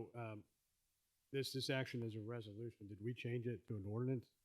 No. Okay, I just point of clarification. I just want to make sure. No, the county, when they did their ordinance, that's what we're talking. In so April, got it. Ms. Pontieri wanted to have that ordinance be retroactive to 2016, and this ILA is to that ordinance. Does that make sense? Okay, thank you. Yeah, no, I thank you, Mayor, for bringing that up with regards to what we were trying to get done with the FAA, because I know we get a lot of information about what we can do with regards to noise, but every aviation attorney I have spoken to and everything that I have read has said we cannot enact noise ordinances that conflict with because it's preempted by the FAA. And it's really frustrating. I get it. I'm frustrated too. I think the most that we can do is make sure that we're keeping track of the airport master plan. We take a look at the contours, whether or not that triggers a noise study. I think it should, and I will be looking very carefully at the backup data that's used for the airport master plan and to determine whether or not contours are in fact altered in any way, because I think the backup data is what is necessary to look at in that regard to make sure that there's the absolute highest amount of transparency and integrity in those figures.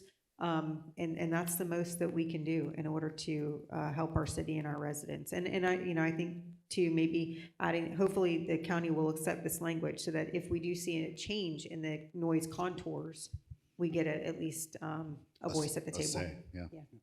Absolutely, I agree. Mr. Mayor, can I add one more thing? Vice Mayor Pontieri brought up something that just triggered.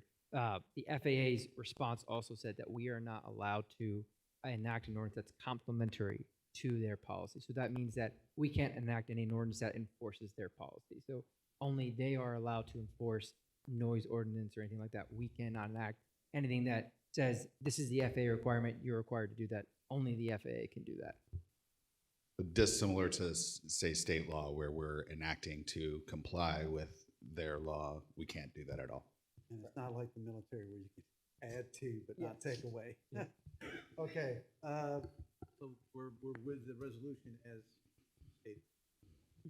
The motion that Ms. Pontieri. Ms. Cook, can you call the vote? Vice Mayor Pontieri, Yes. Councilmember Gambaro, Yes.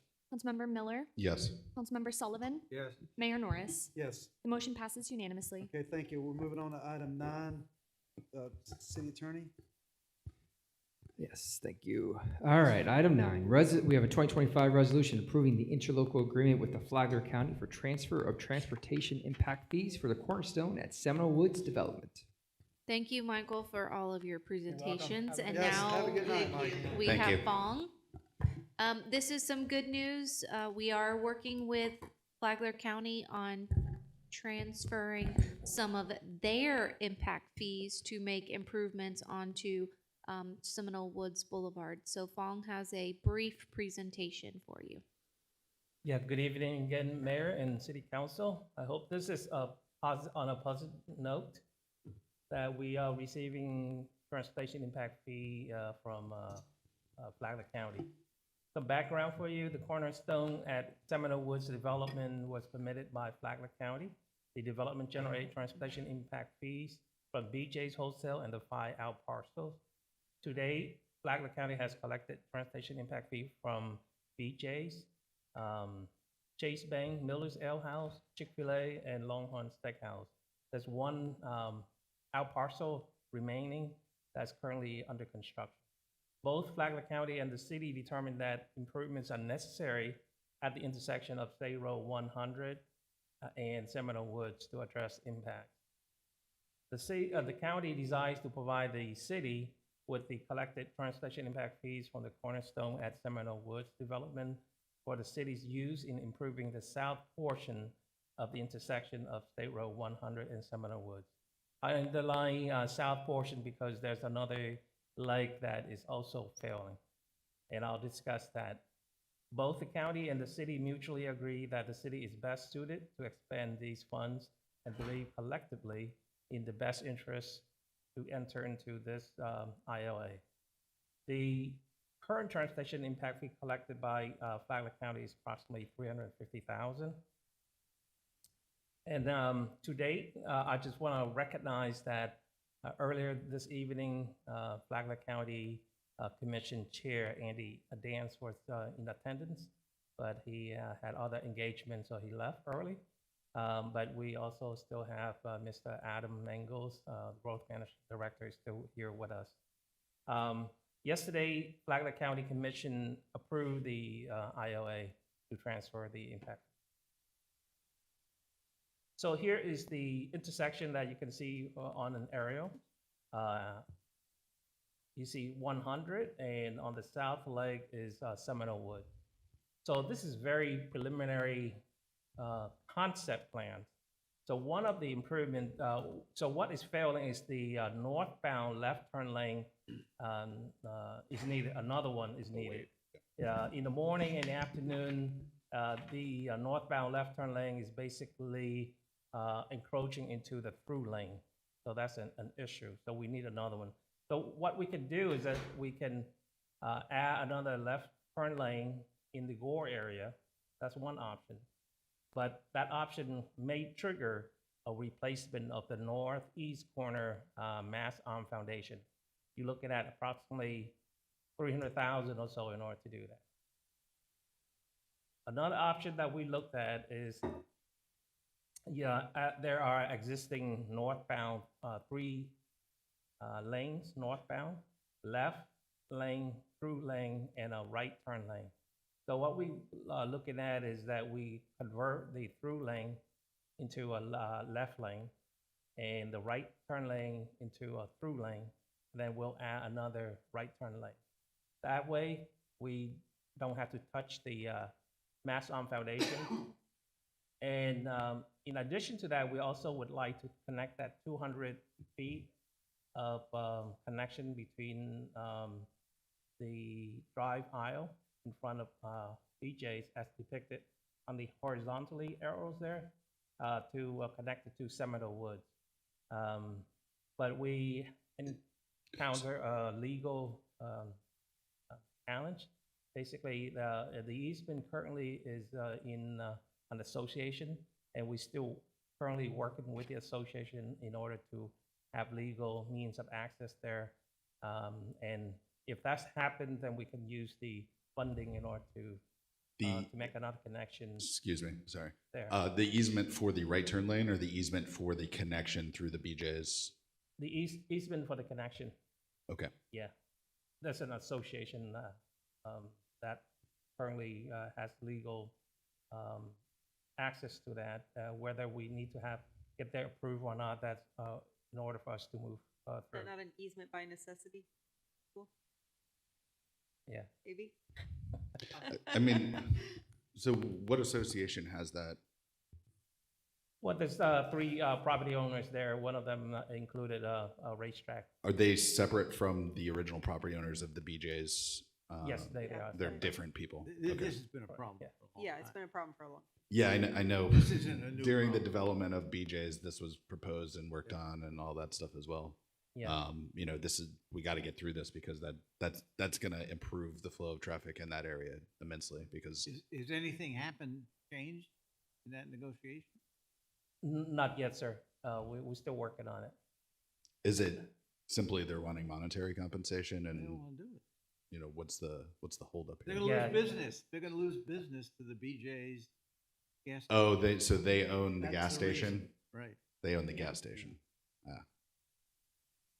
So we'll work and try to get through that hurdle. But also the positive note is that BJ's Wholesale will maintain that if we have that connect.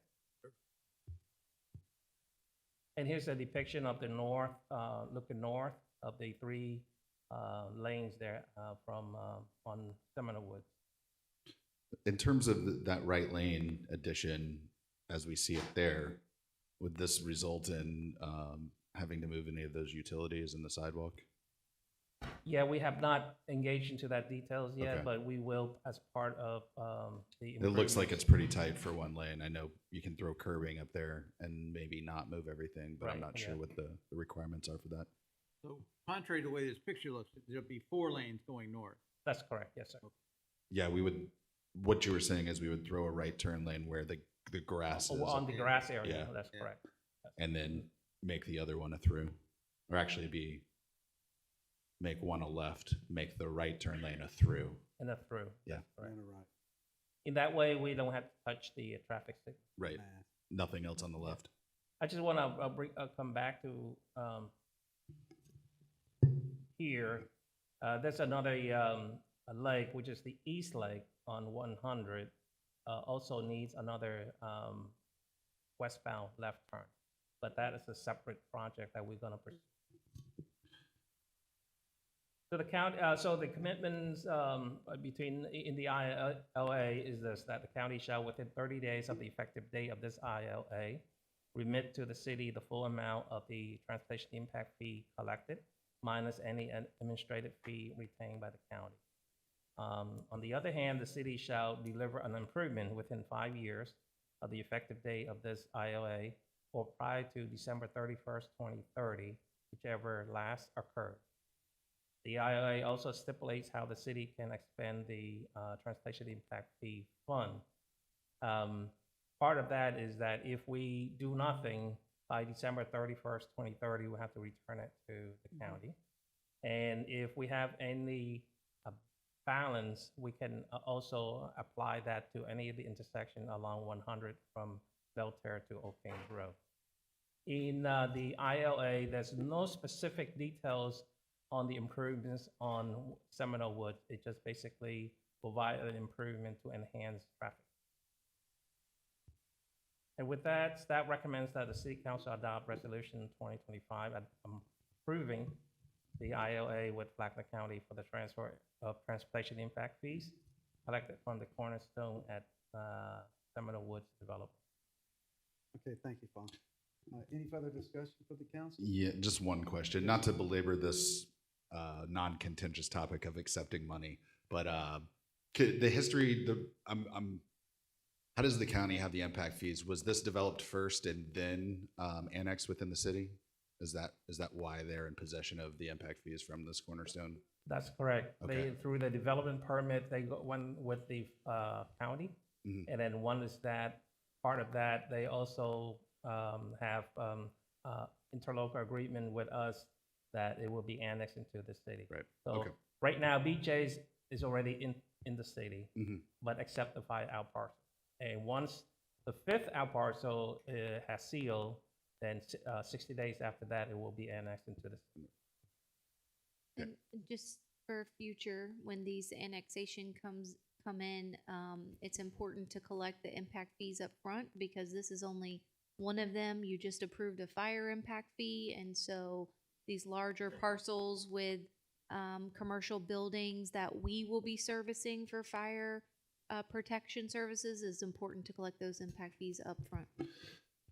Question, just as a general rule, when we have developments that occur within the county, right, and they begin their development there, pay county impact fees, which are different than our impact fees that we've enacted, and then they annex within the city, isn't that kind of skirting our impact fees in a way? Yes, and there's nothing saying that they do not have to pay ours. We entered into a partnership agreement with BJ's that they paid the counties, and then they paid the difference of ours because ours are more than the counties. But that is not the case in all developments. Right. I mean, from a solely strategic standpoint, if I was a developer and one jurisdiction was cheaper, I would develop through them and then annex in later. That's one of many reasons they do. Yes. But so there's nothing legally that we can do to prevent that from happening? Well, Just- the land adjacent to where BJ's is at. Yeah. Yeah, right. That we- They chose to annex then early on so they can tie in, right? Well, that Well- never occurred. And did they ever come back for that? No, they haven't Oh, they come haven't back. yet? It came in Okay. as residential. Because they said they were on a tight timeline. They were going to come back with, I think it was like Yes, 6 or they- 7 Then I weeks. misspoke, but Yeah. I The think the effort was there, but Okay. Yeah. it hasn't Well, happened. that was because it was with the rezoning amendment, right? Right. If they didn't have that requirement, we wouldn't have a say in it. But So- that is required when they annex. They're going from county comp plan and zoning to city comp plan and Correct. zoning. They have. So Because we're adopting zoning that exists within the county. Yeah, just to let you know that the property adjacent on the west side of BJ's is currently in the process of coming in. Since City Council required that the annexation will be heard in the second reading together in Yeah, conjunction same day. with the future land use and rezoning. So we will present that to you So that's- in a couple months or so. Okay. Yeah. But I think originally it was on a much tighter time because we were counting the days that we could try to squeeze it in with the other vote, and it never happened. Mr. Mayor, move approval of this resolution. Yep, let's go. We got a motion, Second. we got a second, any further discussion? I just have one question kind of related, just for the public's knowledge. I've been getting a lot of complaints about the traffic light timing on 100. Can you just kind of explain who's got authority of that right now? Right now, DOT, the project is basically, we call it punch list timeline. Once they complete that, they will have the coordination plan in terms of the traffic coordination plan for 100. Once that is completed, they will transfer it over to the city to manage that. So right now, the city has no control over the timing of the traffic lights. Not yet. Right now, we have no control over that. But in a few months, once they have the coordination plan, and then they will turn it over, and that's when we can basically monitor it more closely and provide signal timing where is appropriate or would help with the flow. Okay, great, thank you. I have a bunch of notes on that. Yeah. Okay, thank you, Fong. Yes, We'll sir. open this up for public comment. Any public comment? Seeing no one come forward, we'll bring it back to dais. Any further comment? Ms. Cook, call the vote. Vice Mayor Pontieri? Yes. Councilmember Gambaro? Yes. Councilmember Miller? Yes. Councilmember Sullivan? Yes. Mayor Norris? Yes. The motion passes unanimously. Okay, thank you, Fong. Ms. Jackie and Mr. Papa's coming up next. Thank you, Mr. Mangle. Have a good night. Resolutions 10, City Attorney? Yes, thank you, Mr. Mayor. Resolution for 2025 approving the Community Develop Block Grant Federal Fiscal Year 2025 Annual Action Plan. Mayor, Mayor City Council, this item was previously workshopped. Don't believe there were any changes that were made. Staff is here for any questions. Anyone have any questions, any follow-up questions for Mr. Poplar or Ms. Jackie? Can we get a motion? Mr. Mayor, move approval? Second. Second by the Vice Mayor. Everybody. No discussion, any public comment? No public comment, bring it back to the dais. Ms. Cook, please call the vote. Vice Mayor Pontieri? Yes. Councilmember Gambaro? Yes. Councilmember Miller? Yes. Councilmember Sullivan? Yes. Mayor Norris? Yes, The motion passes unanimously. thank you, that was quick. Thank you, Mayor, members of City Council. You all did Have a great. good evening. Great job. Holding it down. We'll move on to J11, resolution, City Attorney? Thank you, Mr. Mayor. Yes, we have another 2025 resolution amending the commercial solid waste franchise fees. Mayor, City Council, Miss Alyssa Roscoe is here for any questions, but as referenced, this was previously workshopped. Your direction was to move forward with an increase in the franchise fees to 15%, and that is indicated in the resolution provided. And Alyssa's here for any questions. Thank you, ma'am. Anyone have any questions for Ms.? My only question is there a policy in place to review this percentage to make sure it's comparable with surrounding communities? A lot of these things we have worked in CPA or CPI increases, things like that. Do we have any policy that applies to this like that? Currently, there's no policy to adjust it moving forward for CPI or anything of that nature. These are just benchmarks based off of communities that were of like to us. Okay, so then I would just, I would move to approve this, but with an internal policy that maybe we look at it every 3 to 4 years to make sure it's still on par with what other communities are charging. So this is percentage based, right? Yeah. So it captures CPI with a percentage, right? Well, no. Well, No. the cost of the fee, well, so the franchise fee is a percentage based on the fee. So if the fee changes, then the percentage fees. captures it. You would hope, yeah. Yeah. Just so we're aware of it, track. Any further comments? Can I get a motion? I made a motion to approve with the Second. added internal policy. Yes, with the Second. internal policy. Get a second? You second? Yes, sir. Miller? We got a second. Any further discussion? Nope. Open up to public comment. Any comments from the public? Seeing no one come forward, bring it back to dais. Any further comments, concerns? Ms. Cook, call the vote.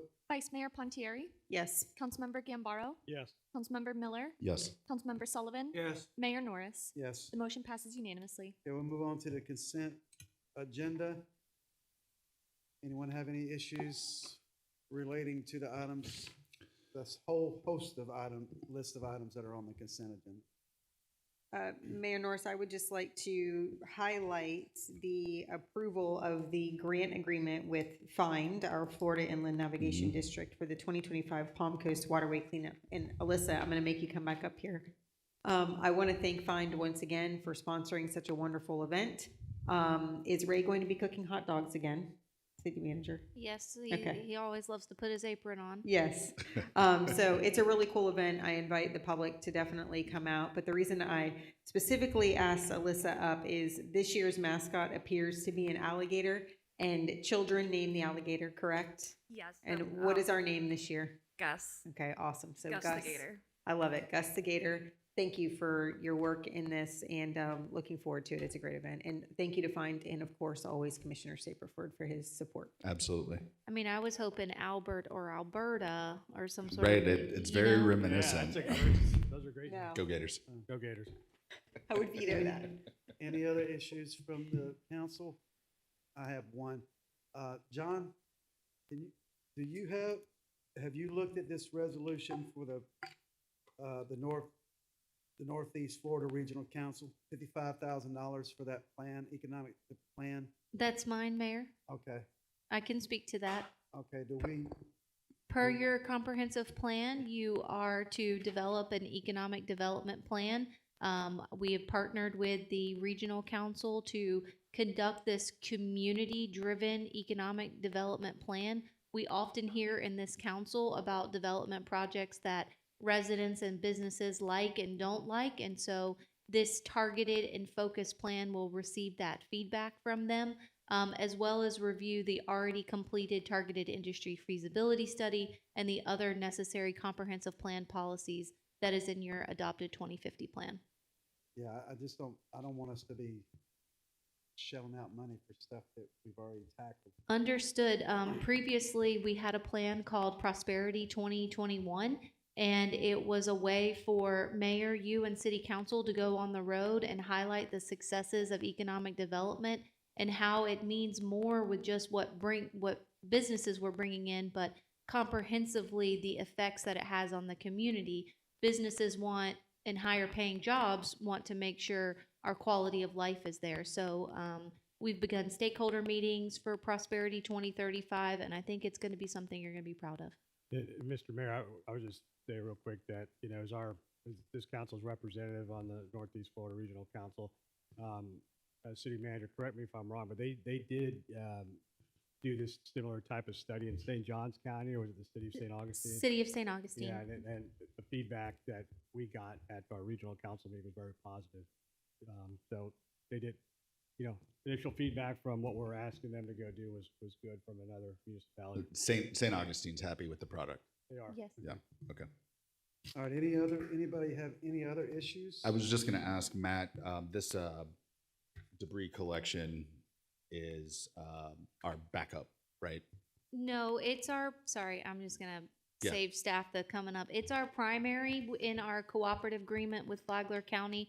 We would enact this first, but if we're not happy with the level of service, we have our own individual contract as backup, and neither one of these companies is the previous vendor that we worked with before. Thank you. Yep.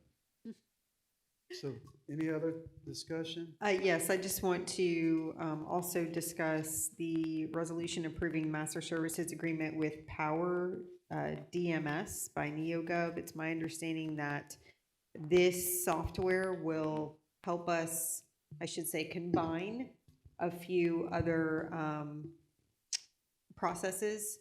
So what I would ask staff is to, after we get this implemented, look at whether or not we have any duplicated efforts from any other software and make sure we're not spending money duplicatively where this one program could be basically achieving what some of the other current software does right now. Understood. Yeah. Thank you, Vice Mayor. Can we get a motion to approve the consent? I have, sorry, just one more thing to highlight sorry. or ask. So this remediation services of documents in accordance with ADA, is that what's going to allow us to have the full agenda online? City manager?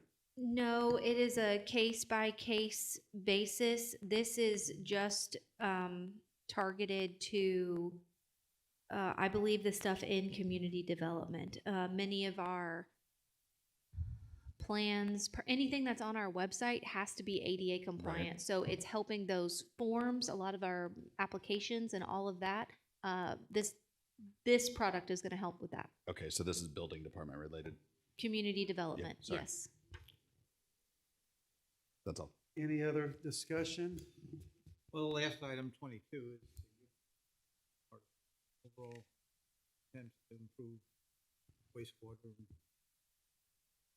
problem with the stormwater being Oh, PEPs.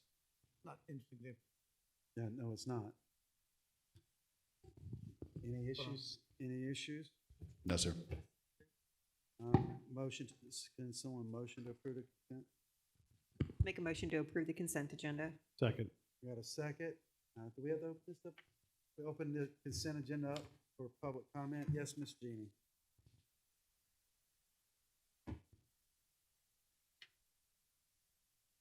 Jeannie Duarte, there's a lot of issues in this community that are not community-driven. I am concerned about hiring yet another firm. If you want to know, ask the community. We don't need another firm. Which specific thing are you talking about, Ms. Jeannie? Talking about the economic development. Oh, okay. Oh, Roger, got it. Thank you, ma'am. Yes, Ms. Henry. Denise Henry, Palm Coast. Yes, ma'am.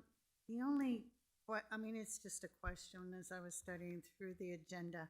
These, like 17, piggybacking Sourcewell, State of Minnesota. And then I also saw one with Houston. I mean, it's not mentioned on this paper, but I know it said Houston. So my question is, if we're piggybacking onto some contract with that Minnesota has, is that what it's saying? Then do we have to follow everything in that contract they sign? Because that's concerning to me. Yes. Do you know what I'm trying to say? Probably not. Yes, ma'am. Mr., is that all you had, Ms. Henry? Yes.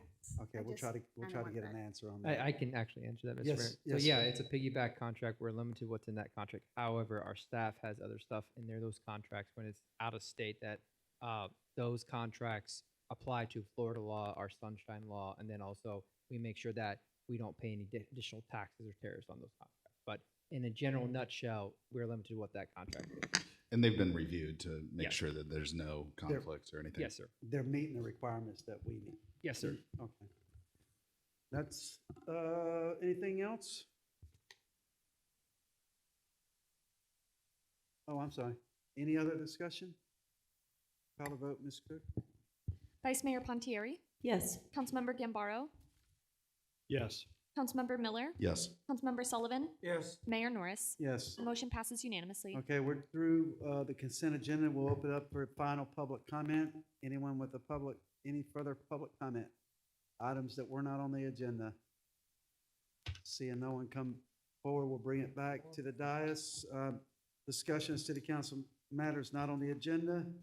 Anyone have anything? I have for one tonight? thing, Mr. Mayor. Yes, sir, Mr. Mayor. So in kind of reviewing the county budget and where they're at with that process, they've limited some hours in the Palm Coast Library. So I wanted to have a discussion about that. I asked to find out what monetary impact that is in terms of leaving it at the current standards. And so that impact is about $180,000 per year. And so I just wanted to have a discussion with council on whether we're okay with that drop in level of service, if there's an appetite to see if potentially we can short-term cover some of that to offset some of that level of service. It's a county service, and I know, they've made decisions about their budget, as they feel appropriate. Anecdotally, every time I go in that library, it's busy, it's used. People use it every day, all day long. It's got a children's area that's heavily used as well.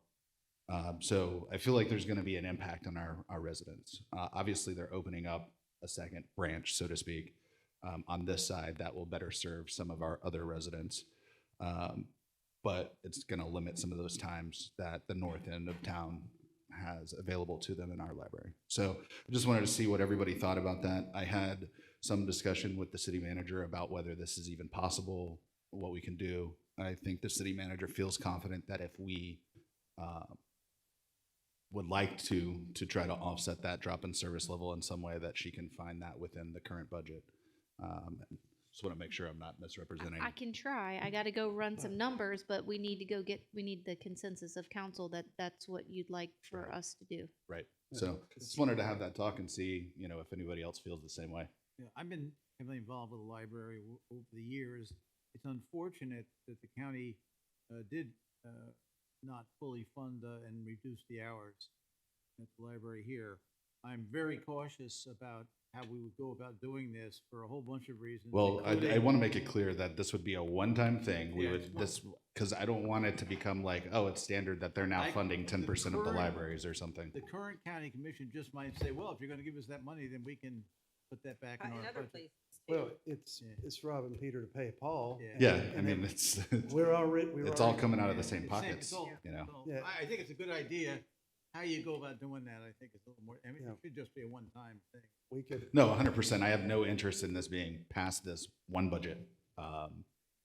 And hopefully they can figure out their funding in the future to where that drop in service level is not a ongoing problem. Yeah, like I said, it's robbing Peter to pay Paul. If it's coming off their balance sheet and coming on ours, it's not helping. Oh, I know. Our residents. I'm not happy about it. Our residents are paying most of the tax in the county anyway. Correct. And we're already footing the bill for at least one resource officer in the schools. Yep. So, we're family, but I'm sure we can discuss it in a workshop, try to work it out. It's a bit up to the city manager. So. I think So the we have pressure, I con- think the pressure will come when the hours are reduced Mhm. and the population has to face that. I think there'll be a pretty significant outcry of the people who use the library and the friends of the library and all that, and maybe force the county. to So dig into that. when is, I'd like in to see terms the of county budget re- dates? I would too, yeah. I'm sorry. I would, because they haven't passed their budget yet. What? They haven't passed their budget yet, so I So would. that's what I was going to ask is what dates are they scheduled to finalize budget versus ours? You're gonna see all of your remaining funds in the end of August, August 26th, and then you do your tentative budget approval September the 9th. So their September the 7th, I believe, is whenever they do their millage. So you may want to bring it up tomorrow night as part of the joint city-county animal control item, not on the agenda, I but had just asked be if able we to could have add it to the. that, but there was a no-go on that. Yeah, I so. heard there was a no-go on adding things as well. But yeah, maybe we can have that discussion tomorrow. Yeah, we are scheduled to see them tomorrow, and that's, same thing with the animal control. Standing up a facility, somebody's got to pay. Somebody's got to absorb that staffing and that cost. Now, just because we want to do it. Now, if we could get through the county, get a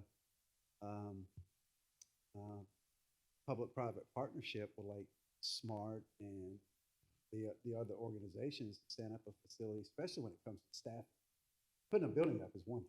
The staff. Yeah, it's the ongoing maintenance and staffing costs. Well, conceptually, I support looking at it, as far as, is there anything that we can do? But I also have to say, we have zero say over so many most things that the county spends our resident tax dollars on, including the library. We have no say as to how the library is run, anything operational about it. So I would want to take a deeper look, because I'm not going to just say, yeah, the city of Palm Coast can make up the shortfall and write the blank check, regardless of how things are run over there, or regardless of the fact that we just spent, in my opinion, way too much money on a second library when there are other things that are probably much more needed, including infrastructure and public safety and all kinds of other things. So I just am hesitant to just say, yes, I'm on board with that, but I am definitely on board with considering it if we want to do some type of workshop to your Yeah, point.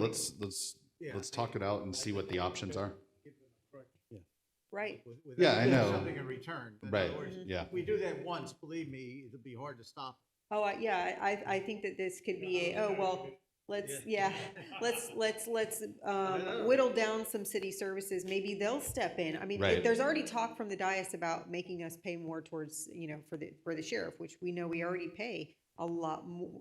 Part of our tax dollars already pay for the sheriff, and then we pay for Well, an exceptional services contract. Right, I with was the gonna say, they sheriff as can't make well. us pay more for anything because we pay for the excess of what their standard service level is. Correct, but there is fodder from that dais about that. So, to your point, I am nervous about, this, hey, the I city can just understand, step I in and understand fill the gap, right? the I'd fear rather here. see the Yeah. pressure Completely. build on the. I on the agree with county. you, yeah, to like they fix did that with problem. the lifeguards. I mean, there was pressure put on, don't take away Okay, so lifeguards. and- September 6.5, that's when we put on all the pressure, and then I think it's coming. I think it's, but people aren't gonna react till they. they have to, yeah. Fiscal year. Yeah, until it goes into effect, yeah, and I'm sorry, I should have said school board, not county, but we're absorbing that cost for Mhm. that resource officer, so, I have no problem with that, we can try to workshop. Yeah, that. just have the conversation, Yes, sir. is all I'm asking. Anything else from the council? So, city manager, you have your direction for that? Well, I think we were gonna talk about it tomorrow night, Try right? to. We could bring it Yeah, up, yeah. try to, yes. Okay. Okay, anything else from the rest of the council? Nothing? I appreciate the background information for the meeting tomorrow night. Control. Oh, yeah, we got our packets. Marcus, you got anything? No, sir. City manager? Yes, just a reminder, the joint city-county animal control meeting is tomorrow at the Government Services Building at 5:30. Want to welcome John Zobler and Brian Roche to the E-team, and this is their first council meeting. And that's it, Mayor. Okay, that's good. Motion to adjourn? Move to adjourn.